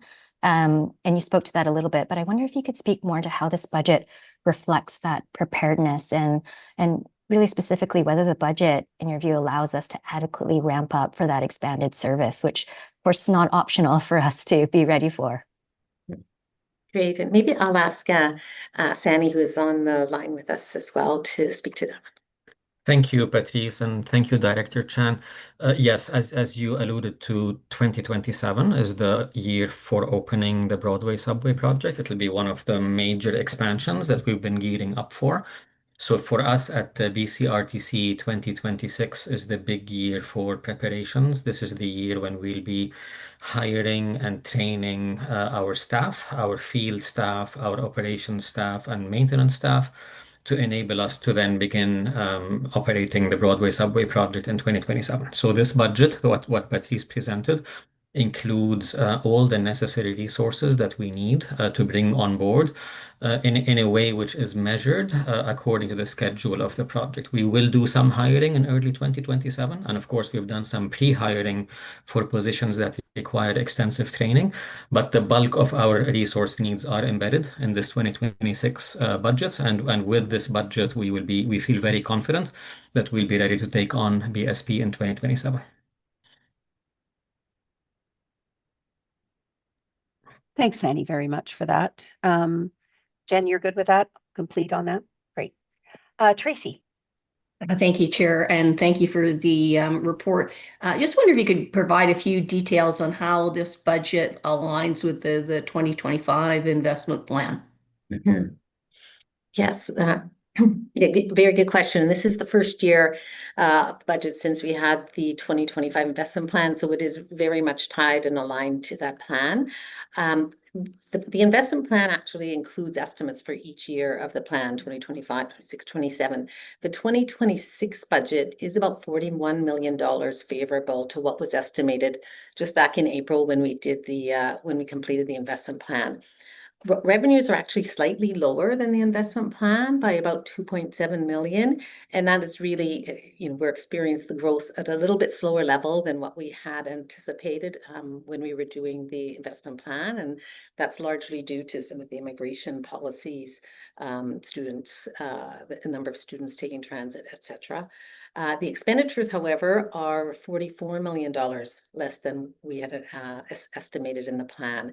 So we rebaselined, a couple of the main drivers are we rebaselined the operational readiness costs that Sani talked about at BCRTC, given the date of the Broadway subway opening. So some of those costs would have pushed out a little bit out of 2026. We also reduced the ratio, as I mentioned, of support services to the frontline services. So we had savings there. And then we identified $30 million in additional efficiency above those that had been built into the plan from the 2024 efficiency review. So all of that adds up to nets out to $41 million better than the investment plan. Thank you. Alan. I wonder if I recall there was an independent review, efficiency review done in 2024. Can you tell us how the commitments from that review have reflected in this budget? Yes, that is correct. In 2024, we had our efficiency review, and from their management committed to a number of different measures that at the time we had estimated would achieve an average net annual financial benefit to TransLink of about $91 million a year compared to the 2024 budget. The 2025 budget did include $49 million of savings and revenues from those efficiency measures. So taking us part of the way there. And the majority of those, they carry through into 2026. So they're included already in the 2026 budget. Some of them have increased, things like the additional fare enforcement that is ramping up in 2026, also advertising revenue, which is ramping up. So those also add additionally to the savings. We're also on track to achieve the savings from our debt management strategy. That's a little bit of a longer term impact, but we did repay an expiring debenture rather than refinancing it this year. So we'll have interest cost savings going forward that will also contribute to us meeting the $91 million target over the next little while. And just as I mentioned, just as a reminder that in addition to those that were built in, we did have the additional 30 million, almost 30 million that we identified on top of that. So we do keep track of those separately to make sure that we're on track for the efficiency review committed savings. Thanks. Thanks, Patrice. I don't see any other questions. I just wanted to ask about inflation. Everything is costing so much more money these days. Just wondering about how you're managing to budget and plan for all the inflationary issues that continue to go on, whether it be a project or just our operating costs. Yeah, it is a very big part of what the team does in building the budget. And maybe I'll ask Olga if you would want to answer that question. You're very close to all of that work. Thank you, Patrice, and thank you, Chair, for this question. We as management closely monitor the developments in the inflation and inflationary environment and the projections. And in the past years, there was quite a bit of a volatility in that space. The general inflation seems to have stabilized. So our operating budget does include the expectation of the inflationary increases, whether it be on the negotiated labor agreements or on specific contracts. Where possible, we include the specific anticipated inflation, or otherwise, in the absence of that assumption, we include the specific, we include the general inflation assumptions, and we also maintain a small contingency to deal with unexpected matters as they arise throughout the year. Where the inflationary environment has been more rampant is in capital projects, where the construction inflation has been far surpassing and outpacing the general inflation. We have a management reserve to allow us absorb the impact of not only just the inflation, but also the tariffs, because that has become an emerging threat and destabilizing impact to the prices. So with those mechanisms, we believe that we have adequately provisioned to absorb the inflationary impacts. And very importantly, I want to draw the attention that the fact that we are coming in below the investment plan on our budget demonstrates that we are absorbing the inflationary impacts, and we are also delivering the efficiencies at the same time, as Patrice has said. That's great. Thank you very much. Are there any other questions for management before I ask you to vote on the motion that's on the floor?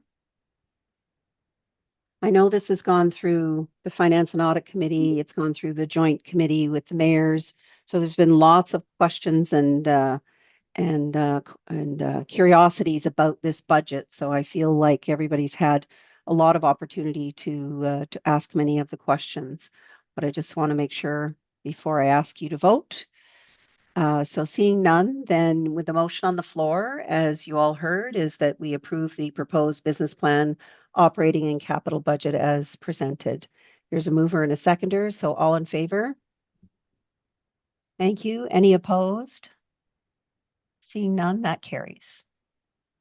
Okay, so now we're going to item number 10 on the agenda, which is what we spent most of our morning talking about. So I just wanted to provide some opening comments before we get into the presentation. First, I want to echo Kevin's comments about how much the board appreciates all the people that took the time today to come and speak to us. This was a very important topic, as everybody knows. It's something we've been working on for a year or more. The board has been hearing about all the work that management has been doing to make sure that they have done a very thorough review of this. And so I just want to thank everybody for doing that. I also want to just clarify the role of the board in decision making. You know, it's our responsibility as a board to do what's in the best interest of TransLink. And that's from a financial perspective and a community perspective. So we've heard lots of different perspectives today on how different people would view things, but the TransLink board's responsibility is to do what's in the best interest of TransLink. So that's how we will be deliberating on the material that we receive. So as with the other committee work, the committees have been receiving stages and pieces of this report along the way, but we're now going to see it, the full report now. So I'm going to turn it over to Kevin and let him introduce, and then I know Sarah is going to present part of this report as well. So Kevin. Well, great. Thank you so much, Chair, and good afternoon, everyone. Thanks so much for having us here. I know it's been a long day so far, but this is such an important topic, and I appreciate your patience as we dive into our plan to really improve Handy Dart service for our customers.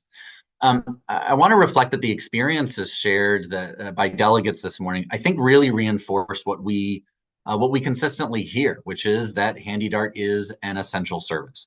And every day, thousands of users are relying on it to connect them to medical appointments, to day programs, to social engagements, shopping, other daily necessities. And for many, it really is, as you've heard, how they maintain independence, how they live with dignity, and how they stay connected. And as Metro Vancouver's population really does grow and age, the importance of this service is only going to grow with it. And so that's why over the past year and a half, we've undertaken a very thorough review of all aspects of Handy Dart service. And throughout the process, we have really remained quite focused on our goal, ensuring that we deliver the best possible service for our customers. And while Handy Dart continues to be one of our highest rated transit services, as you heard this morning, as I heard this morning, we recognize that there is room for improvement. We began with an evaluation of the service delivery model, and as we undertook engagement, it became clear that we needed to prepare a more fulsome strategy of everything that's needed to improve service for our customers. And so the Handy Dart Customer First Plan before you is our roadmap to really make those improvements. And it outlines 19 targeted actions that will not only shape the future of the service, but respond directly to those priorities that customers, caregivers, staff, and stakeholders have really identified. And these initiatives really do span the full scope of Handy Dart, from increased availability and flexibility to more convenient and reliable service, to better taxi quality and care, and enhanced customer communication, all things that you've heard this morning. But taken together, the plan really has the power to transform Handy Dart today, as well as future-proof it for tomorrow, really ensuring that service will continue to be a cornerstone of inclusive transit, really providing access and independence and connection for those who really need it for decades to come. A continued partnership with a specialized provider for service delivery is how we would enable these improvements. This model would allow us to maximize service delivery for customers and implement meaningful enhancements that respond to those priorities that we've heard. It also does consider the Minister of Transportation and Transit's mandate letter that asks for Handy Dart to be delivered in a way that is cost-effective for taxpayers, that is responsive to the concerns of transit riders, and that is not duplicative of administration. And Sarah will speak more in detail to this. We're really mindful of the concerns that have been raised regarding the use of third-party providers, and that's why we are proposing that future contracts would include stronger accountability measures and clearer performance standards. Developing this plan has been a very deliberate and a very careful process, and I really want to convey it is one that we have not taken lightly. I want to emphasize we have considered all options while making sure that the recommended path forward really reflects this board's mandate to operate a safe, customer-focused, and cost-effective system, as well as the Mayor's Council's direction to deliver the Access for Everyone plan and remain fiscally responsible. And so I'm confident that these recommendations we're bringing forward today really does deliver on all those fronts. With that, I'd like to now introduce Sarah Ross, our Vice President of Planning Policy, to walk through the details of the plan. Sarah, over to you. Thanks, Kevin. And I'd also like to start by thanking the delegates who took the time this morning to share with us how important Handy Dart is to them. And thank you, Chair Cunningham and board members. My involvement with Handy Dart over the years has been one of the most rewarding aspects of my career. In 2007, I supported TransLink's first access transit strategy. In 2016, I led the Custom Transit Review, and in 2019, worked with this board to establish our Handy Dart Users Advisory Committee. In 2021, I was thrilled when, with approval from this board, we introduced Compass and age-based discounts on Handy Dart, reducing fares for 70% of Handy Dart customers. And so I am very pleased to be here today to listen to the delegates and to propose the next phase of our ongoing journey to ensure HandyDart is an excellent service and to seek your endorsement of the HandyDart Customer First plan. Next slide, please. As you know, HandyDart is a critical part of our transit system. There are 32,000 registered users, and we provide over 4,000 trips a day, delivering essentially all requested trips with an on-time performance rate of 91%. And as Kevin mentioned, customer satisfaction scores continue to be among the highest of all our transit modes, according to the latest customer service performance survey, results of which we just received last week. And dedicated vehicle service scores an 8.7 out of 10, which is fairly consistent with last year's scores of 8.8 for HandyDart dedicated trips. And taxi service scores have increased from 7.8 out of 10 last year to 8.2 out of 10, which is the highest score ever for HandyDart taxi service. But beyond these numbers, at its core, HandyDart is about people. It's about enabling people to live healthy and connected lives, helping people get to medical appointments, see family, go to work, school, attend events. I hear so often how much people appreciate HandyDart and the level of care and attention they receive from the operators. We all heard that this morning. Several of the speakers spoke so passionately about the wonderful service they've received from HandyDart. But we also hear about the real challenges riders face, particularly when it comes to convenient booking options, reliable arrival times, and a consistent customer experience. Next slide, please. At the June meeting, I provided an update to the board on our process for the HandyDart service delivery model review. The review began in 2024. And what became clear through the process was that we needed to look beyond just examining what the service delivery model should be and build a robust and holistic plan to modernize HandyDart service in a way that our customers want and deserve. So for these reasons, in June, we committed to expanding our review. An important part of this work has been listening, and we didn't start from scratch. We built on what we've been hearing through years of customer and stakeholder feedback. We looked back at everything we've heard over the past 5 years, including the ongoing dialogue with our HandyDart Users Advisory Committee, which has met 21 times since 2021, annual customer satisfaction surveys that ask about 500 customers each year, regular communication through the Access Transit Customer Care Center, correspondence to the board, regular travel training workshops that have engaged over 8,000 participants this year alone, as well as past engagements. And then on top of that, since early 2024, we've held 7 separate engagements with our HandyDart Users Advisory Committee, 5 workshops and meetings with exempt and ATU-affiliated HandyDart employees, the Save Our HandyDart Coalition, and stakeholders from day programs, care homes, renal units, and other healthcare providers. We had a customer phone survey specific to the service delivery model review that surveyed 100 HandyDart customers.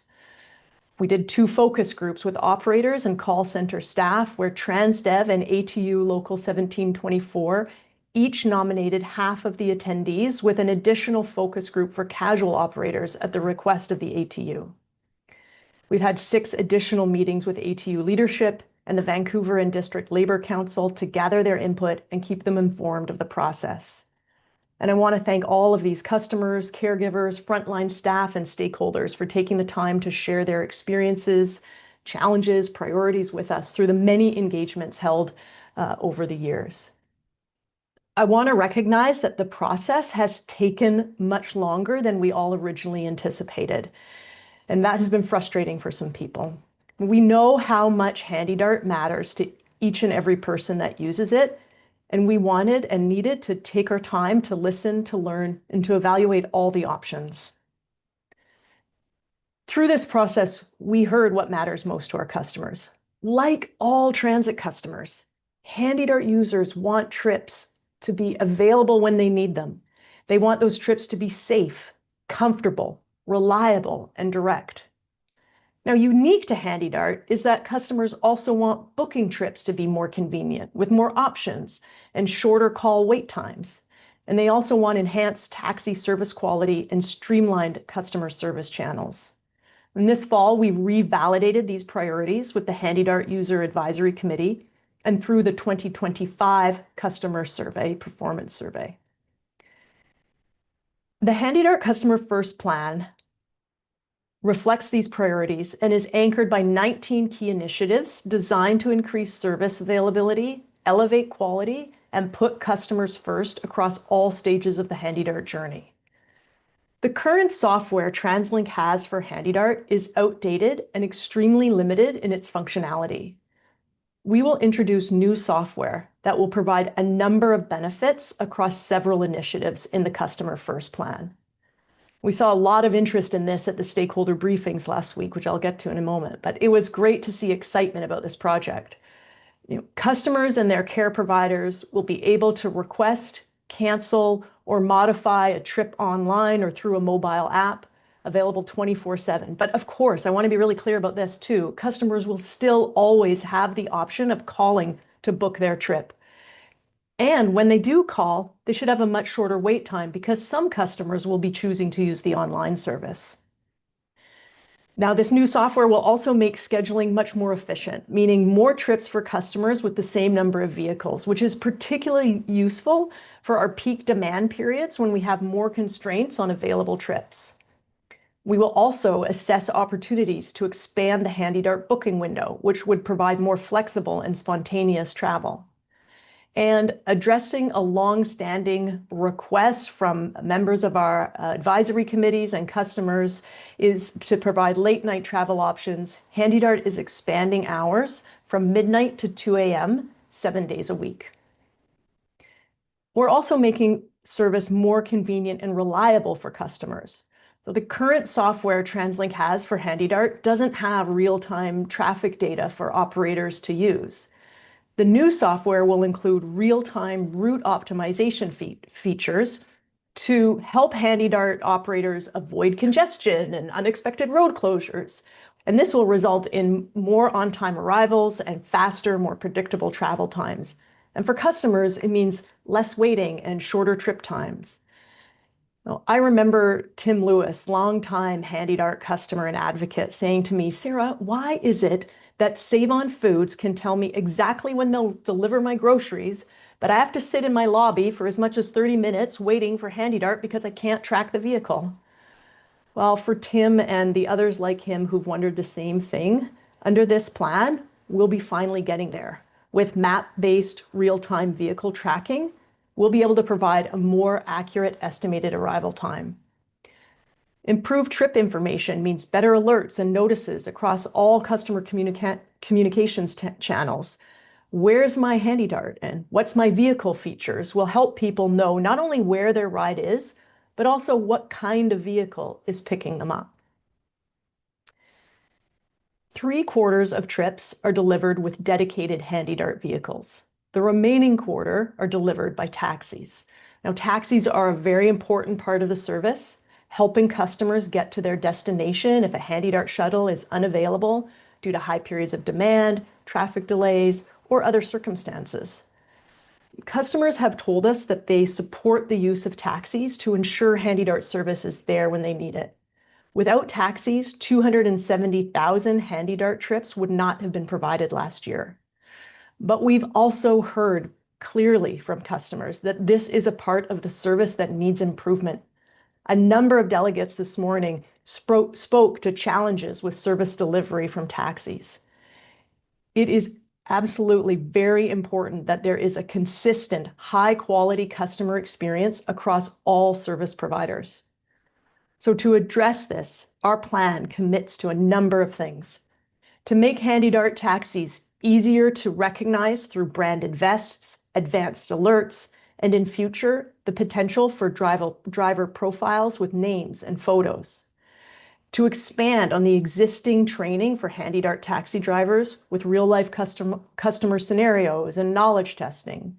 And this will include a formal certification program supported with identification materials that must be renewed annually, and will strengthen accountability through performance monitoring and improved public reporting. We heard this morning from a number of delegates from taxi companies about their commitments to be good partners in providing a high quality of care to HandyDART customers.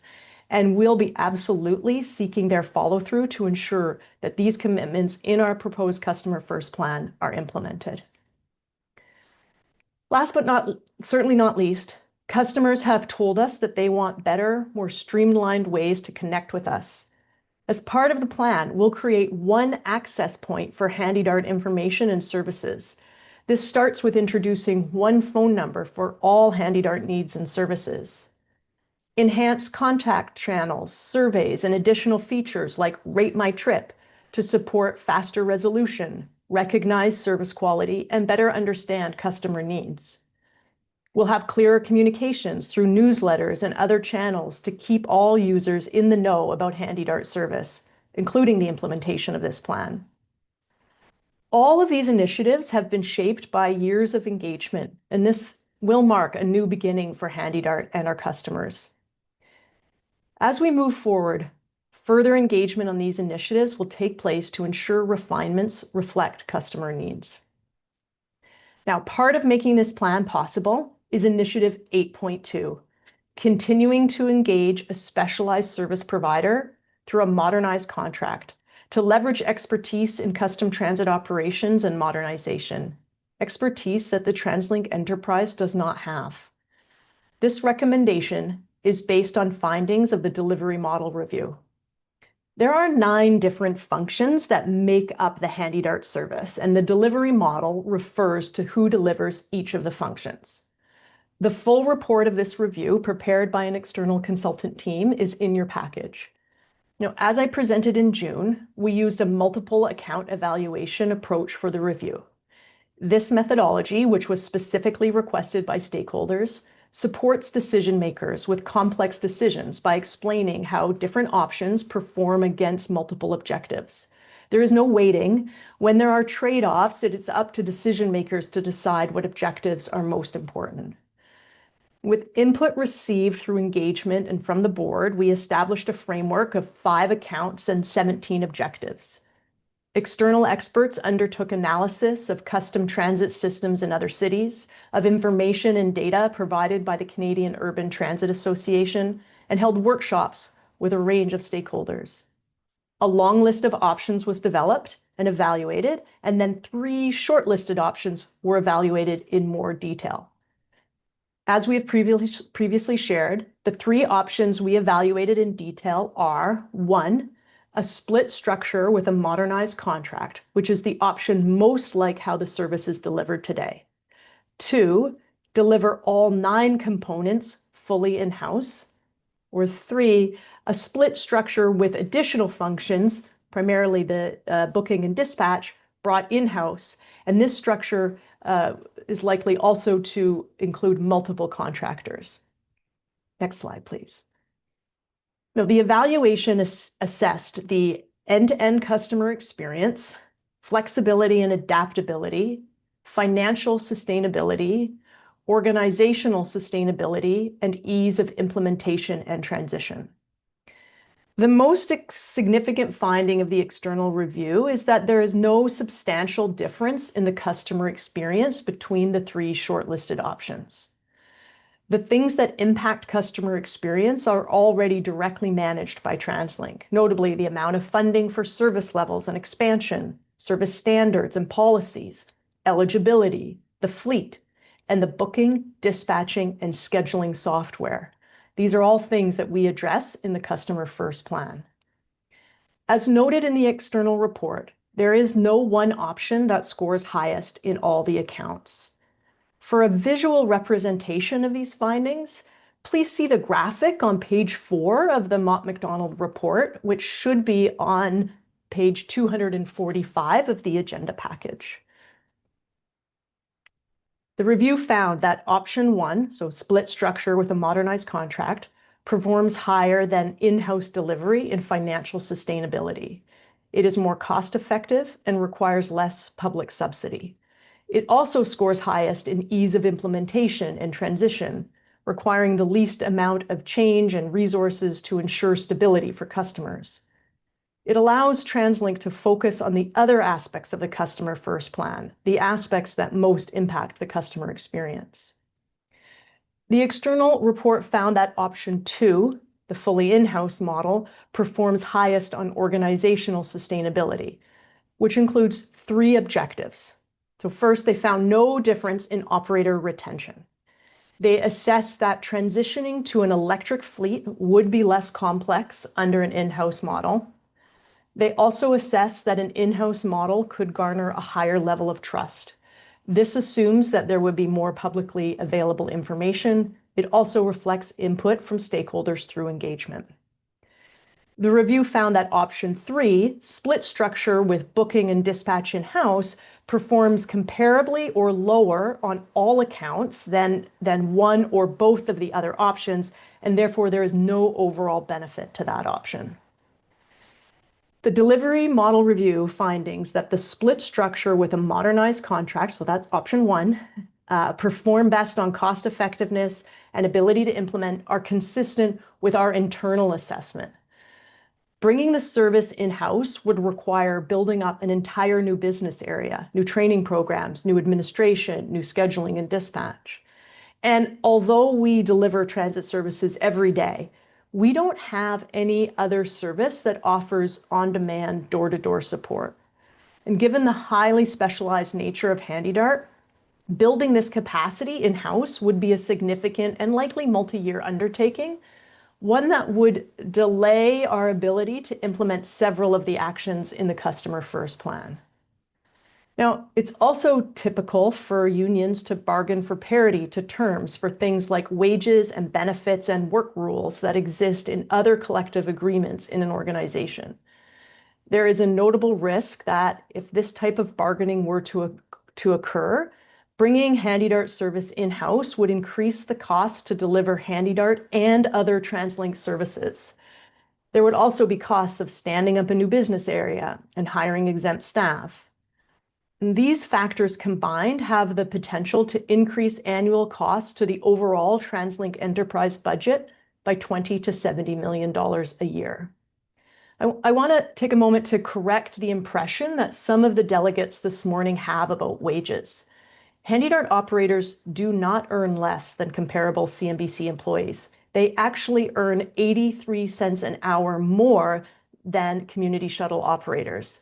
They also have a full benefit plan and are members of a public sector pension program. A final aspect of our work has been to consider how the service model options perform against the objectives that the Premier set out in his mandate letter to the Minister of Transportation and Transit.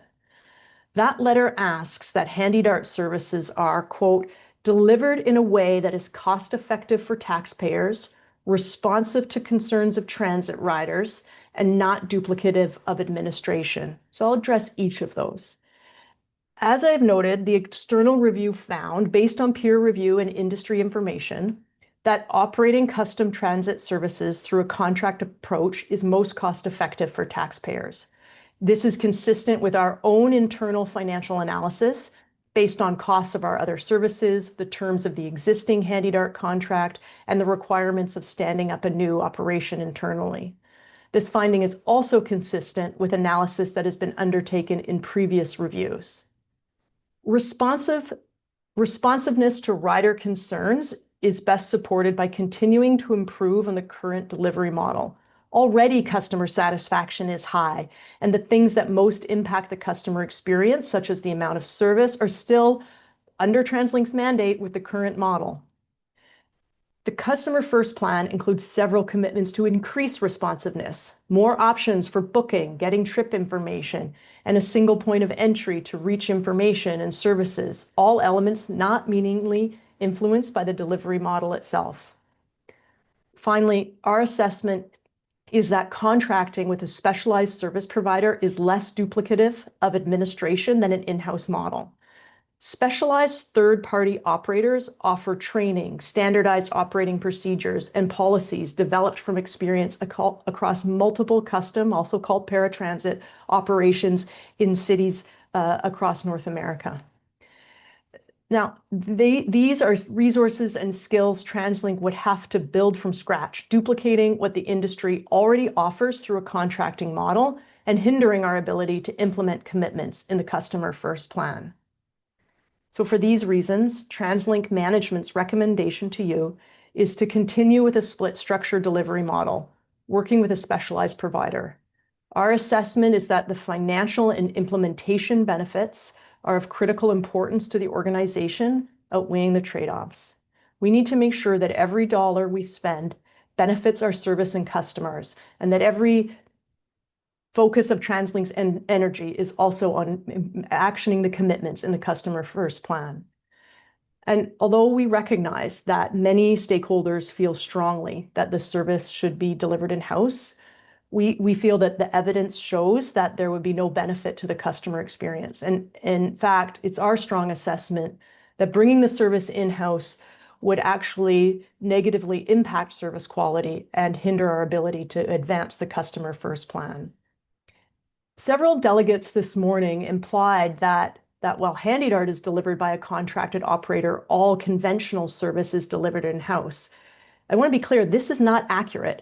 A number of our conventional services are delivered by an external operating organization through a contract model, including Canada Line, West Coast Express, and conventional bus services on Bowen Island, West Vancouver, and community shuttles in Langley.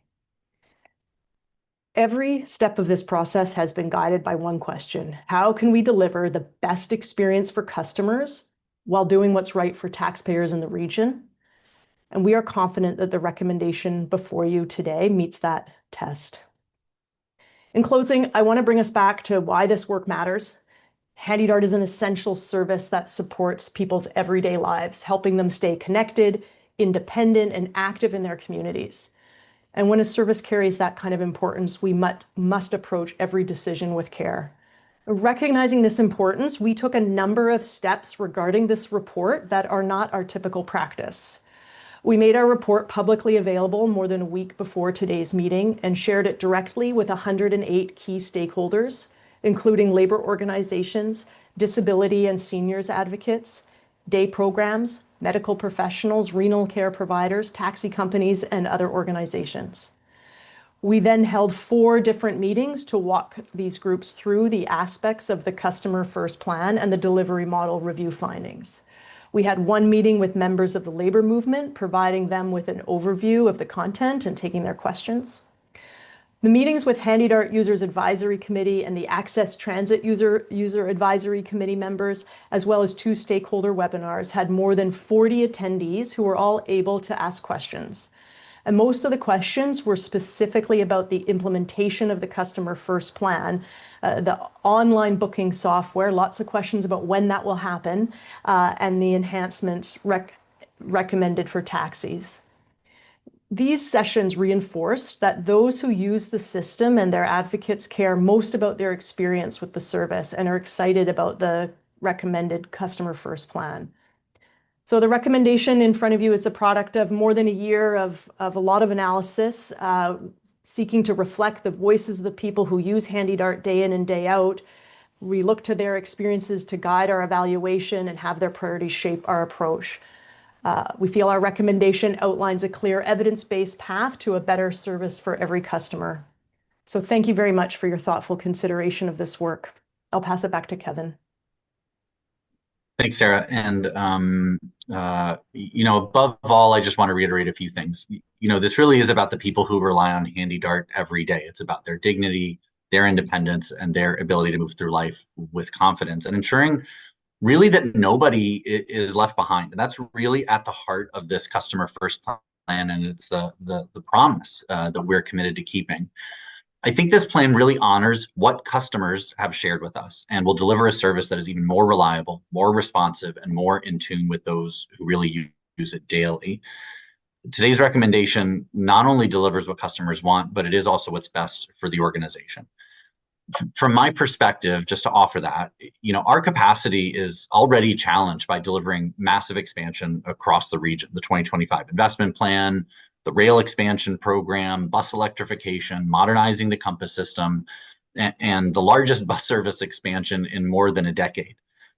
Maintaining a specialized contractor for HandyDart allows us to focus resources on expanding and improving service for all customers while implementing this customer first plan and preserving high customer satisfaction and cost effectiveness while making those improvements that we heard today are so important. And we really have an opportunity here to build on what already works and create something much stronger. With that, I know it's a lot of information. Thank you so much for your time and consideration, and we're happy to take any questions that you may have. Chair, I'll turn this back to you. Thanks. Thank you very much. Kevin and Sarah, appreciate all the work. And Sarah, I know it's not just you that did all this work. I know it was a large team of people, and I know this has been going on for more than a year. So I appreciate all the time that's been taken to do this analysis and to go through this work. So thank you again for that. Gordon, you're right and ready to go here. Thank you. And I too would like to thank all the public delegates we heard from this morning. And as well just now, thank Kevin and Sarah for their presentation. It's pretty clear to me that HandyDart is a highly valued service. And we heard customers rated among the highest of all the TransLink services, 8.8 out of 10. 1.2 million trips a year, with nearly 900,000 of those delivered by dedicated HandyDart vehicles. But as we heard today as well, there is room for improvement. And so I think the customer first initiative, a very compelling plan that we just heard about, informed by input from customers and stakeholders, is going to make this essential service even better. So I'd like to move the resolution that is in front of the board today, and then I do have a question for management. Thanks.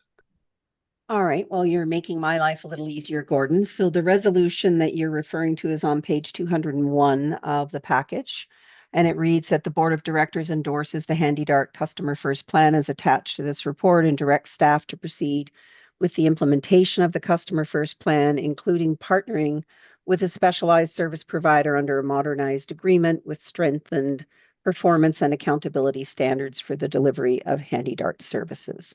That doesn't mean it's going to be TransDev. It just means you're going out to find some people to partner with on that. So I've got a mover for that. Can I have a seconder for that motion before we get into the conversations? Thank you, Darlene. All right, so anything else from you, Gordon, before I move to Tracy?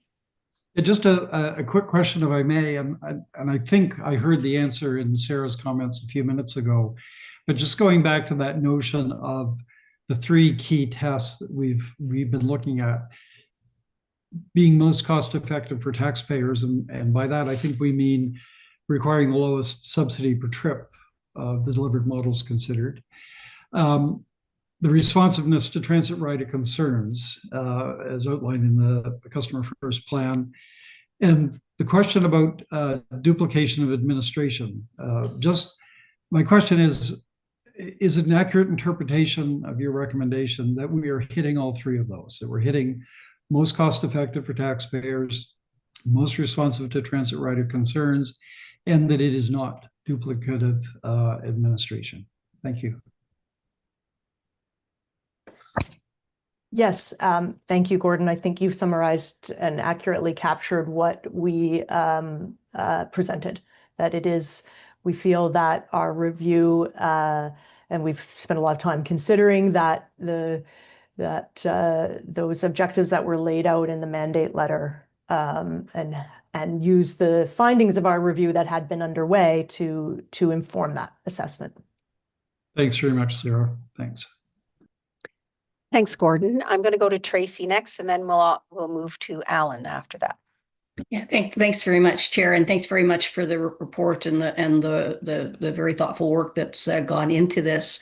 I have a comment, and then I have a question. A couple of weeks ago, I actually had an opportunity to go out to the TransDev call center operations in Cloverdale, and had a chance to speak to a number of the employees, especially the people handling the call center. And what I would say, and you heard it coming through with some of the speakers this morning, that there is a real sense of that that they're doing something really important, and are very devoted to giving a high standard of service. Because that was the impression I came across to me. So just wanted to share that. My question, Lorraine mentioned we have a fiduciary responsibility to do what's in the best interests of the organization, and one of those, of course, is managing, understanding, and managing risk. And it seems through the report I read that there are some significant operational and financial risks, which I guess my question is that a correct assessment?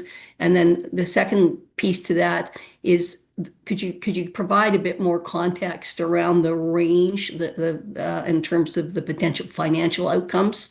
So there's a little bit more clarity around that. Thank you. Sure, Chair, if I may, I'm happy to speak to that. Sure. And Director Reddy, thank you so much for your question. I think it's so important to note that that bringing HandyDart in-house really isn't just a simple kind of change of employer. It really is creating a new business area inside the TransLink organization. And so there's really kind of two aspects of costs. So first, in practice, we'd be rebuilding a new HandyDart operation really inside TransLink from the ground up, and that will absolutely have costs. And what our research has very much confirmed is that paratransit, as you've heard today, is a very specialized service, and it's one that we don't provide in any form today. And while I think it's nice to think that transit is just transit, I think what you've heard today is really how personal of a service it is, how individual it is, how specialized. And as you saw in the call center, that's very different than, say, a bus schedule that changes 4 times a year, right? Operators provide a door-to-door service. It's not just stopping along routes like our conventional bus service. So it is very different. And so standing up a new operation would require bringing hundreds of employees on board to handle operations, vehicle and fleet maintenance, dispatching, administration, scheduling, facilities, vehicle maintenance, things like that. In addition to dozens of management employees, we also do anticipate having to hire additional positions in what I would call support functions. Think HR recruiters, financial analysts, IT support. And what our research really found is that one reason contracted providers can be most cost effective is because they can avoid some of these overhead costs of setting up new systems, essentially because a lot of those administrative costs can be divided up among other Canadian jurisdictions that they serve in this case. Because of our sizable current portfolio that I spoke to, such as the rail expansion program or our bus service or supporting a new Compass program, our organization is very much at capacity today. And so we would absolutely have to incur these new and ongoing costs. The second piece of the cost that I'd just like to speak to is that evidence and history very strongly suggest that we will incur costs associated with collective agreement bargaining parity impacts. And as Sarah spoke to, it is typical for unions to bargain for parity for wages and benefits and other working conditions that exist in other collective agreements. And as we note, if HandyDart was to be brought in-house, if the bargaining for parity was to occur and be successful, and you include those other costs that I noted, we do estimate that additional cost to the TransLink budget overall would be around 20 to 70 million per year. I want to emphasize that a lot of this is consistent with our research, our costs of other services. It's consistent with our conversations with peer organizations. I think it's important, though, to note that the cost, number one, would grow over time. They would grow and be incurred really without any customer benefit that we can identify. And I will also say, and in response to some of the delegates that we heard this morning, I think it's fair that to say that we're doing our best to anticipate some of these future costs by looking into the future. And that's why we have presented this as a range, because we know that there's a range that it could fall in, but our data and our analysis really confirms that bringing this in-house will incur risk, and it will incur costs. Thank you very much, Kevin, for that. Alan. Thanks, Chair. I have several questions about procurement, and it might be cleaner and simpler if I could ask them one at a time rather than put them all in a barrage. So the first one is just, If we move forward with this recommendation, what would the procurement process look like for the, the future contract? Jeff, I'll turn this to you. Jeff, you're muted. Although it's not showing that he's muted.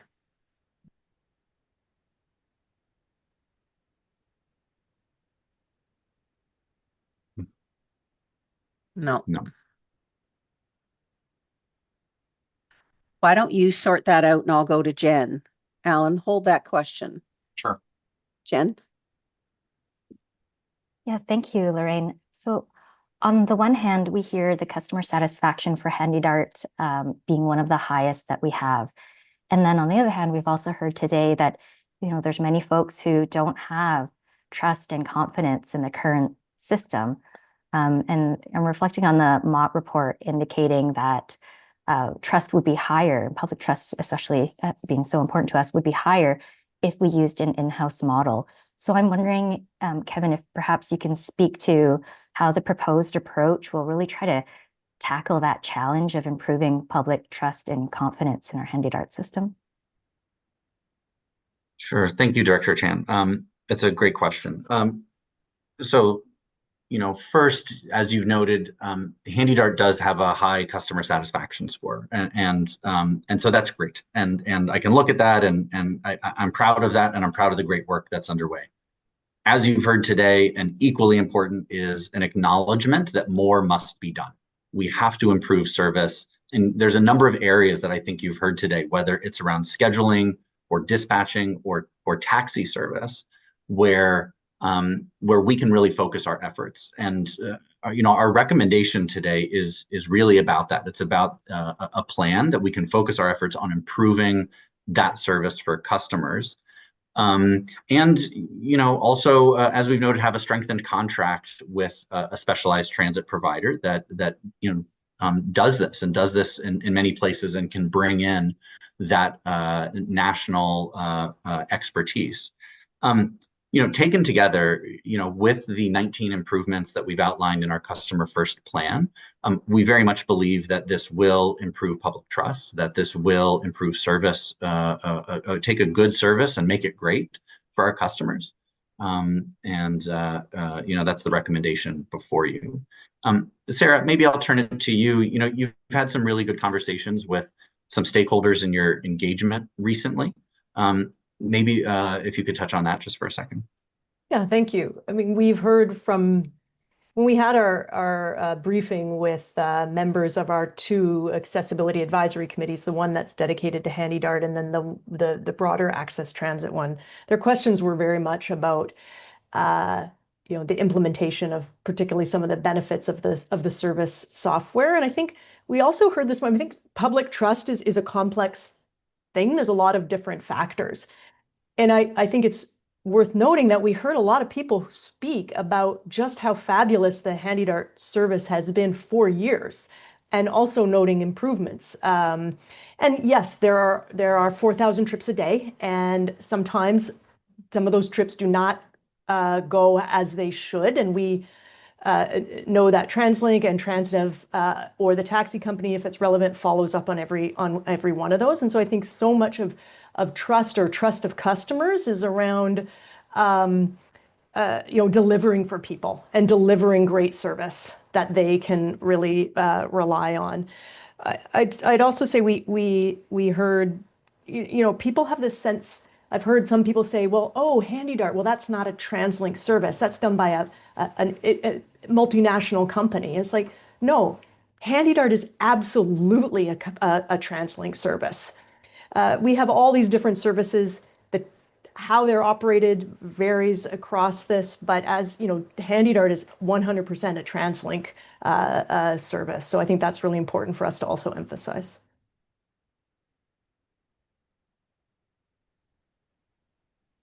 Thank you very much, Sarah. So I think Jeff, try it out, Jeff. Yes, thank you for your patience. Okay, good. You're good to go. So Alan's asked you one question, but you can answer that, but he's got more to come too. Great.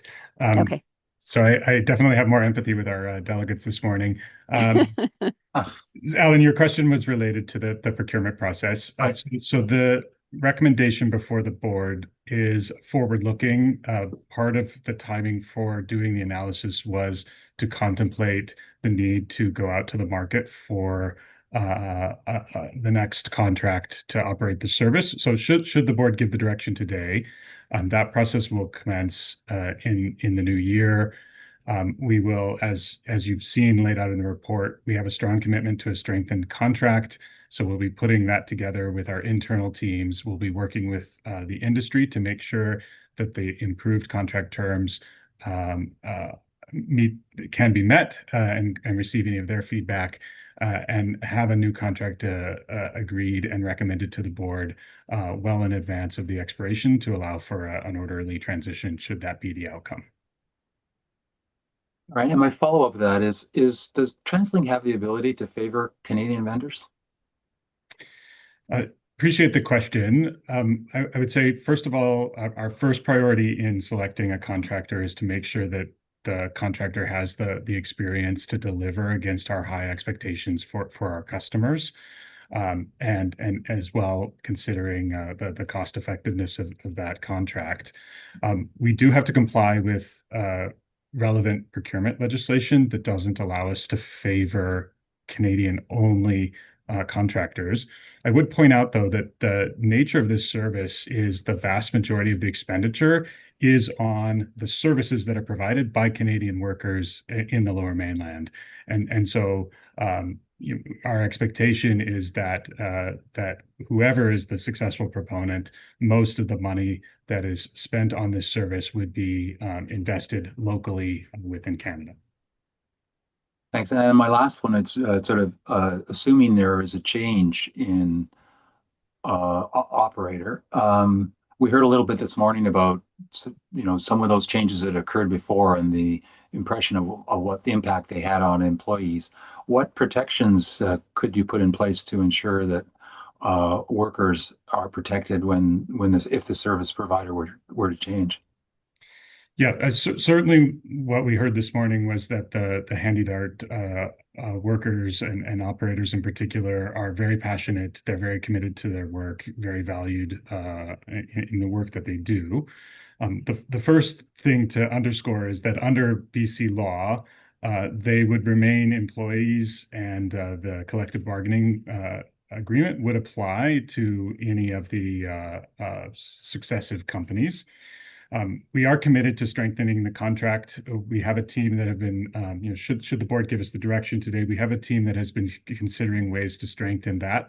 Many of our ideas are focused on aligning the incentives in the contract with achieving the key performance indicators as set out in the Customer First Plan. I think that another area that we've received feedback from through our engagement with the TransDev employees is that we can improve the experience of a transition. And so we'll be working to make sure that there are strong provisions there, and that will be part of the evaluation going into the new selection. Again, should we get that direction today. Thanks, Jeff. Thanks, Alan. Darlene has been waiting patiently. Her button's not working on her system, so we're imagining that her hand's up. Darlene? Yeah, thank you, Chair, and thank you, Kevin and Sarah, for those excellent presentations. I want to say that the Customer Service Initiative sounds fantastic, and I hope that it is able to scale in terms of the expected increased demand that we expect for these kinds of services in the decade to come, given the changing demographics. And now my question, actually, my initial question was what Alan asked. And so I can see that you cannot handicap Canadian suppliers, or at least that's what I heard from you, Jeff, that it's hard to or you cannot in your process handicap Canadian only vendors. But and we're living in these globally very challenging times economically, so it's not surprising that we heard some of the comments we did this morning about foreign suppliers. But I'll go to another question, which is I heard from some of the folks at the trade associations both in Canada and the US this morning, that contracting out to private companies like the paratransit services is a common practice. Not a universal practice, albeit, but a common practice. Can you give me the rationale for that? What are the hurdles to developing in-house expertise for this kind of service, which is different? I take it from normal public transit. So that's my question. Thank you.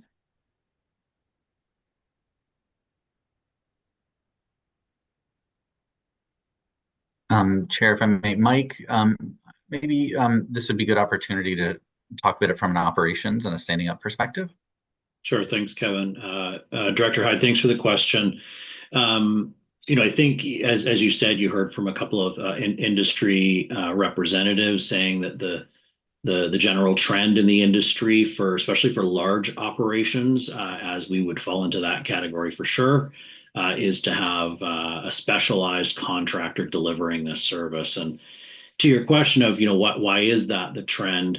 You've heard a number of comments today from Kevin and Sarah already for that, but it is really unique to what we would call conventional bus service, which is what Coast Mountain Bus Company runs here for the majority of the region.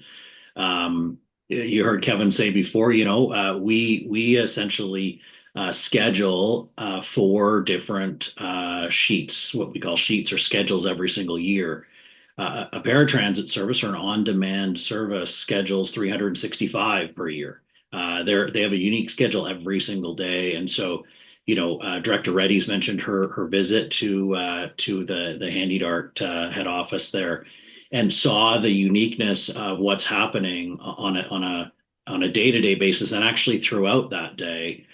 This is specialized. It is very specialized, and that's why there are contractors. That's why the trend exists in the industry. There are contractors that do this work, and you get the economies of, I would say, experience from them because they're operating in so many different jurisdictions, a similar specialized transit service. We get that benefit from having that specialized contractor here operating ours. That's primarily what drives the trend. I hope that answers your question. Thank you. Thanks, Darlene. Stephen.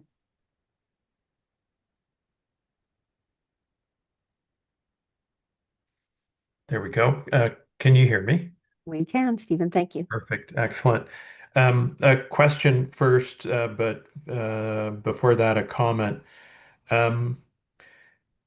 I wanted to say that I found it extremely helpful to hear from almost 50 stakeholders, representatives, customers, clients this morning. I thought the added perspectives that they were able to share with us were quite helpful in terms of gaining more insights into the system as it currently is, but more importantly, looking down the road and looking at how we modify and improve and make better that service for customers, for workers, for the community in the future. So again, a thank you to all of those who helped participate in this most unusual for TransLink, this most unusual of consultation processes, that I think was very helpful.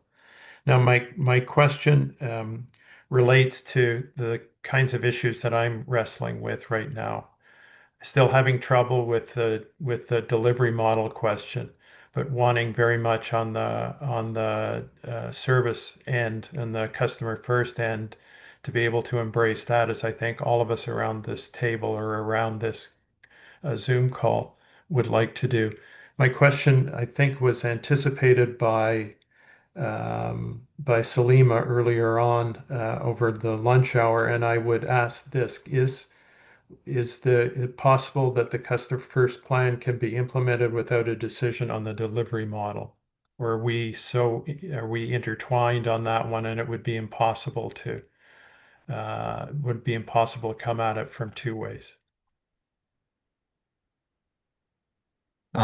Chair, if I may, Director Howard, thank you for the question.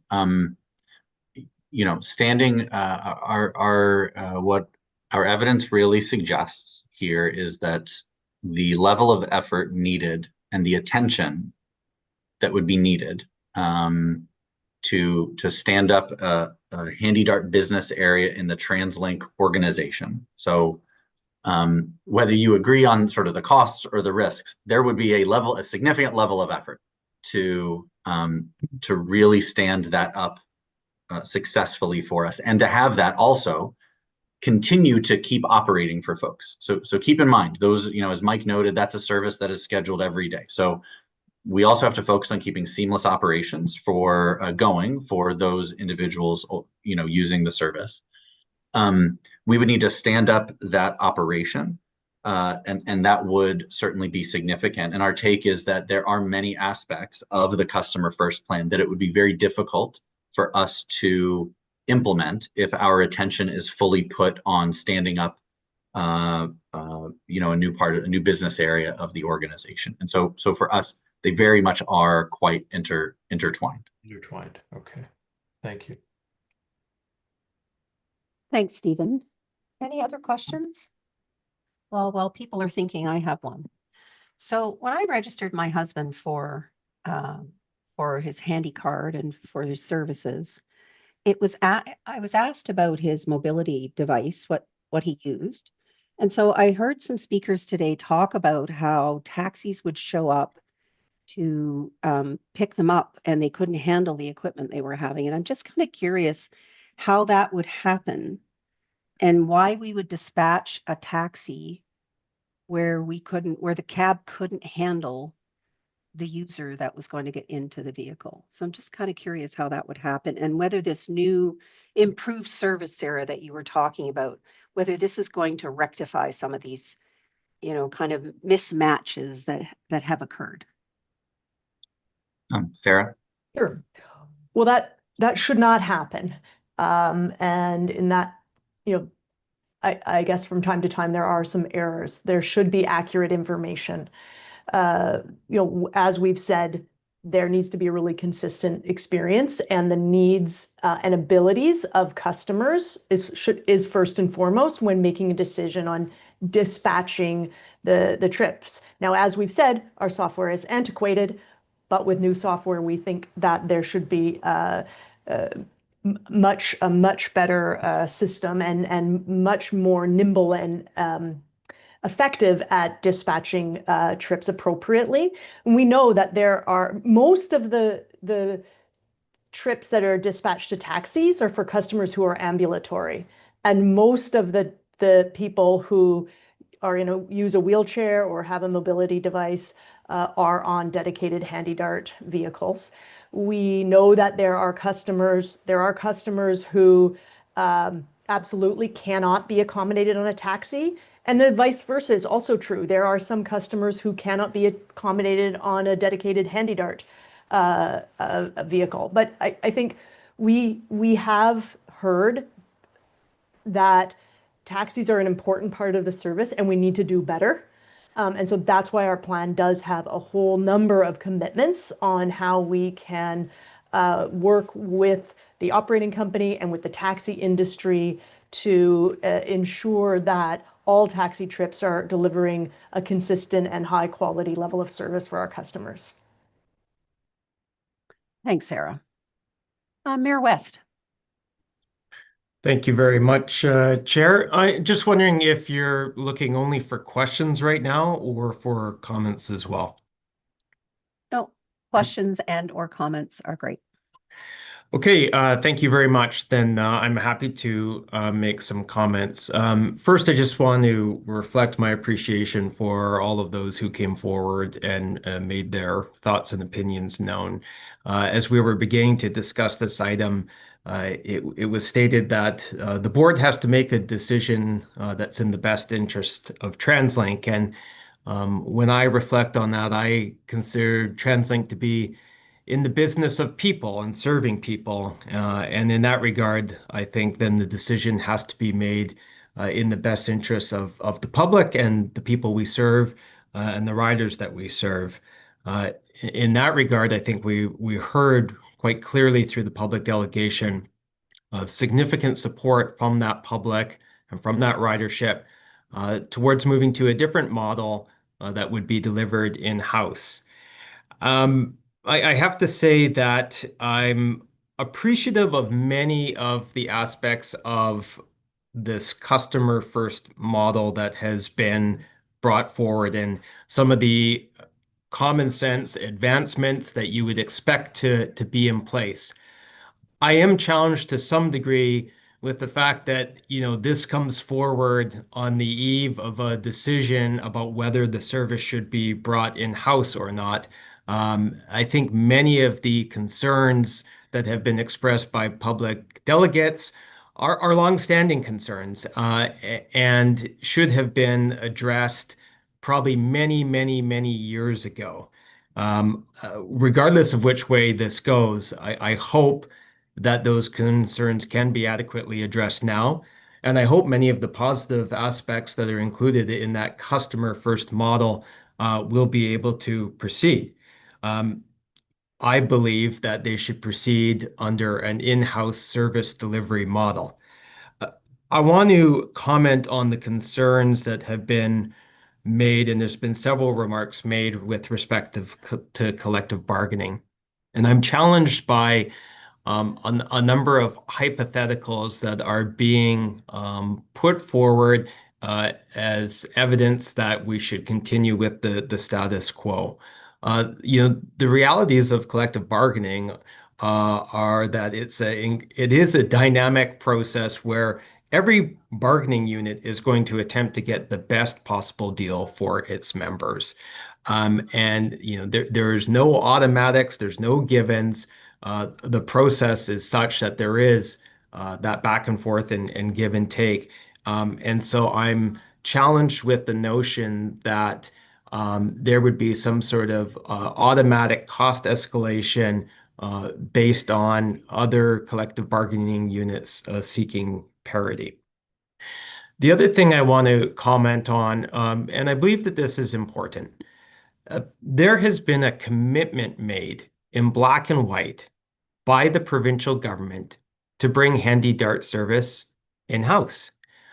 In fact, I'm looking at it right now. It's on page 3 of their platform, and it states the following. We are going to improve the costs and expanding reliability of transit for people with disabilities by bringing BC's Handy Dart service into government. It could not be more clear. I note that the minister, in fact, sent a letter that included a number of letters that were sent by mayors advocating for Handy Dart to be brought in-house. The minister clearly thought that was important for us to see because he sent them to us with a cover letter from him. So I think when a elected official makes a commitment that is very clear, and the commitment wasn't to review the service, the commitment was to bring the service in-house. And that elected official is successful. Those promises have to mean something. And so from my perspective, the province has made a commitment that that service be brought in-house, and it's clear in black and white in their platform. I understand that there are some concerns with respect to potential cost implications of this.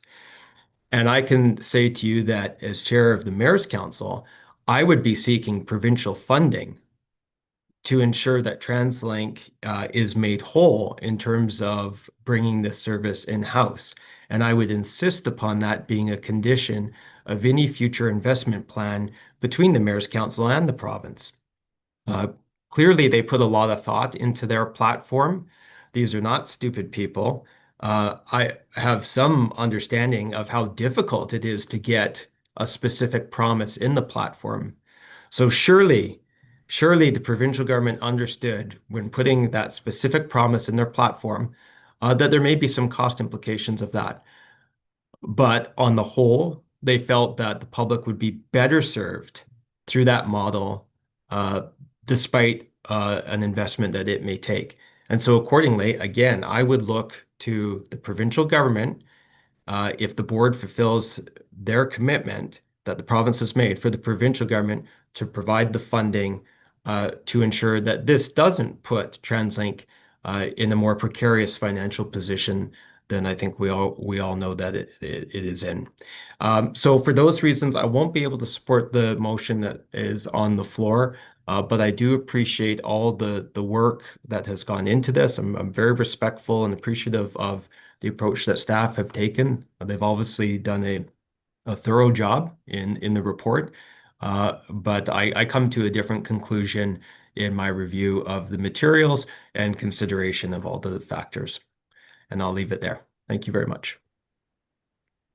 Thanks, Brad. Andrea, Director Reimer. Thank you, Chairperson. I had a few brief remarks on process, and then I was going to speak to my vote and the reasons for it. So on the process, I also really appreciated the speakers today. I think staff have done a really exemplary work engaging with key interest holders on this issue, both deeply and broadly over quite a long period of time. But I just find that nothing really replaces hearing directly from the perspectives of those impacted as a decision maker. And I know they're not everyone who has an opinion, but I think that sampling of 40 some odd folks really did help me get a better, helps bring to life the stats and the figures and the data and the reports. And of course, I want to thank the speakers for their time and energy, especially on such an important day to those most affected by this decision. And to thank all the members of the board for agreeing to expanding the opportunity for people to speak on this item beyond our usual. There is really a lot to love in the Customer First Plan, and I think many of our speakers spoke so well to that. I don't want to rehash that, but I did want to say well done to staff and everyone who's been involved in creating the plan. And to that end, I do disagree with the speakers who suggested that staff haven't done a deeply diligent job of both data collection and analysis. I appreciate the frustrations of dealing with a body that has different standards of public or direct public access than some of the governments that people deal with in their public policy work. But I don't think it logically follows that staff haven't done their job just because the standard is different of access. So I really do want to emphasize that I believe they have, and then some on this issue. So here's my difficulty. I would love to vote for the customer action plan.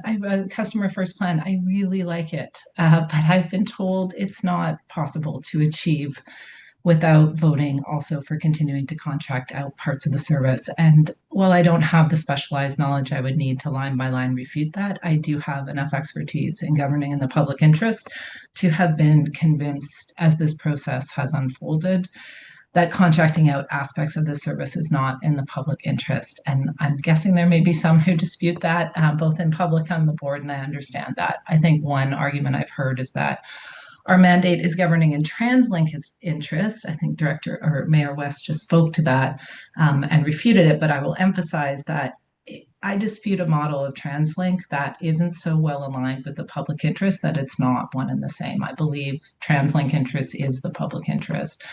So if you follow that along, one view is that one view of public interest is a narrow definition of purely financial, the kind of bang for buck argument.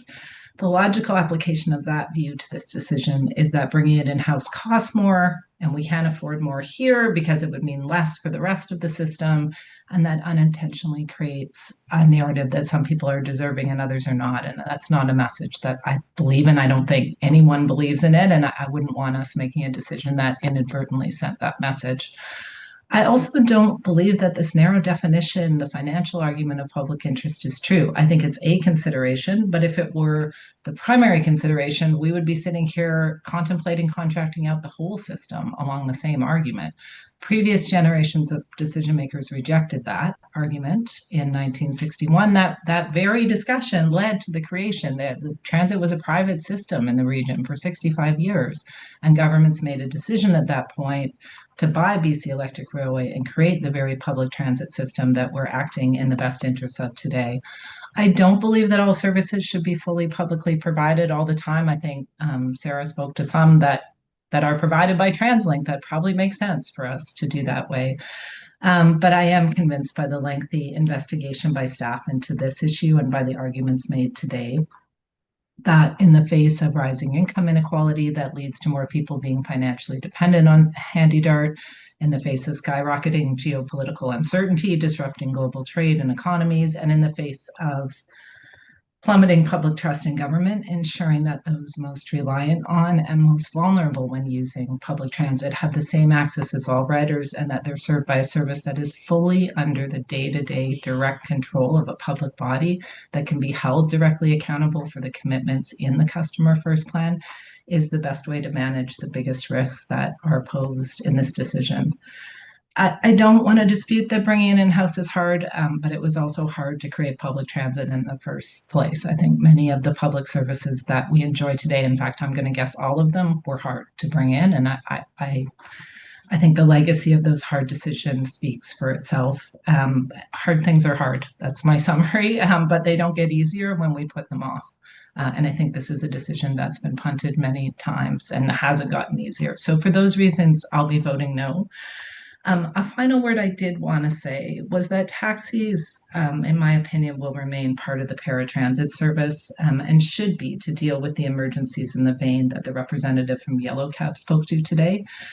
Some of what I heard today, though, I found quite concerning, that some of the representatives spoke to HandyDART being somewhat of a survival plan for a taxi system that's been made very vulnerable by rideshare. I just don't, that's not a tenable position. We can't be the survival plan for taxis, but we need a strong taxi system in the region. And I think it behooves all of us to think about how to advocate to the provincial government to take on that task, which I was convinced today is a somewhat urgent one. Thank you, Andrea. All right, any other comments, questions before I call for the motion, the vote for the motion that's on the floor? All right, well, seeing no other questions, then we have a mover and a seconder for the proposed resolution. Excuse me. Can I ask for those that are in favor of the motion that's on the floor, please? And if you can just keep your hands up so that Salima can count them. And if you're not on the screen, so Alan, is that your hand up or a question? Okay, thank you. All right, so those four, Salima, have you got the count? Not yet, just a moment, Chair. Okay, thank you.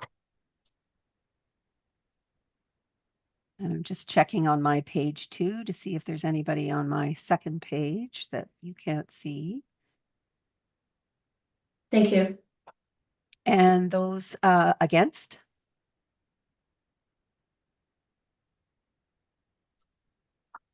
And do we have any abstaining? All right, so Salima, can you give us the count on the decision? The vote carries. Thank you very much. So, you know, I've been here a total of 12 years on this board, and this is the first time I've ever seen a vote like this. And it just speaks to the, I guess, the level of importance and the level of caring that goes on and how important it is to have such a diverse board that sees things differently. I wish that there was a solution that everyone would be happy with. And I know that for those that voted against it, you're probably not as happy as those that potentially have supported the motion on the floor.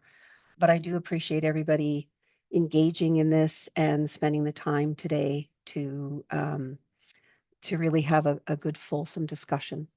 So again, thank you all very much for all the work that's been done and all the time and attention that the board has put into this. So with that, that's the conclusion of our board meeting today. Unless there's any other agenda items that people would like to talk about, then I'll take a motion to adjourn the meeting. And thank you, Gordon, and a seconder. Thank you, Alan. And with that, I thank you all very much. And for those that are still watching, appreciate your time and attention to this.